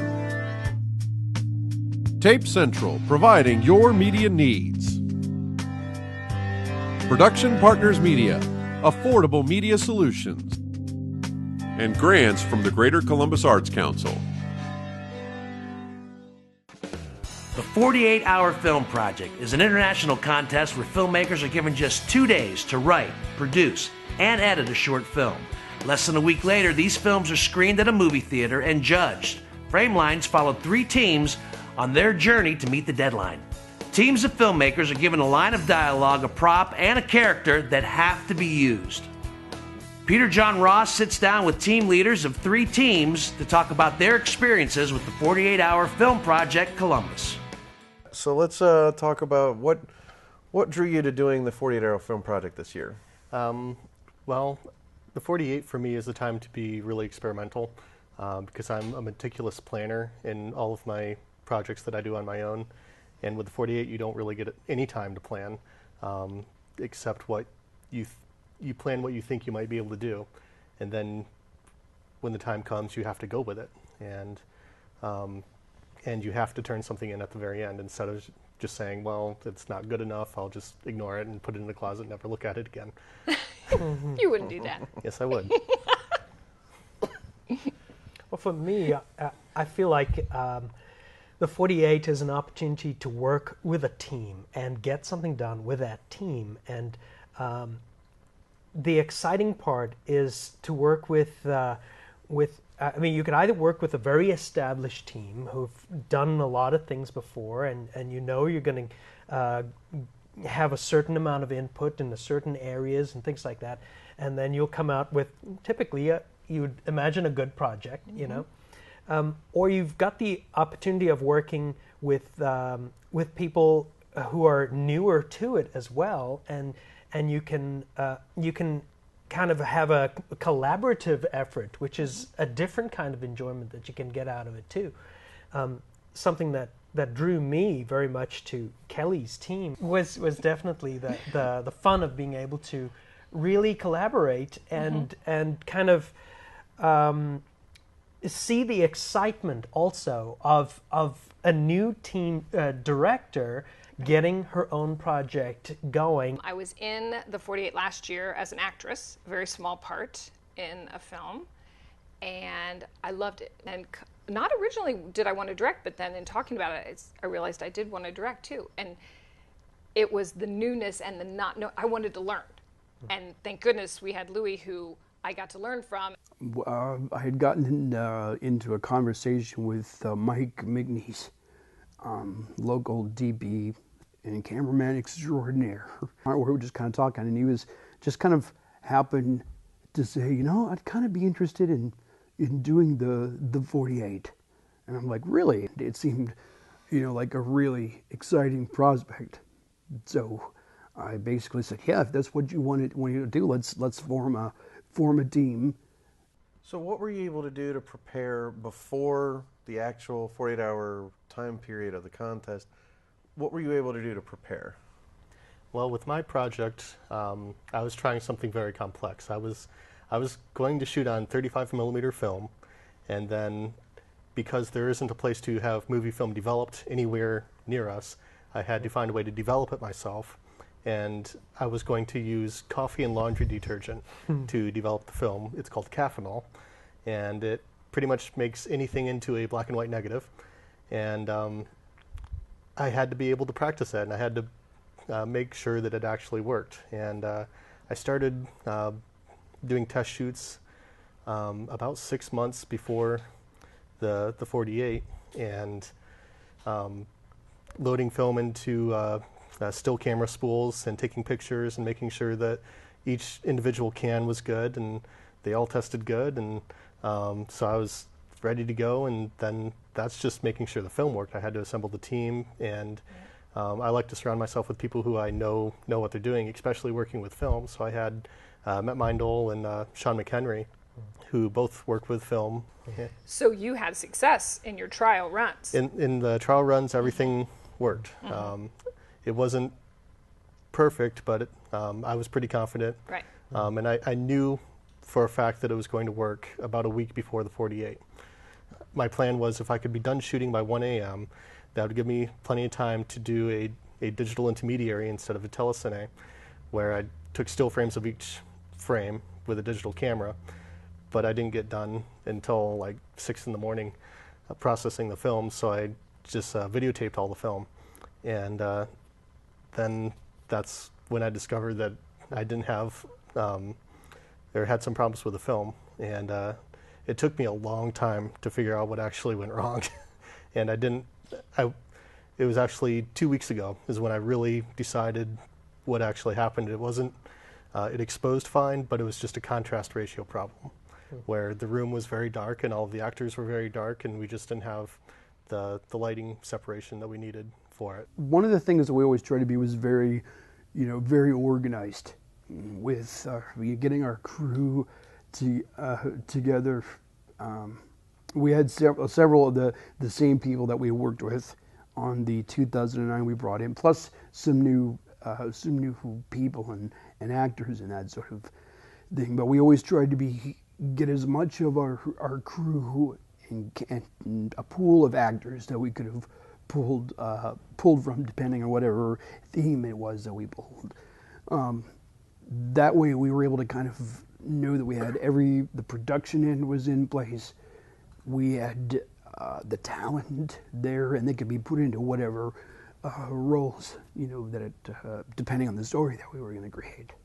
But I mean, what did you guys do to prepare your team before the actual contest weekend? My friend Jason Blanton and I had decided we had seen last year's, we wanted to do this. So it was just he and I. We knew we needed a team. We didn't have anybody. But then my friend Luann Racher, who's an actress, and I know her from improv, I said, she's funny, I know she can do this, so we had her. So basically we were a team of 3. We run into Louis, and he says, are you doing a team for the 48? And I said, yeah. And he's, would you be interested? I'd like to be on your team. I'm like, yes! We would love to have you. We formed a Facebook group, and we communicated through Facebook, and we would throw up ideas about what's a possible look.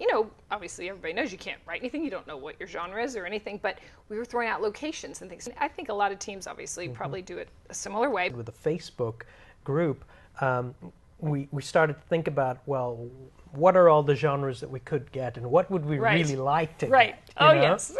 I knew that I could write comedy, or I thought I could. And, I had seen Louis. I knew he could. So we kind of knew, I knew if we got horror or drama, we could figure it out, but I really didn't want it. And so what did you draw then? Mockumentary. Yeah.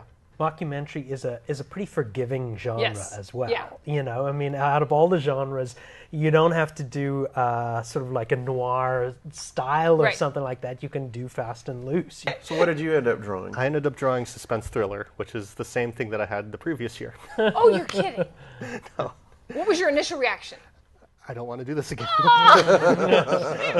We were really hoping for silent film because we were shooting on film, and that would save us a lot of time. Yes. We ended up pulling the horror genre.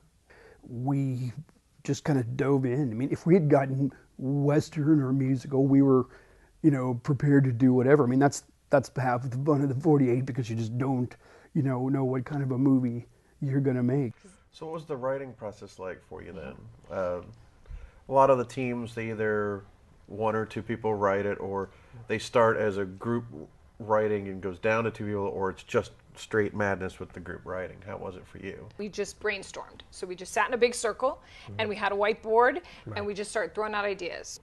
Luann had this crazy idea telling us this story about her husband who snores and how crazy it is, and she would do this impression, and basically it killed us every time. We just broke up laughing every time. So we knew we wanted to do something with that. The ideas evolved a little bit in so far as like a medical test. We thought, well, what are we going to be doing the mockumentary on? Right. And then it kind of went to, well, maybe we do a drug trial, and then we kind of merged the ideas, which was part of what made it so much fun, was that everybody really got to brainstorm and put ideas in, but then when it came to actually writing the script, it was those who actually did the writing, Christy, yourself, and Luann, who actually just took the ideas and really kind of molded it together into the script. Actually, I was one of very few people invited to practice medicine at RIM, which is a very distinct pleasure and honor, because there's not a lot of RIM students who get to have a RIM job as I did. Are we on camera? Oh, yes. Hello. How can I help you, Dr. Apnea, this is Lucy and Frank Loudon. Lucy, if you wouldn't mind explaining Frank's situation to Dr. Apnea. Well, it started, when we were first married. We would sleep like regular people, and then he started to snore a bit, just, the regular snoring. And as the years went by, it started to becoming quite vocal, like,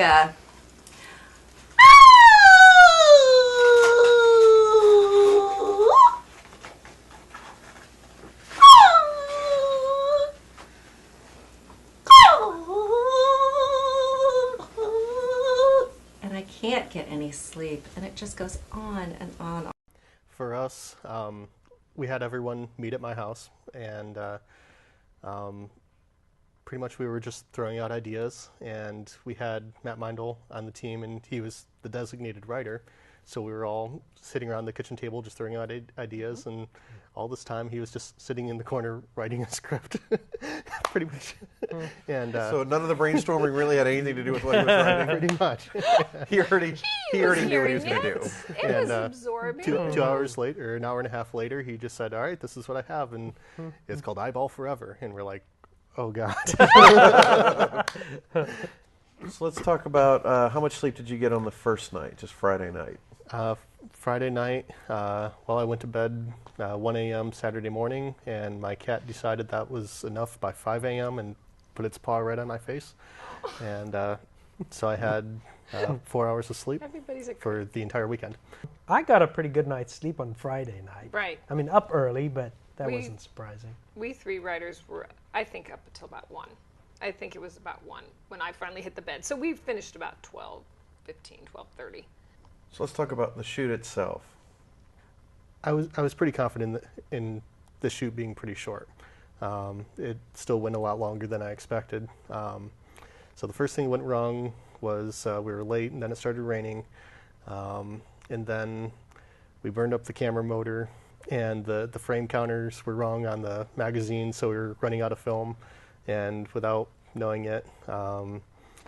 And developing was taking longer, so getting backed up on film, and we ended up getting into a pretty good groove, I think around 4, but we went pretty late. I think shooting didn't end until like 1 in the morning, and I didn't finish processing until around 6, when I wanted to be done processing pretty much at around 1 in the morning. Right. And it just, it was just a lot of things that went wrong. Around noon on Sunday is when I was sitting at my computer and realized, I don't have enough footage to put together a coherent movie. All right, I'm just going to have to call this, post on Facebook that I don't have enough to do anything. And I think it was Angie Palmer and Peggy Schaefer, who were on my team, were like, no, we need to do something. And they're like, I was just sitting at my computer and thinking, it's like, all right, well, call time 2 p.m. on Sunday. Started shooting on video at 2:30. Finished at 4:30. Gave Matt an hour and a half to edit. Oh, wow! I didn't realize this part about the. And it was quite a mad dash at the end. And Shane Howard came in and helped with lighting, which really helped on the interior.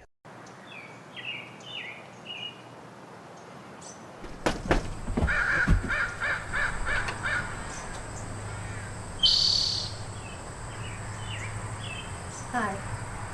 Can I help you?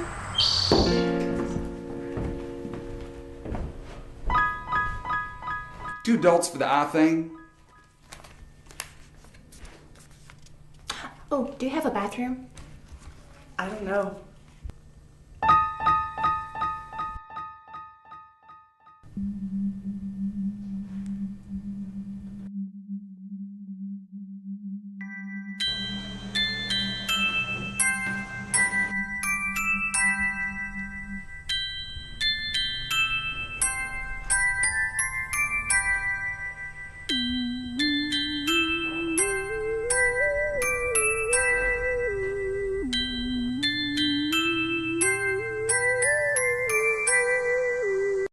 The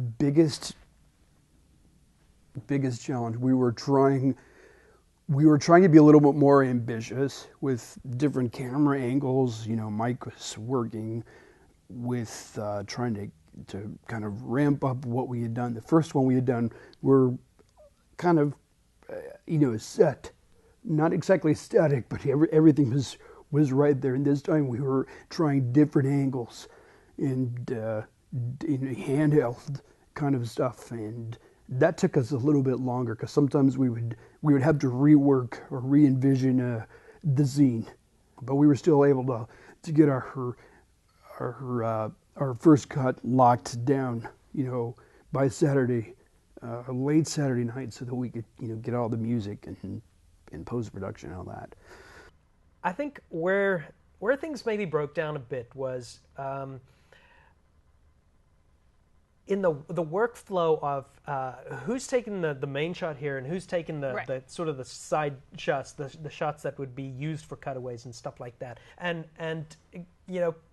before you knew it, the guy who was supposed to stick on the master was over here in a close-up, and so the other guy's in a close-up. Exactly, yeah. So you had two of the same shot as opposed to coverage. Exactly. So, but that I think was the area where we could definitely have figured out the workflow and refined it. Let's talk about your editing process. What was that like for you? We had some sync issues and crashing computers at Jay's house. Yeah, Jay's computer crashed, and we were worried that it was not going to get in on time. And we would really try to lock in the timings, on the first on the first cut, so that we could give a finished, nearly finished version to our composers, so that they could, lay the music in, do the sound design and everything. So we really tried to get as much as we could done and locked down on Saturday night.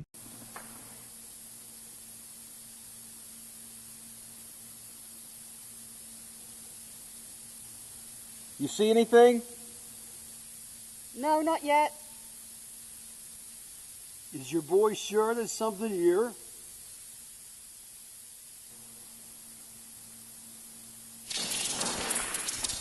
What was that? I don't know. Maybe the fogger is dying out. I'll go check it.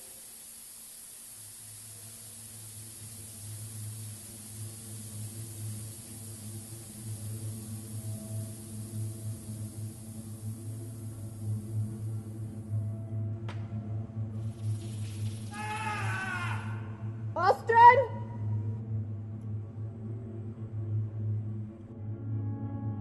Hey, you there?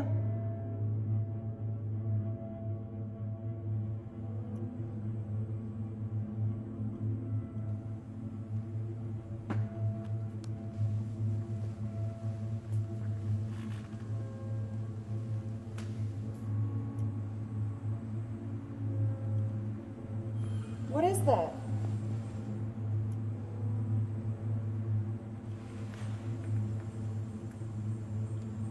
Is that from the bomb?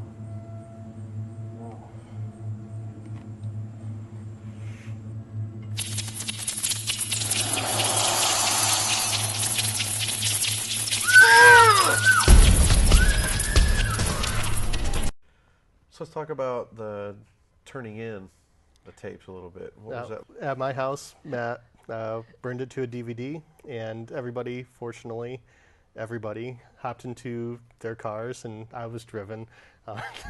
Thank you very much. Thank God for you falling asleep at the wheel. I'm glad. Mr. Coffee and Detergent. And got to the gateway with like 15 minutes left, or 20 minutes left, and turned it in, and they check the videos to make sure they can read it, and for some reason our DVD didn't work. So fortunately, Matt edited on a laptop, so he had his laptop in his car in the parking garage, so we had him bring it in, and we tried burning it onto another DVD and it wouldn't work, so we scrounged for a memory stick, and Peggy Schaefer had one that a bunch of her important files were on. Yes, I heard that story. Oh, I didn't hear this. So good, yeah. So she let us use it and turned that in, and that worked. So we got in with about 5 minutes left.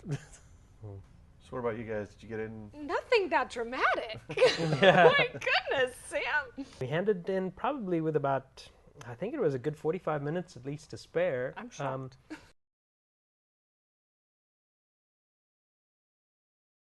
We were just starting to sweat bullets. We had finished at Bartha, and then we were like waiting, render, and everybody knows that rendering, always seems to be the longest part of the process. And so we got it, and we got it on a flash drive, and I was zipping through traffic, to get there, and we got there, and we were hustling up the stairs, and the guys, Max Grove from and the guys from Backwards Late were up there going like, "Oh, you're just under, you're just late." They were just ribbing us and everything, which was fun because we were all rooting for one another to complete our movies. There's that feeling of once you get that feeling, we're done, we got it in. Whew. So that leads into the screening itself. At the screening was the first time I saw my movie. And it was, I knew that it was going to be really rough because Matt mentioned that he might be hiding underneath his chair. But I was just glad that we were able to get it in on time, and because that's the main thing for me, is to get it in on time, and because that's really the constraints of the competition. Right. So what was your experience like seeing it on the big screen, seeing your movie on the big screen? Well, crazy. Yeah, but you know what?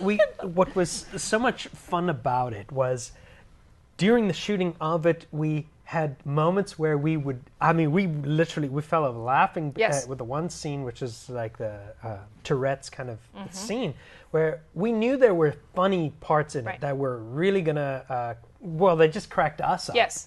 Right. And so we were excited to see what the audience would take from that, if they would find it funny at all. And that's how I felt. I wanted to know, are they going to laugh at the lines that we think are funny, that we put in for a laugh? Sometimes they fall like a thud, and I was waiting. And that was the biggest thrill for me, is seeing it, first of all, in a theater, on the big screen, with all these people, a lot who I know and respect. And then we were trying to make people laugh. I mean, that was probably my biggest goal, is to make people laugh. And how do you feel you did? I think we made people laugh. Just a ton of just fantastic moments. I love seeing what everybody else was doing, because we're all in the same boat. At least for that one weekend, everybody's got the same goal. That we're trying to make a movie in this fast and furious little bubble, and it's really cool for me to see what other people do. My goal this year was to do something really crazy, and we did that. A lot of times you don't know what to expect from people, and sometimes teams that did so well the year prior try to do something and don't quite make it, and it allows the other teams to move up through the ranks and really shine and get some attention. With a 48, only one team can be voted as best of the 48 for Columbus. And I think that the 48 is so much more than just winning that one prize. It's such a unifying experience for the filmmakers in the city. And so I think that the exciting thing about the 48 is to expand the number of teams and expand the people who are coming into it for the first time. And the only way you can do that, really, is to not just bunch together people who are best of the best all on one team, but start spreading that talent around and start bringing new people in. And then, because those new people, once they get onto a team, you see how it works. You work on a team 1 year, maybe the next year or 2 years down the line, you'll start your own team. And that's exactly the kind of thing that we want here in Columbus. Yeah. So we're a well-oiled machine, and that's very, very, I consider myself very, very lucky to work with a lot of really talented people like that. It was just this whole arc, because I loved being around all these people. And I loved that whole collaborative spirit. And on Facebook, a month before, whatever, everybody's talking about it, and just like, what are you doing? And then everybody's so welcoming. Also, that's a big part of it too, that they made me feel like I could do it. So even if I, couldn't do it, I felt like I could, and I wanted to be a part of something bigger than myself, And so the whole experience was great. I would do it again in a heartbeat. Well, it didn't take us 48 hours, but that wraps up another installment of Framelines.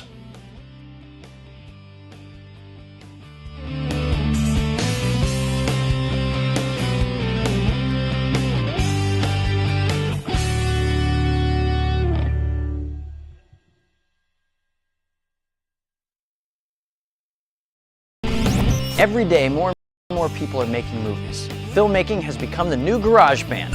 I'm Johnny DiLoretto, and this is Framelines, the series that aims the lens on those who are out there making movies. Some are backyard Kubricks, making movies for fun, and others are aspiring Spielbergs, professionals working hard to make it in the industry.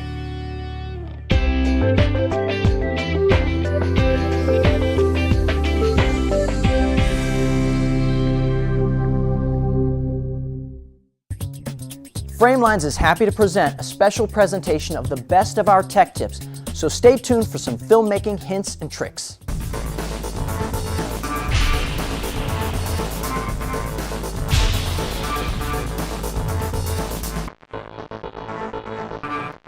For many people starting out making movies, just photographing the scene they wrote is enough, shooting it from one angle, like this.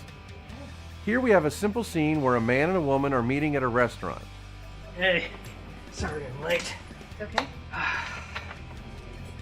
So, what's good here? Listen, we need to talk. You can even add coverage from a few angles to make it more visually interesting, like this. We need to talk. Well, what is it? I know you cheated.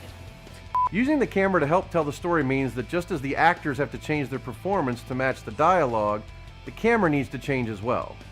And at the moment she tells him she knows he cheated on her, the cameras have to reflect the change in the relationship. We can change the height of the camera so that we are looking down at him and up at her. This alone changes the tone of the scene. We can also change the angle so there's an awkward negative space, even showing the door in the frame, subconsciously showing that he wants to leave. You can also add camera movement to make the whole scene move along to the emotions of the scene. Hey, sorry I'm late. That's okay. What's good here? Listen, we need to talk. What is it? I know you cheated on me. Our specials today are the crab stuffed filet mignon, seared wrap We're gonna of need a lamb. minute.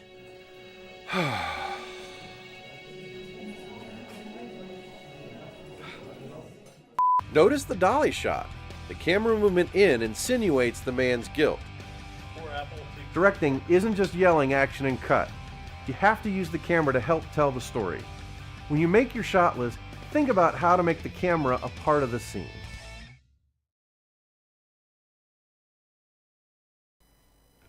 Okay, that's it for this live stream, everybody. Thanks for tuning in.